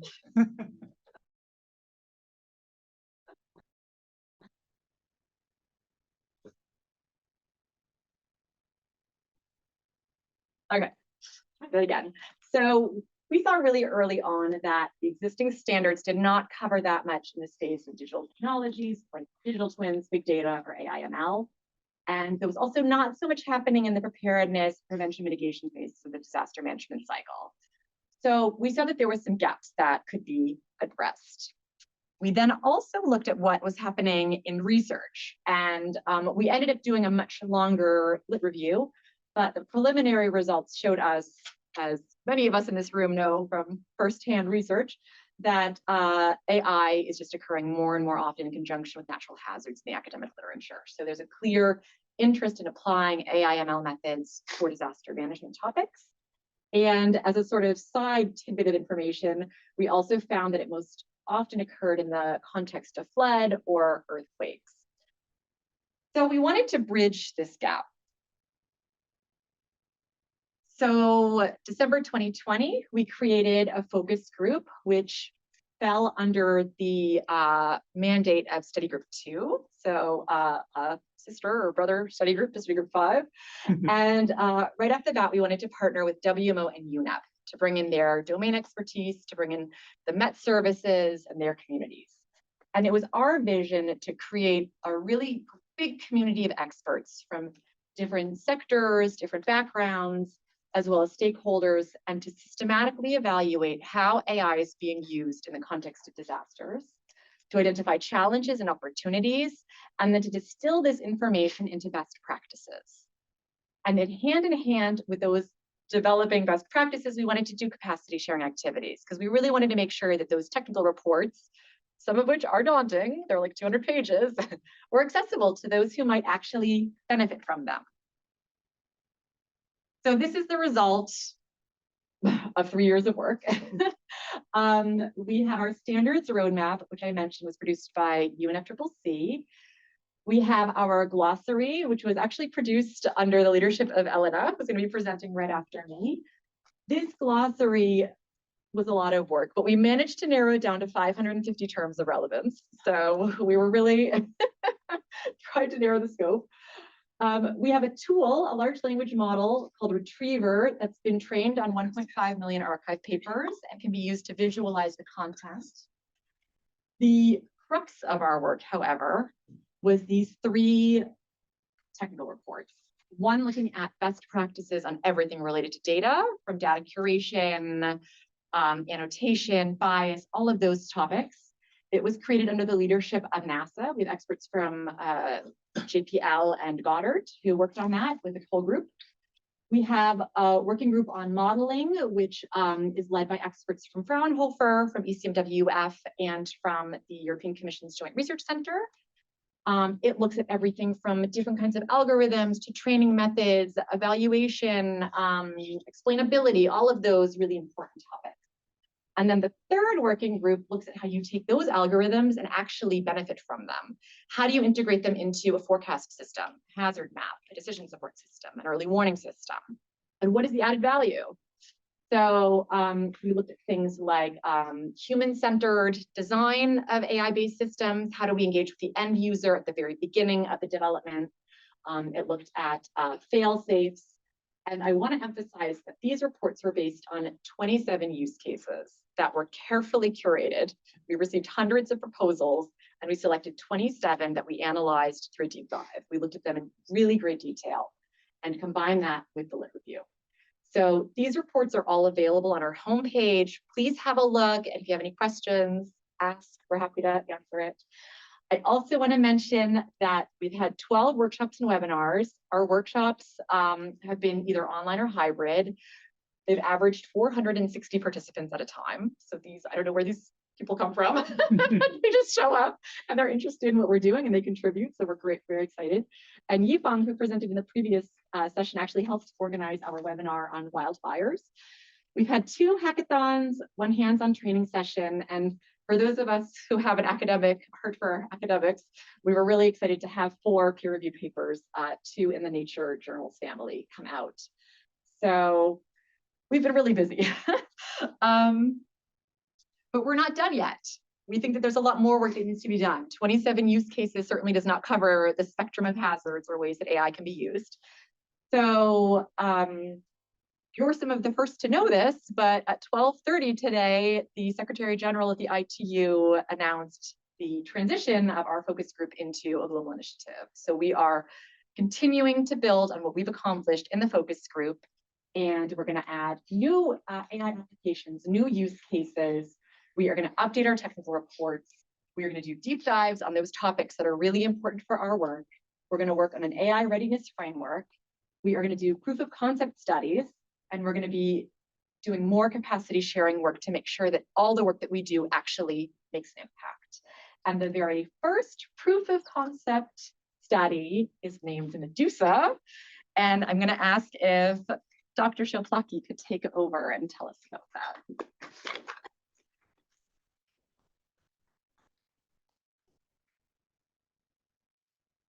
So Dr. Elena Soplaki is a senior scientist acting head of the climatology, climate dynamics, and climate change research group, Justice Liebig.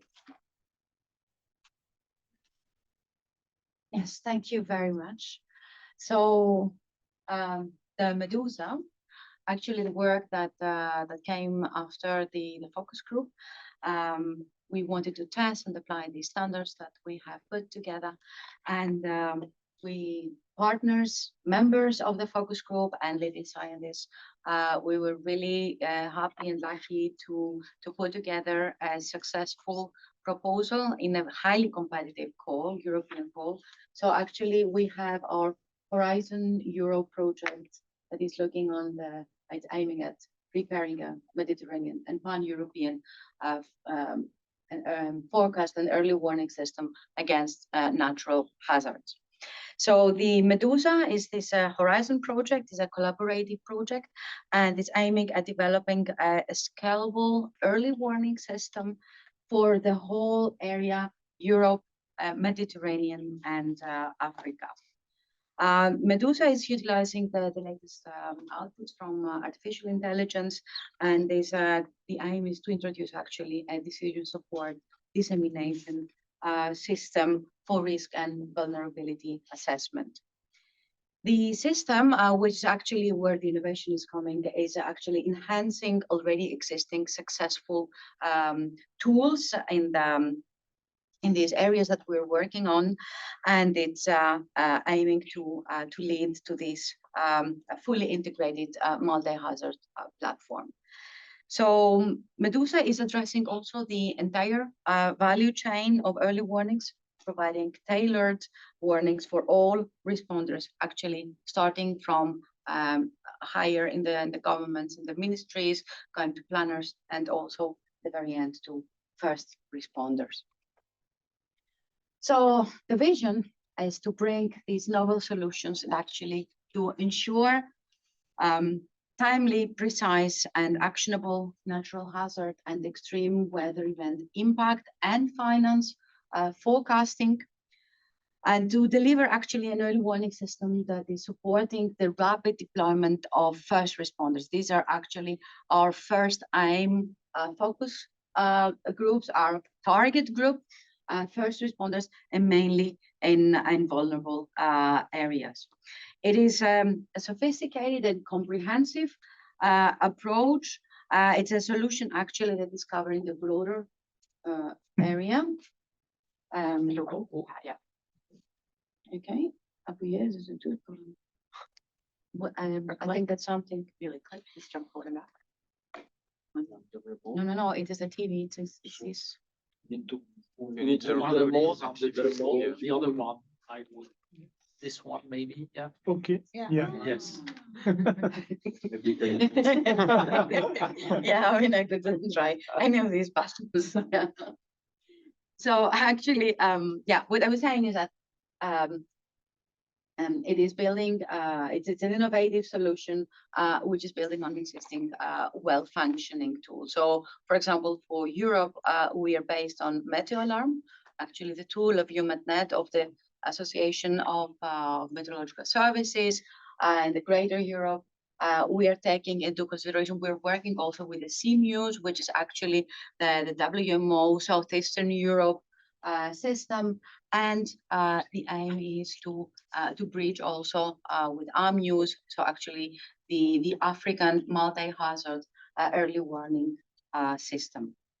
And the idea is, of course, to consider multi-hazards as well as cascading effects, which is actually what matters even more. So it is not the idea, yes, we're going to predict, we're going to forecast an event which may be a heavy precipitation, but the question is what is happening further, what is happening with the flood, what is happening with the landslide, and how are these areas we are considering affected, and how are our first responders running. What is the type of information they will receive? What is the type of warning that they will transfer even further, even further down to inform not only the different sections, different sectors that are running first, but also to inform citizens. So yeah, so actually, what is Medusa offering is trying to provide information and actually to create this emergency response and try to reduce costs. So loss and damages, what is actually coming more and more higher in the governmental focus, and how much more important it is then for the enormous costs that these hazards have. So what is Medusa offering is a multi-hazard capacity building for emergency responders, trying to bridge, to create timely handling of unexpected, and this is the most important, cascading effects, and efficient response mechanisms to extreme events.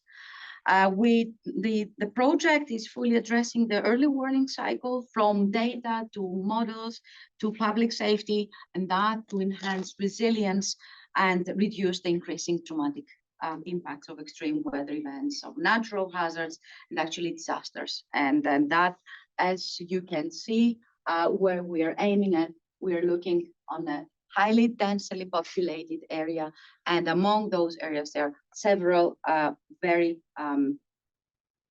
vulnerable areas. So what are we doing? This is actually the concept. We have 8 case studies which are covering the whole area that I showed you before, and these 8 case studies are then coupled in 4 twins. The added value, or what is the most important in this case, is that we are bridging areas that actually geographically are very different, which have very different characteristics, but they are impacted by the same hazards. In many cases, they don't have exactly the same impact, but what is extremely important in this case is that we are enabling knowledge transfer, practices moving from the one country to the other. So if you are considering what does actually have to do Greece and Ethiopia, we're talking about heat waves, about wildfires. How is it actually the knowledge and the experience coming from our first responders in Greece to Ethiopia and the other way around? Or then Italy and Alexandria, so Italy and Egypt, Venice and Alexandria, coastal flooding. How do the very different areas deal with these events? Or then Spain and Sweden, again heat waves, and there we're talking about wildfires. It's not far away when it's not too long ago that Sweden had to suffer a tremendous wildfire with great impacts. So our partners, so actually we are 30 partners, and among those there are these partners who have the mandate. I think there was a discussion before who is actually responsible or who should be informed about these warnings. So we have National Meteorological and Hydrological Services. So in most cases, they have the mandate to release warnings together with a great responsibility that these warnings are there. We have SMWF, Red Cross, WMO, short and small and medium enterprises. We have academia, we have research institutions, civil protections, NGOs, regional governments, and what we also have, there's a very important lighthouse activity. So our lighthouse stakeholders are those actually who are enabling the upscaling of the work. So what is the aim? We have our case studies. We have 8 areas in around the Europe, Mediterranean, and Africa. So what we are aiming at is to go beyond these areas, to work together with our stakeholders, discuss, ask about the needs, and what they are receiving from us is our output for implementation, adaptation, and implementation in other areas. Currently, we are very happy to have very local, if you like, UN partners. So actually, UNEP is the Mediterranean Action Plan of UNEP, UNDP, African Union, and we are increasing more and more. So actually, it's one of our major activities. Finding it is extremely important for such a system to go beyond and have a larger impact. So a coordinated, integrated, multi-hazard system, which is covering the entire early warning process, so the whole value chain. It is building on existing systems and tools, leveraging cross-cutting technologies, and which actually where they bring the added value in 4 pillars. It is connecting a broad geographical region. So actually, from the north to the south, we are talking about an enormous area, and it is actually working very closely with local stakeholders to ensure the sustainability of the project. We are very much engaging private sector and research organizations, having actually the scientific support, and we're trying to enhance already existing systems. So in our group, we have all these partners. So the first idea. This is a living document. Actually, this is just the first architecture, how we would like to bring how we would like to build our system, where we're taking into consideration already existing forecasting services, already existing early warning systems, working with the newly prepared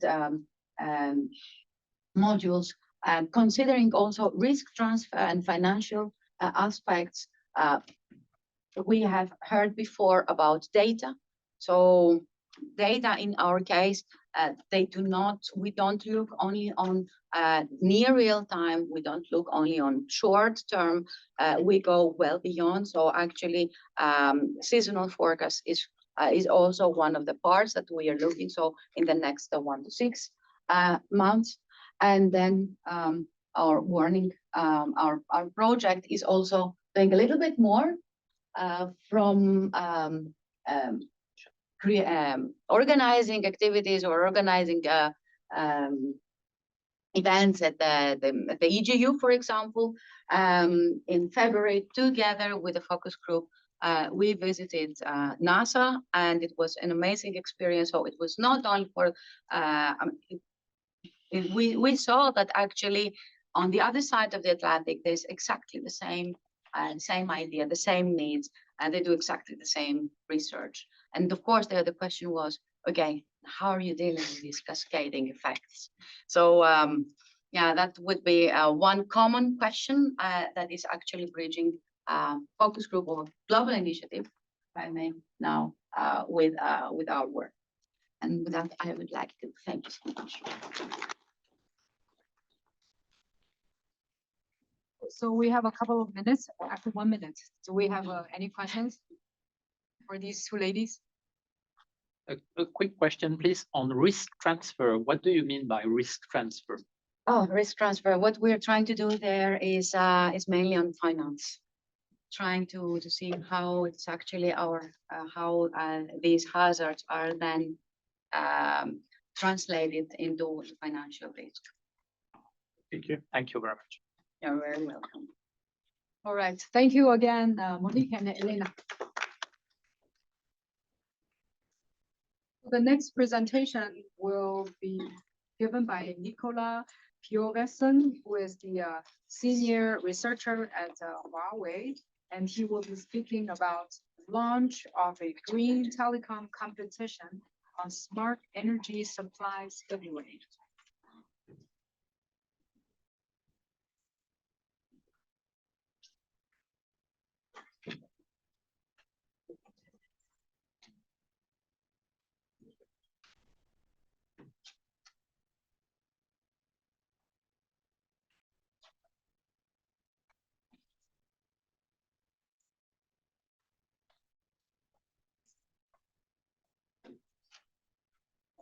Okay, so hi everybody. My name is Nicola. I'm a senior researcher in Huawei Paris Research Center, and today I'm here to launch a competition in the framework of the 5G Challenge organized by ITU in the framework of the AI for Good program.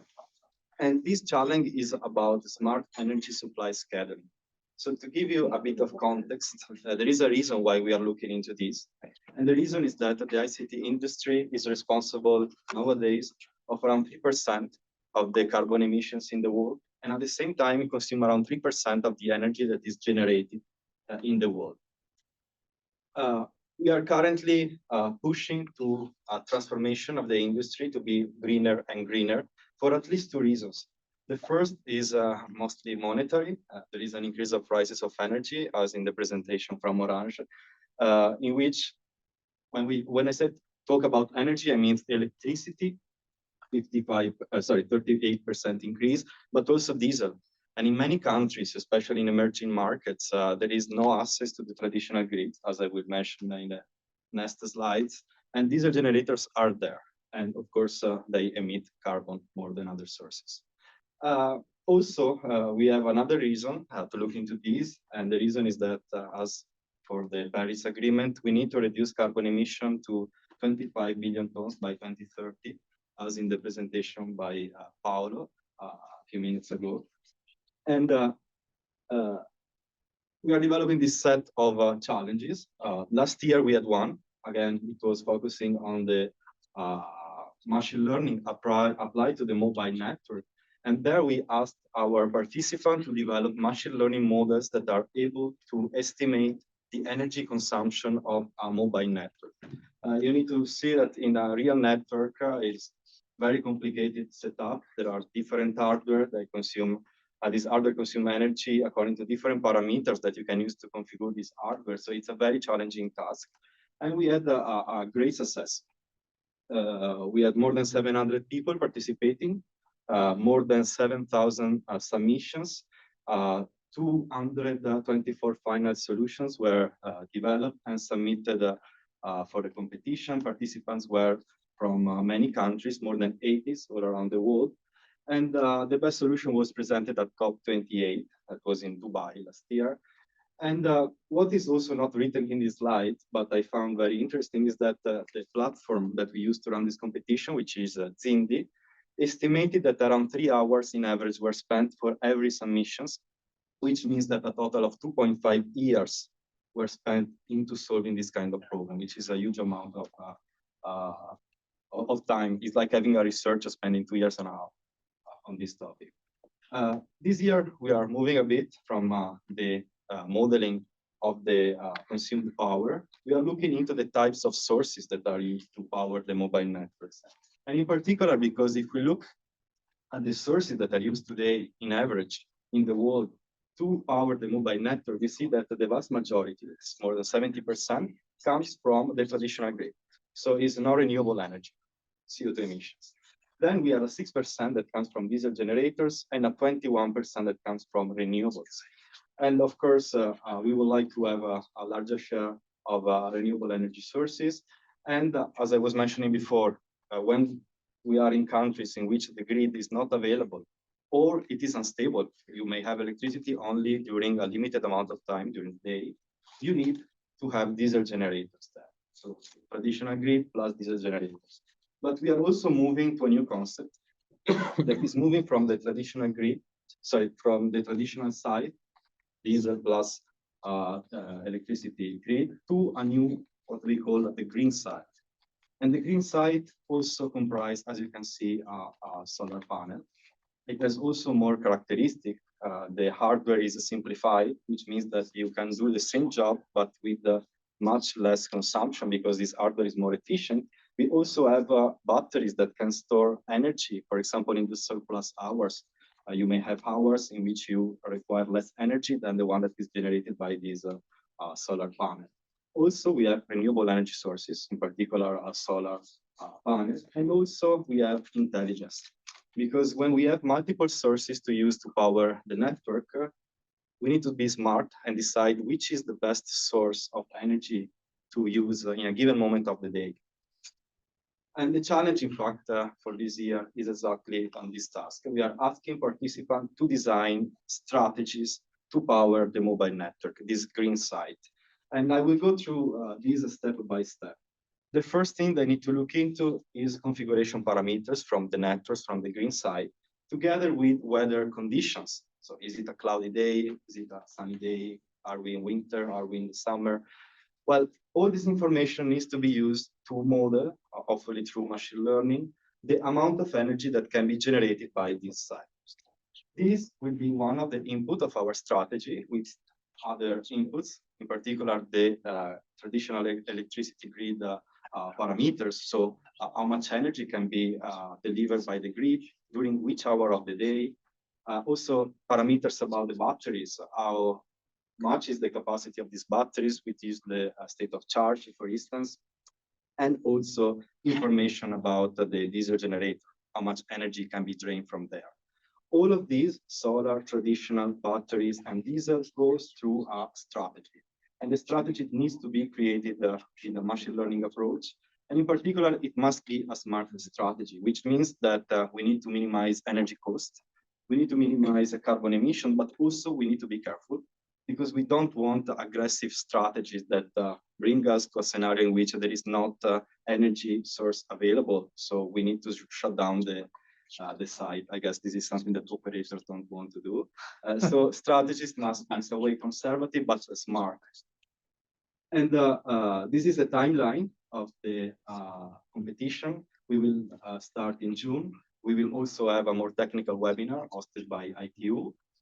In September, actually at the end of August, we will have the final submission deadline. The solution will be evaluated in September by a team of experts.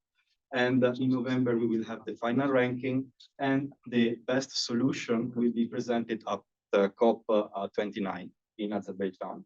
And we'll also have prizes for, in particular, cash prizes for the winners, or at least the top of solutions, and also internship opportunities and collaboration opportunities at Huawei Research. And the competition will be hosted by AI for Good, and Cindy will run the competition.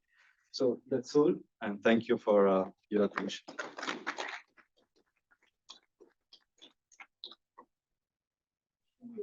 Every presenter is so. It's right. Yeah, it's very strange for you at meetings. So do we have questions? A couple of questions?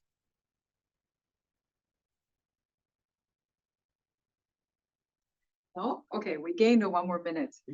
All right, so let's move on to the next, actually it's a panel, right? So it's a panel discussion. So it's the launch of the 2024 AI for Climate Action Innovation Factory. And I would like to invite the speakers. They are, how do we want to do it? Just sitting? Just standing. Yeah, standing, yeah, because it's going to be 15 minutes. So we have 4 speakers. The first one is Thomas Basicolo, and the program officer of ITU. We also have this speaker, Noura Al-Haj, is a program officer, International Atomic Energy Agency, IAEA. The third speaker is Eric Van Ningen, and from FAO. And the fourth one is Angelo Amicarelli, is a CMO FINAP. So may I please invite the speakers to come into the front of the stage, and we'll grill you with some questions. Nice to meet you.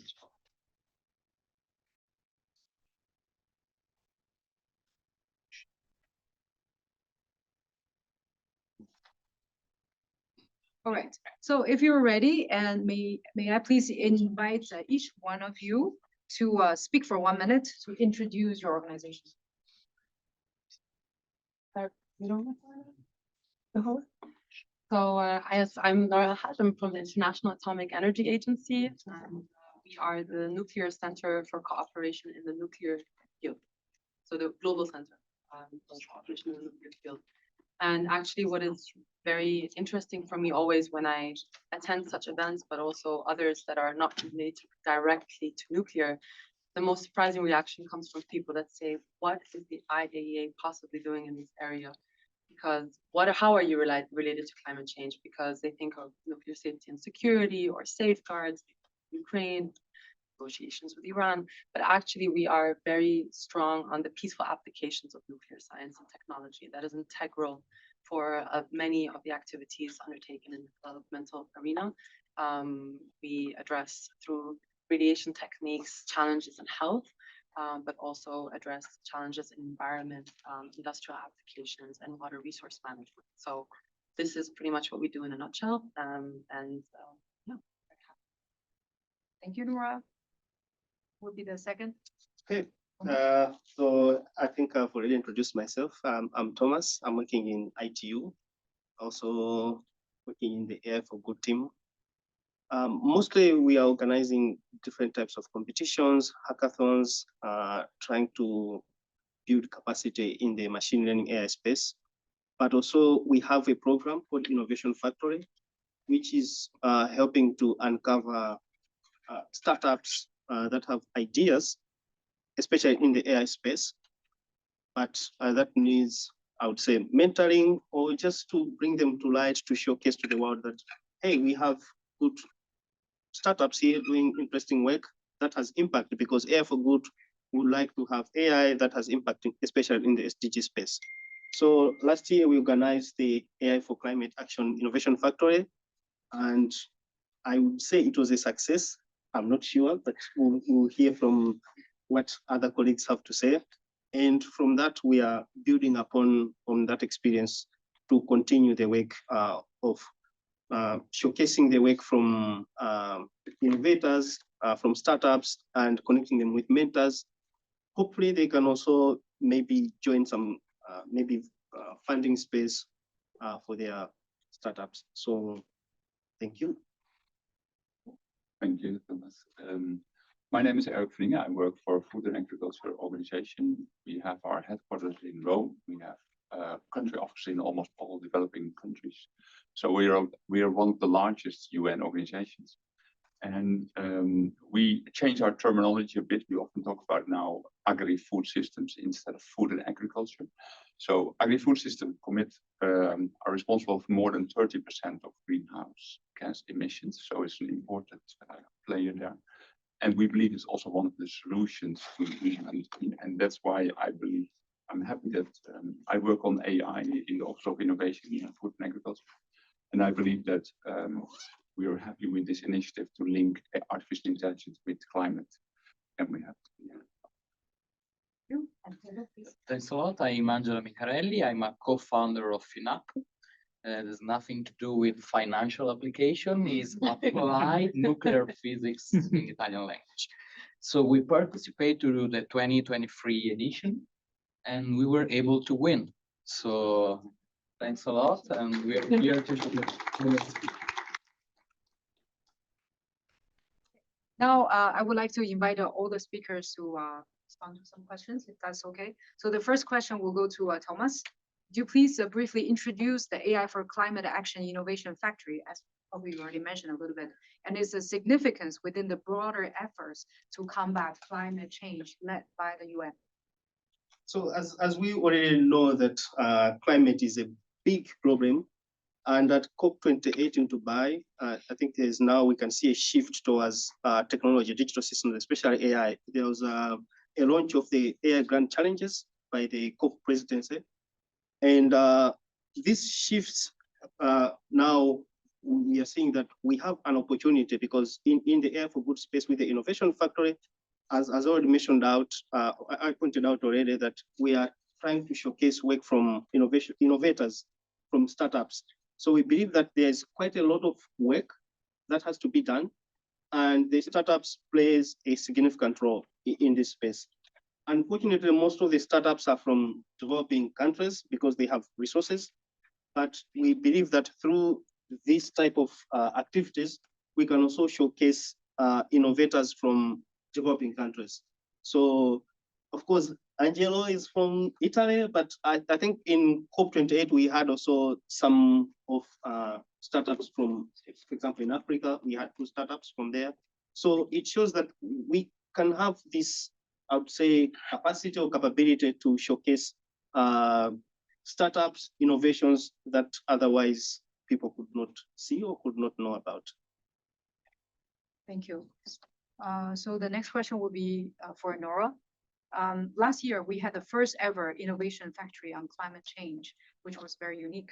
So much so that it made it to COP28 as a featured side event. Congratulations.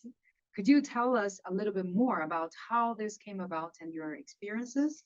What are you hoping for this year? Yeah, I mean, so we as international organizations face quite a unique challenge, right? Because we function, we're mandated by our member states, and the way that we can act. And I do not want to speak for FAO when I say we, but I think that we share a lot in common in terms of how quickly we can move, which is not very fast, right? Sometimes we need time to adapt and to adjust to the changes that are happening. And AI is coming very rapidly, and we are trying to get on that bandwagon because we understand and realize that AI can offer unique solutions. Now, for more than 6 decades, the IEA, and actually we have uniquely a joint division with the Food and Agriculture Organization, where we do a lot of our work in terms of applying nuclear science and technology for food and agricultural challenges.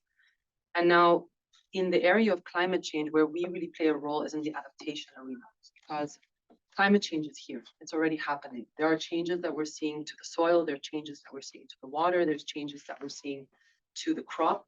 And nuclear science is for decades offered us a lot of information, has offered us data. But we've been collecting this data and we're not necessarily able to fully tap into what that data actually means. And this is where we've understood that AI can play a huge role in this arena. But also we need to partner with other international organizations, and also, of course, FAO is a natural partner, but with ITU, and in this case, UNESCO joined us last year. And we said, well, all of us are facing unique challenges. All of us want to be more involved in this arena, but we also want to tap into the potential that startups like FINAP, that is actually our winner last year, to our problem statement, can come up with unique solutions that we've never even thought of, that would take us such a long time to think of because it's just not simply in our DNA, right? And so we teamed up and we came up with unique problem statements, and we put those problem statements out there. And we were surprised by the response we got on our side. We actually got startups that took a look at our data sets and were able to figure out solutions and offer us some of these ideas. And we were very impressed that in the end, we were not able to only choose one winner, but actually 3 winners that came to COP. And it was a UN side event, which again, we were not expecting, but there seemed to be such a hunger at COP to feature actually how AI can offer climate solutions. And yeah, I mean, this is how it came up to be. And I think this year we hope for more than anything is for more engagement. We are hoping that we're going to be a little bit more creative maybe in the way that we pose our problem statements, because it was a new experience for us. And yeah, we're hoping to find as fantastic solutions as what FINAP actually came up with, and we'll be telling you a little bit more about in a second. So I'm not going to go there. So that was it from the agency side, but maybe Eric will want to add. Thank you. Quick question. So the initiatives are among these 3 UN organizations, in this and then you just mentioned the UNESCO. It was last year. Oh, okay. Yeah, It's it was not last a year. permanent- This year, no. So just to add, the activity is open to everyone to join. Okay. the So invitation is open. it's just when we were starting, the people we reached out to, the people, it's just from maybe friends, someone who knows someone. Right. So that's how it started. But of course, it's open to anyone to join. As if you can have more people, I think then the better. Yeah, the more the merrier. Yes. And, yeah, and do they have to be UN or not necessarily UN? Not necessary. Yeah, you see the invitation is for you.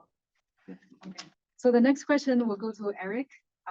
How will the Innovation Factory promote AI solutions in critical areas of climate change? And what kind of impact do you foresee these solutions having? Yes, thanks for the question. And I want to thank Thomas Lidl for kicking it off again this year. That was a great initiative, second time we're in here. So for the Innovation Factory, we as FAO, we use a lot of AI for policymakers, and we are very advanced in using AI in remote sensing and so forth. But that we would like to bring it to the last mile as well. And so we're thinking we really would like to source more innovations for low emission farming. And so we really would like to bring solutions that help farmers to with their daily work in the form of advisory services. And maybe it will go again first to the policymakers and then drill down to the producers in the end. But it's not only for the farmers, it could be any actor in the agri-food system. So first, we would like to have as much as possible the ideas on that level. And sometimes we don't have an algorithm. Sometimes we don't have the data, or we don't have a creative problem statements, because with AI, we can go into new areas of thinking of how to articulate our problems. And also within FAO, it's even difficult sometimes to tap into the right problem thinkers, how to articulate it. And that's why we want to also go to the community. And then if we have a series of solutions for low carbon farming, we also need to map them. And I believe that AI can also help to map, for instance, a solution in the northern part of Kenya to the southern part of Tanzania, and so forth, and make all those linkages. So it's both on the sourcing and on the suggesting on a very local level, where we see that the innovation factory can help.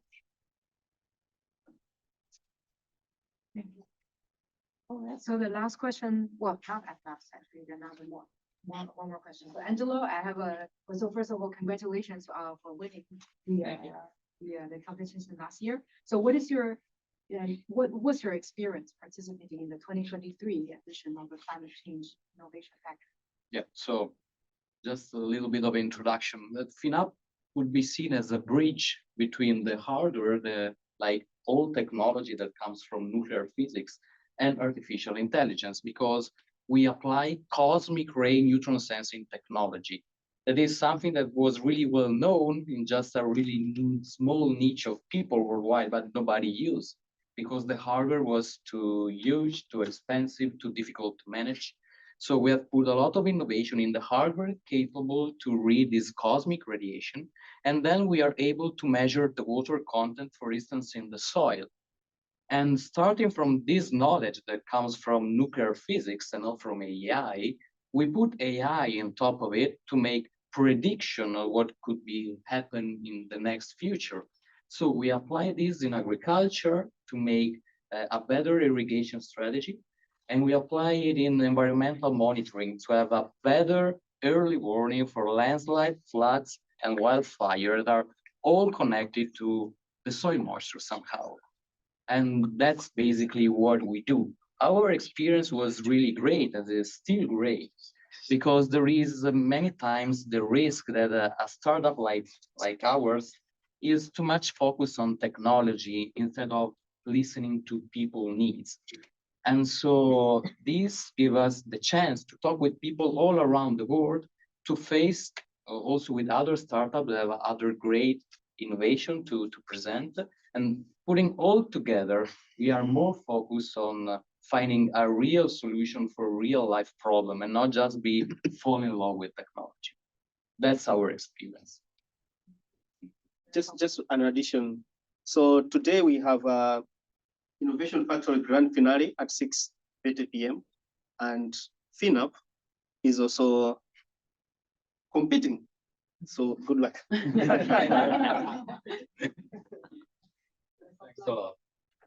So the next one, actually, we'll go back to Nora. What contributions can AI make to the adaptation and the monitoring of climate change impacts through nuclear science proposed by IAEA? How does this integration advance our resilience partnership and efficient use of natural resources? I mean, I think actually Angelo already addressed that. A large part is a very good example. And I would also mention, for example, isotope hydrology, that we have naturally occurring radioisotopes, radioisotopes. And we, through the measuring of them, we can understand the groundwater. So you can actually look at the invisible, you make them visible, and you understand how much water you have, how old this water is, how quickly it's being replenished. And this understanding is very important. So that kind of the nuclear science angle comes in here, but then with these large data sets that we have through AI, I think it can help us in developing predictive models, doing a little bit of forecasting, allowing us to also understand, are there patterns that we're not recognizing? Is there something that we cannot see, but AI can actually help reveal to us? And I think knowledge is power. So I think that it's very important through this knowledge gain. I think this helps us build up this resilience so that we can inform, and this informed information, we inform and support our policymakers, that are our member states, that sit in these meetings, that get this information ultimately, and then report it back to their capital and maybe prioritize that as part of their national commitments. So that's Thank you, Nora. So conscious of time, I'll just jump to the last question for everybody. And so this is actually for a question for all. How can stakeholders from different sectors get involved in the innovation factory, and what opportunities are there for collaboration and contribution? So whoever is ready can start. I'll give a quick summary answer. Join us, be part of the movement. You can be an organizer, you can be advisor, help us. You can be a mentor, you can be a jury. So there's a lot of things you can help us with to make sure that this thing keeps on going. And of course, you can also help the startup in some way to connect them to VC funds, to mentors. I think there's a lot of opportunity. So not only UN, but of course, UN welcome, but companies, industry, academia, you're welcome also to join us. I think AI for climate action is going to be a big thing.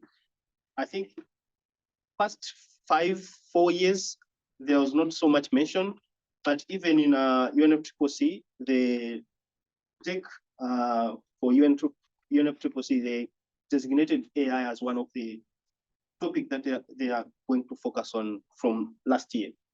So yeah, we are going to see so much of AI at COP as well, at COP events. So I think join us. And you could be also a startup and participate. Yeah. Yeah, also for the UN Summit of Future, and both AI and climate are on top of the agenda. Anybody else who would like to share? You're forming. Yeah, I think today we have a kind of very soft point, and then we still need to get together. So it's also still opportunity for partners to be part of adding to the challenge. Yeah. And of course you can, but you can also already apply as a private sector and so I think there we can make it even better. And if you have an interest in participating in our call or in one of your calls, then please talk with us and we'll work it out. All good? Congratulations, we're done. That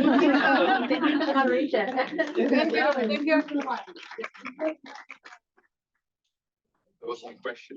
It is a Oh, sorry. question, yeah. Yeah, question. Yes, apologies my unfamiliarity, but if you can refresh our memories, there was the AI for SDGs before, and this is AI for the future climate prediction. And SDGs, many SDGs are related to climate, so I was confused whether the previous competition, which also went for open call, and they encouraged everyone, especially you, to apply with proposals. And it was a very similar procedure overall. And I was thinking, well, if they are somehow supporting each other, or are these two separate? So just maybe quick clarification. There's two differences. So I think for climate, it's just one SDG. So it's kind of, we are kind of looking at one specific problem, but also in the innovation factory, we are looking for startups. So it's not everyone, it's just specific for startups. So the way they join is not like they are solving, we have this problem and they have already a solution. So they just pitch that solution that they have, which is addressing this problem. So for example, FinUp had already it's already established startup, they have a solution. When they see our call, they say, okay, we are fitting to this call, we are going to submit our solution to see. Yeah, so it's a bit different approach for the other competitions. The other one is also ITU's initiative, or it's a wider UN initiative. So it's not, if I'm not mistaken. Not the same organization. For example, in 2018 or 19, the winner was the focus was on plastics pollution. So each year they had a different theme, and in 2019 it was water involved, and there was the WMO involvement through the Hydro Hub initiative. Was the UN Secretariat or UNDP? Which UN? That I don't remember. It was a long time ago. We don't work together, so we don't know about. But maybe it's evolved into something. AI for good. I don't know. I should research and find out. Yeah, I think these days in the UN system, we have 50-something organizations under the UN umbrellas. I'm sure many UN organizations, or as group of UN organizations, have been launching similar competitions and initiatives. Yeah, feel free to join and ask your friends to join as much as you find it relevant. Well, I will try my best to promote it within the hydrology community, including early career scientists.